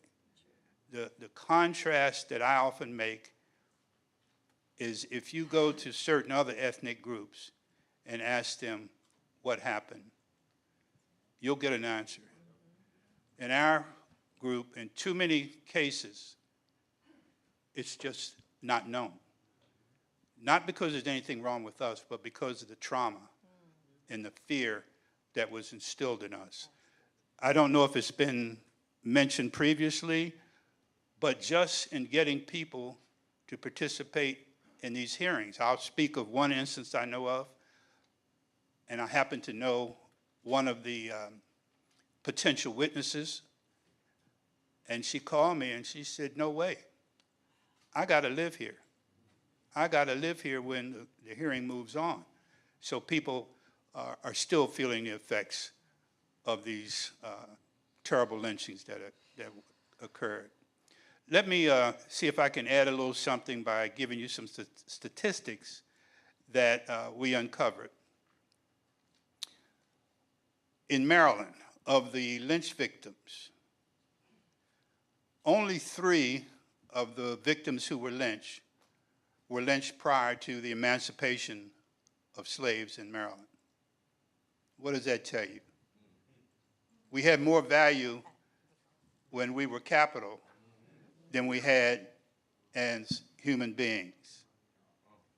Maryland started recording deaths in 1875, I believe. You know how many death certificates we found for lynching victims? 5. So they weren't even worthy of their deaths being recorded. Another thing that appears to have played a significant role in who got lynched was what we would call the uppity factor. I mean, in some circles, they would be described as uppity Negroes. I'm being polite. To give you an example, in Maryland, 5 of the lynch victims were from free families. 1 victim served with the United States colored troops and was registered to vote. 4 of the victims had fathers or other relatives, uncles, who served in the Civil War. 9 of the victims were literate. They could read and write, including 1 who graduated from Princess Anne Academy, which later became Maryland State, which later became University of Maryland, Eastern Shore. Another factor that we found was, and made the research a bit challenging, was frequently victims' families left the state. Widows would return to their maiden names, afraid to keep their married name. They did not want to be associated with the lynch victim. This came as a bit of a surprise. Lynch mob members were frequently members of the jury investigating the lynching. They were frequently law enforcement agents or related to law enforcement agents. In one case that we know of and we've documented, the principal person in the lynch mob was the foreman of the jury and a brother-in-law of the judge. Bottom line, not one single person was ever brought to justice for all of these documented lynchings. As I indicated before, the press was a major influencer of public opinion, played a key role in the fact that no one was convicted. So I would conclude by saying the work couldn't have been done without the strong support of this commission. Several of the commission members shared work that they had done, particularly the ones that hail from academia. Maryland has good resources. The Maryland State Archives being one, the legacy of slavery within the archives being another, the local lynching memorial project, which kind of walks hand in hand with this commission, was incredibly valuable. I don't know if any of them are there, but the Prince George's chapter, shout out to you. I was asked to please make a comment about what the state could do. Number one, for those who want to know their history, and we all should, is greater digitalization of records. The process is ongoing now, but in instances, say, of vital statistics, more work needs to be done. Having the indexes that are available is wonderful, but I just hope the state will continue to digitize its records. Lastly, in this environment we're in today, it's difficult. As a people in general, and as Black people in particular, we have got to value our history and start telling our own story.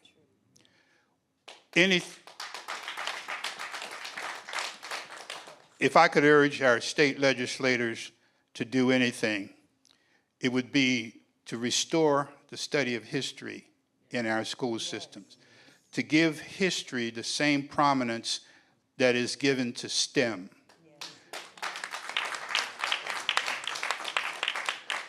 I'll close with this. This was an enriching experience for my sister and I. we learned things and we learned details that we didn't know, despite the fact we've been doing genealogy combined.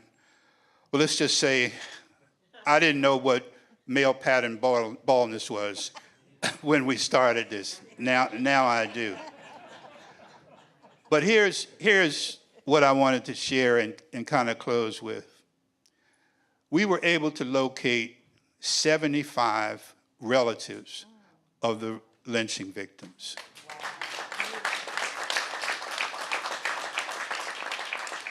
But here's the point that proves my point. Of the 75 people that we contacted, only 33 bothered to respond. Of those who responded, we were able to determine that and document that they were documented relatives. Of all the people that we contacted, only 3 of them knew of the lynchings. It was not a story that was passed on in their family. It was not a thing that was talked about. Of the people that we contacted, only 5 agreed to participate in the hearings. What can we do better? If the reparations commission goes down this path or a similar path, I think there's some things that I've discussed with Amy and others on the commission. We have to overcome people's fear. It's real. Just as one example that we learned kind of late in the game, we would invite people to come and testify. And that's the wrong word. That is not a word that makes people feel comfortable. They could be afraid of public speaking. It has sort of a legalistic ring to it. So I think you have to be careful about how you approach people. But the most important thing is we have got to become more knowledgeable and more proud of the incredible history that we have in this country. Thank you very much.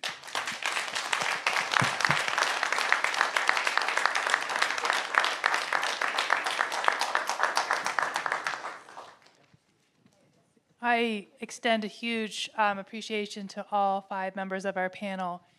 I heard a theme of sort of dynamic. We need to be dynamic, not static. And different words that were used were voice, movement, active. So I think about activating, moving, and I don't know how to turn voice into voicing, vocalize. And I think all of you mentioned that in one form or another.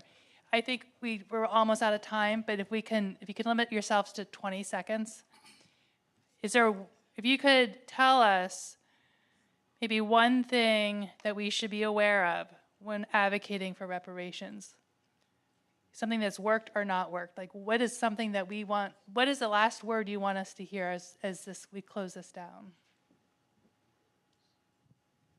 Change of values. I'm going to be honest, reparations has got to be more than a check. It has got to be a process that changes the values and the outlook of our people. For me, it's a series of words. Never shall we forget. That's right. That's right. Ownership. In other states, for example, reparations for the war on drugs, it was sold as reparations, but it was really owned by nonprofits and academic institutions that made the community's desires beholden to them. So if we're not careful, they're going to give us something, again, that they control and sell it as reparations. So we have to own the institutions that operationalize whatever we call reparations. We spend too much time in raising awareness, as if people don't know. We spend too much time in raising awareness and helping people understand. And I understand there's a lot in that in terms of you can get paid real good at a job just raising awareness. But that's not what we're trying to do. What we're trying to do is movement work. because these people love us if we just go raise awareness and let me make you comfortable. Let's talk race relations. Let's talk, what was it, racial tension. But when you talk about something actually substantive, when you're talking about something quantifiable, money, then you're gonna have to get into the field of politics and make people do what you need them to do.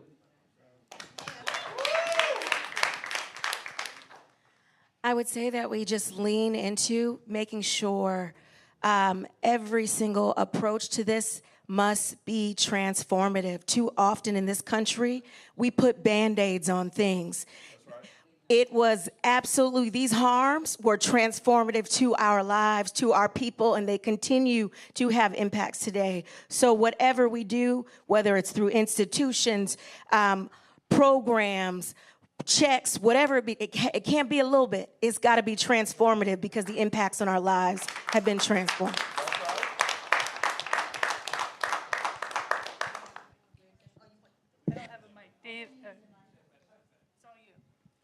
All right, well, thank you once again to our panelists. Thank you so much for closing out our hearing. Thank you to Commissioner Millen for leading this panel. And as we quickly shift to the final portion of our hearing, I will give it back to Commissioner Millen as we now transition to public comments. So again, in the interest of time, we hope that you all have shared your public comments so they can be acknowledged in this space.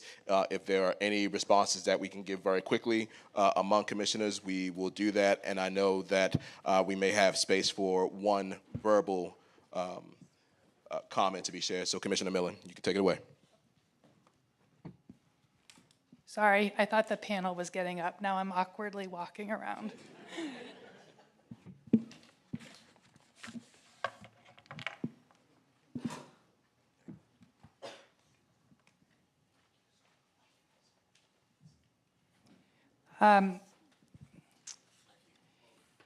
Yesterday, I should read the comments again.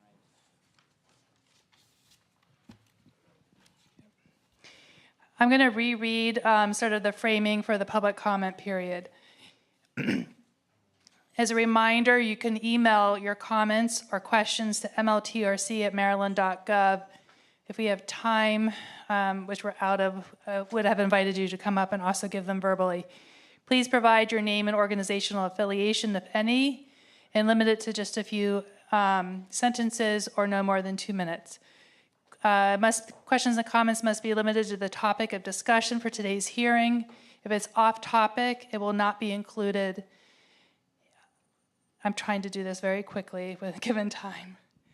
I think I'll just jump ahead and read the comments that we had from students yesterday.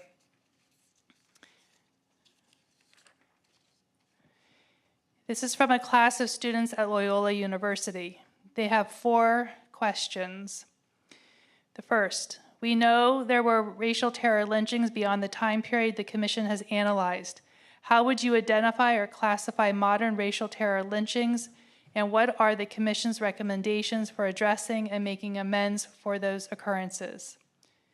2, it was noted that incarceration doesn't make us safe.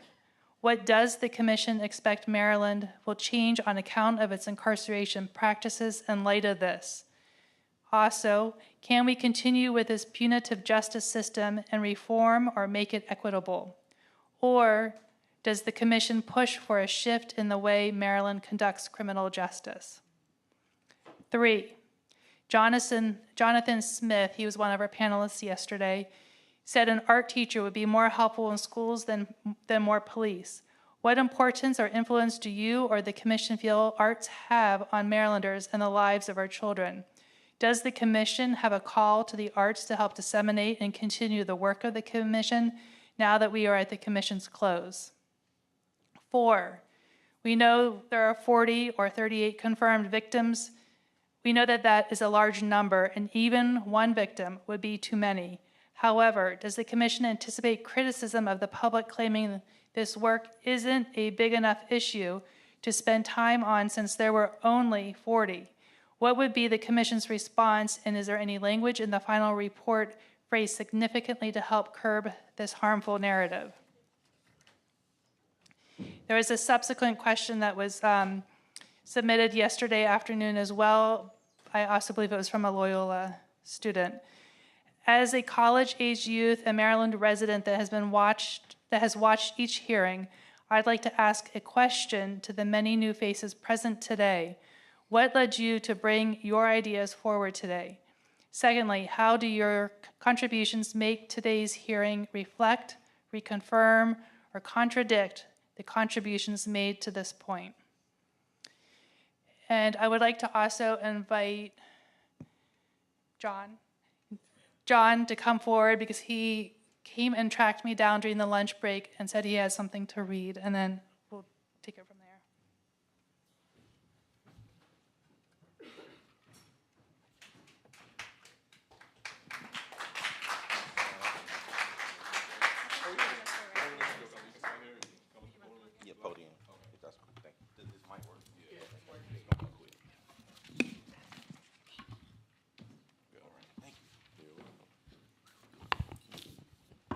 All right. Good afternoon.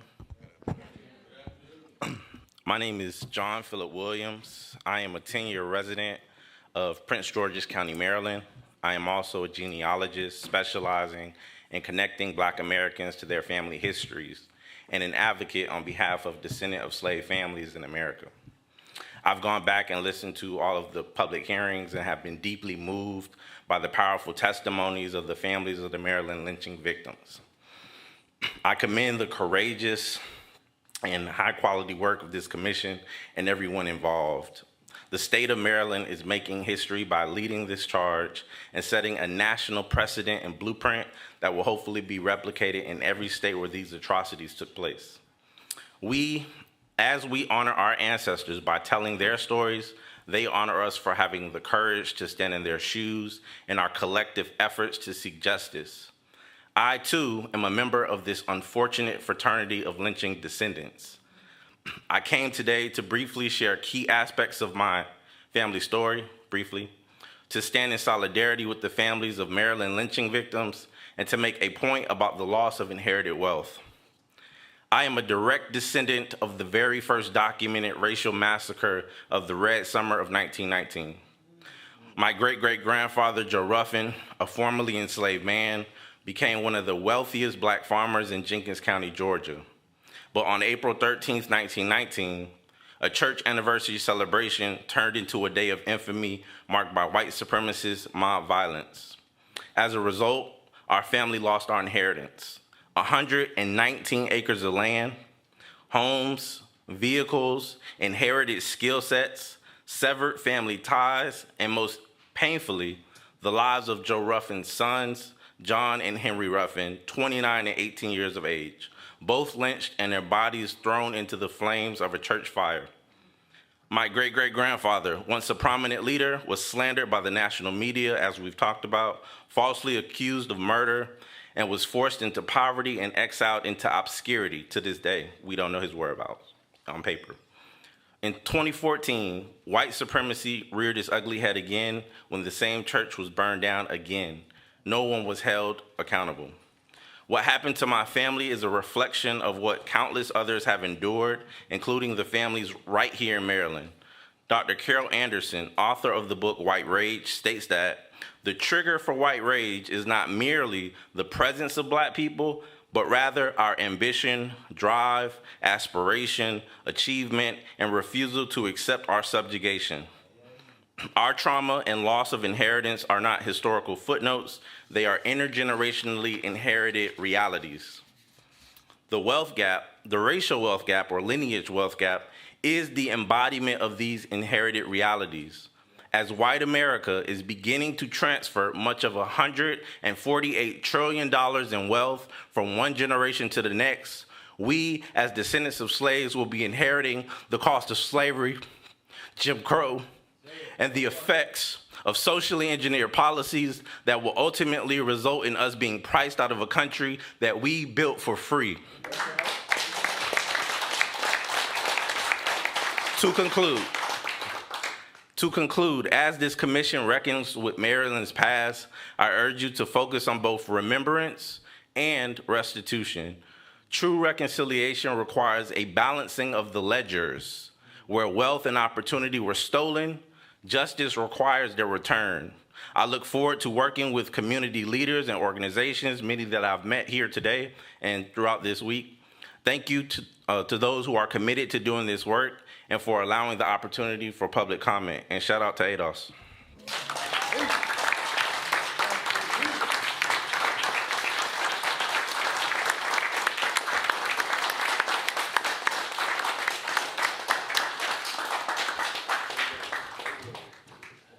We have time for another 1 or 2 comments, questions, reflections.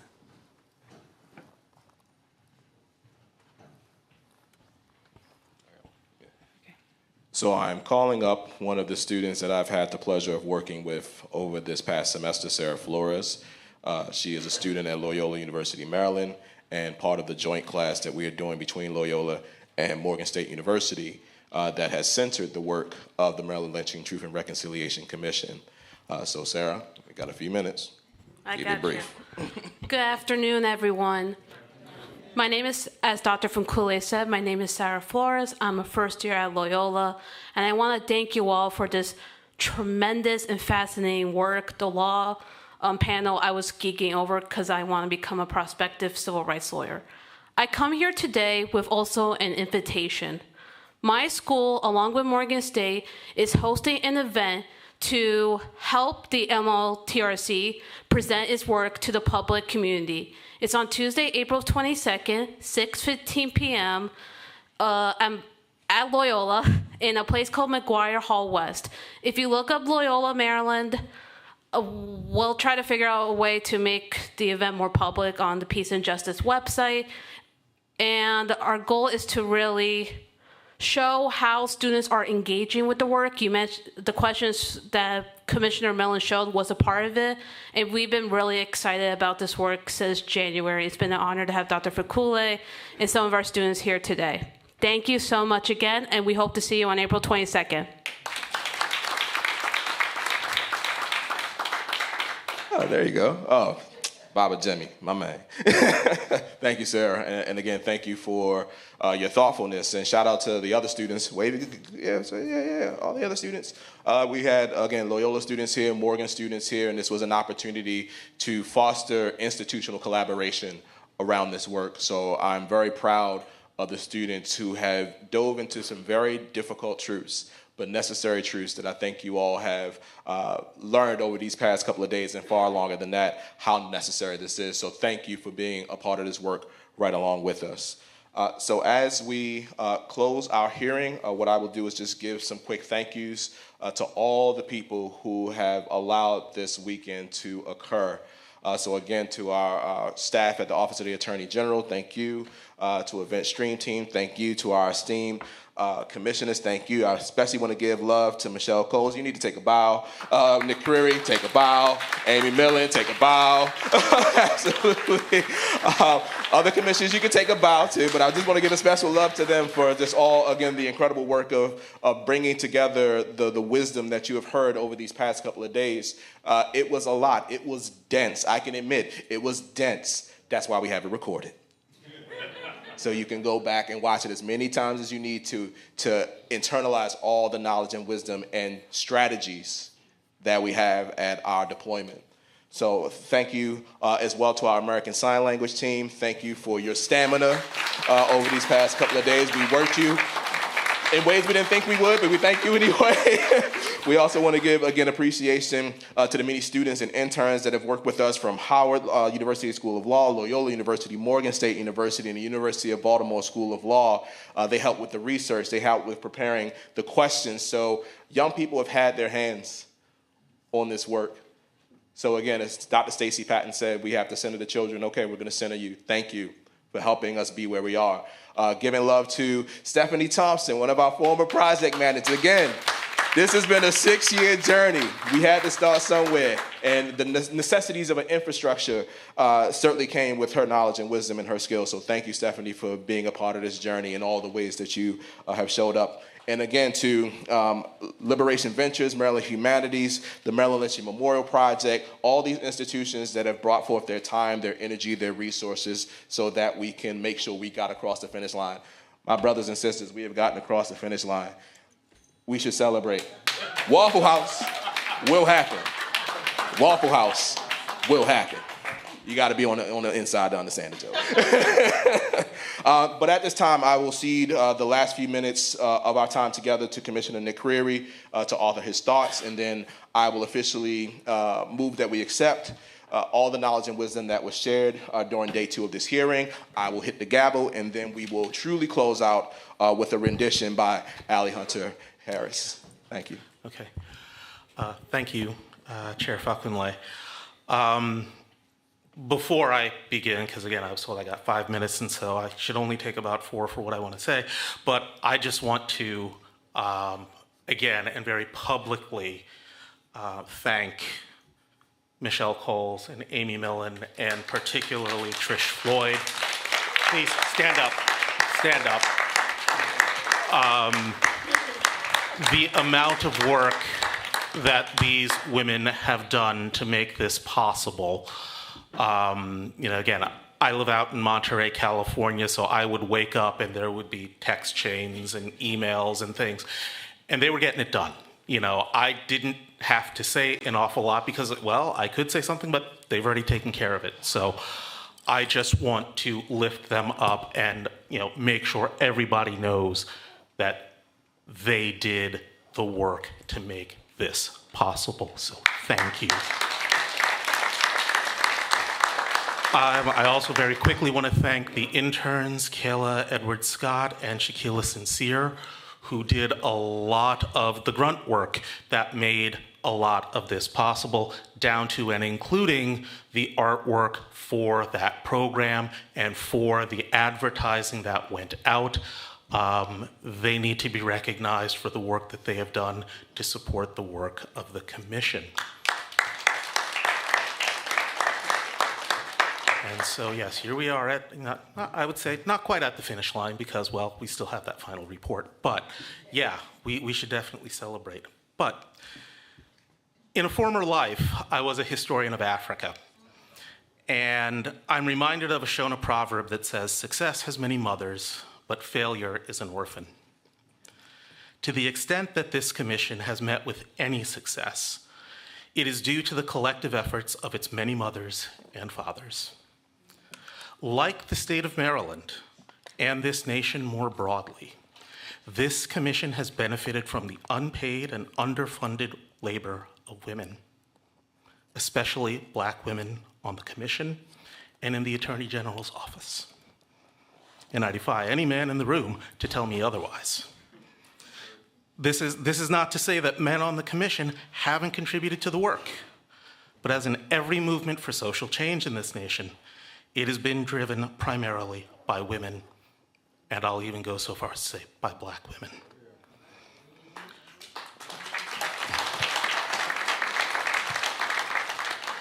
Over the last 2 days, we've heard many compelling reasons for why, how, and to whom reparations for racial terror lynching ought to be paid. And yet there are those who continue to question or challenge their necessity. Some argue that this is needlessly dredging up the past, to which I say, these were extra-legal murders of Black men, and there is no statute of limitations on murder. So to the extent that we have been able to identify members of lynch mobs, they should be posthumously indicted by the Office of the Attorney General.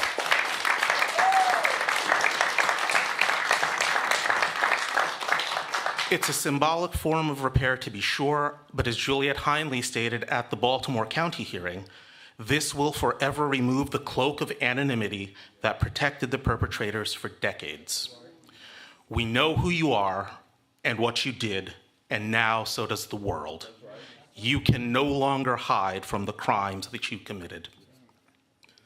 Some contend that we've been dealing with race and racism since before we achieved independence, from our former colonial overlords from those minor islands off the northwestern coast of the Eurasian landmass.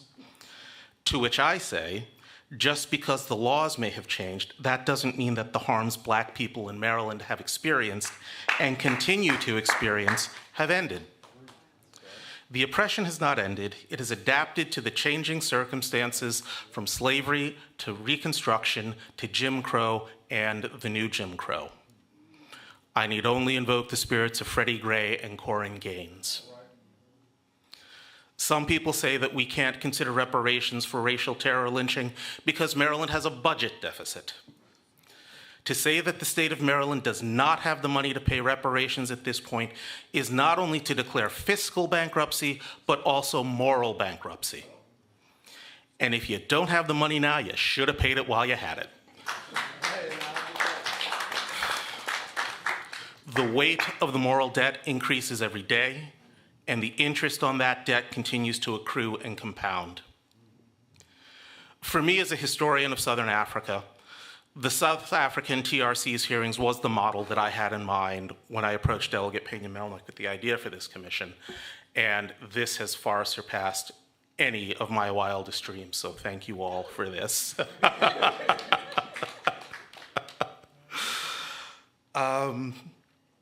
But correspondence with Dr. Darity reminded me that the South African TRC ultimately failed to deliver meaningful reparations to the victims and survivors of the apartheid regime. As important as hearing and sharing the stories of victims, families, and communities has been, and I think of Robert Hughes's family receiving a measure of closure in learning his fate at the Allegheny County hearing, and Garfield King's family lamenting their inability to give their ancestor a proper burial at the Wacomico hearing.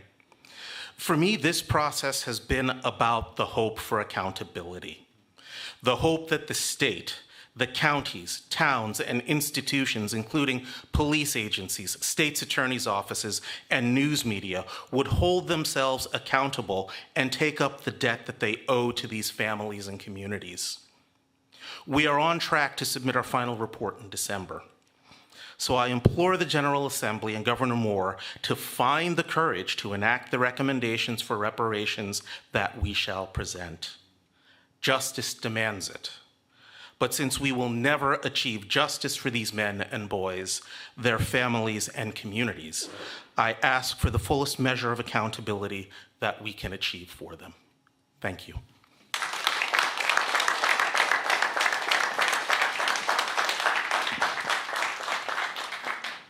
Thank you, Commissioner Creary, and I truly am glad that this has exceeded any dreams that you had of what a commission would be.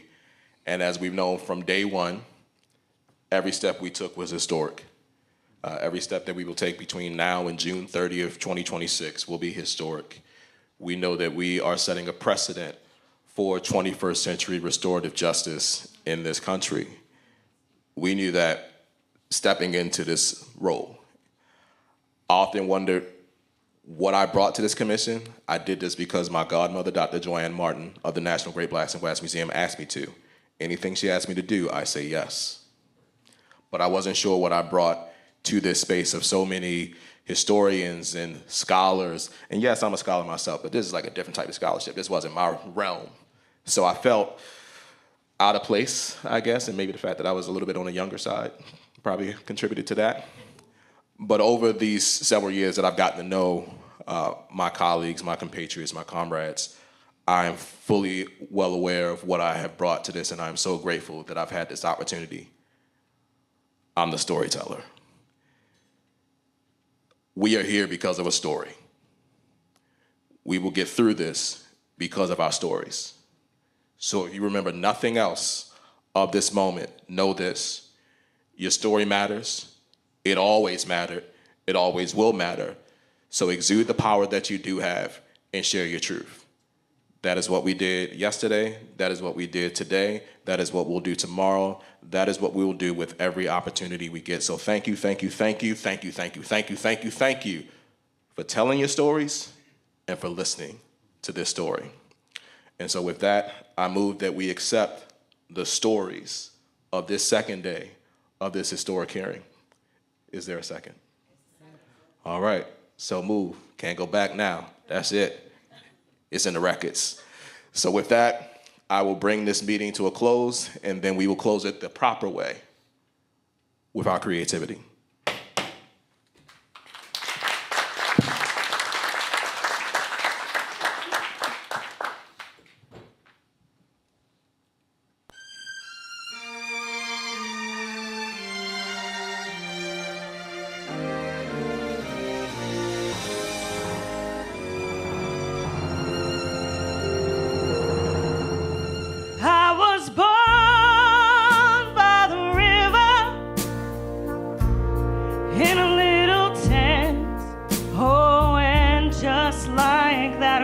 I've been running ever since. It's been a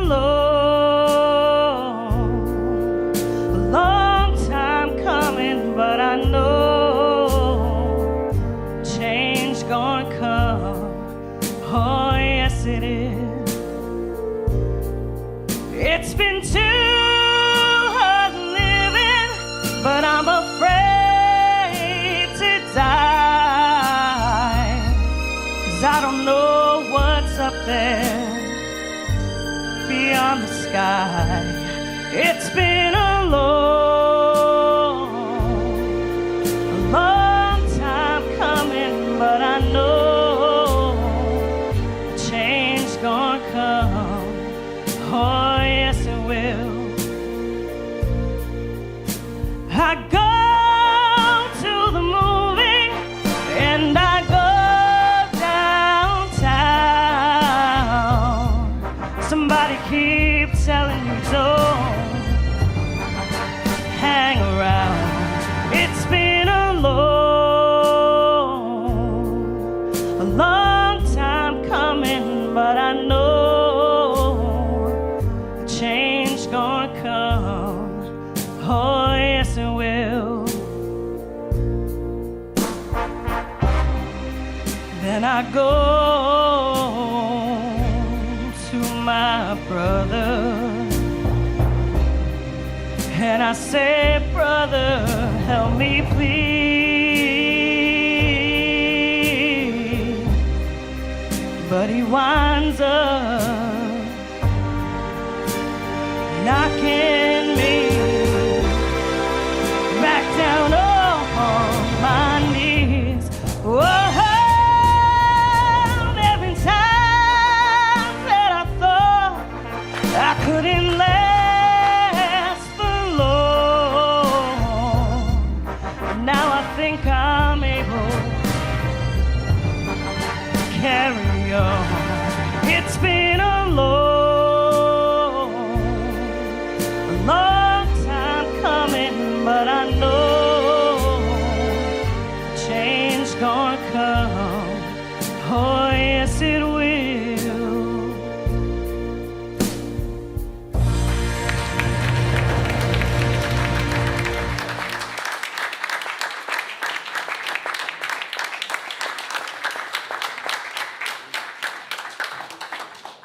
Thank you all again for being here. Get home safe. Thank you.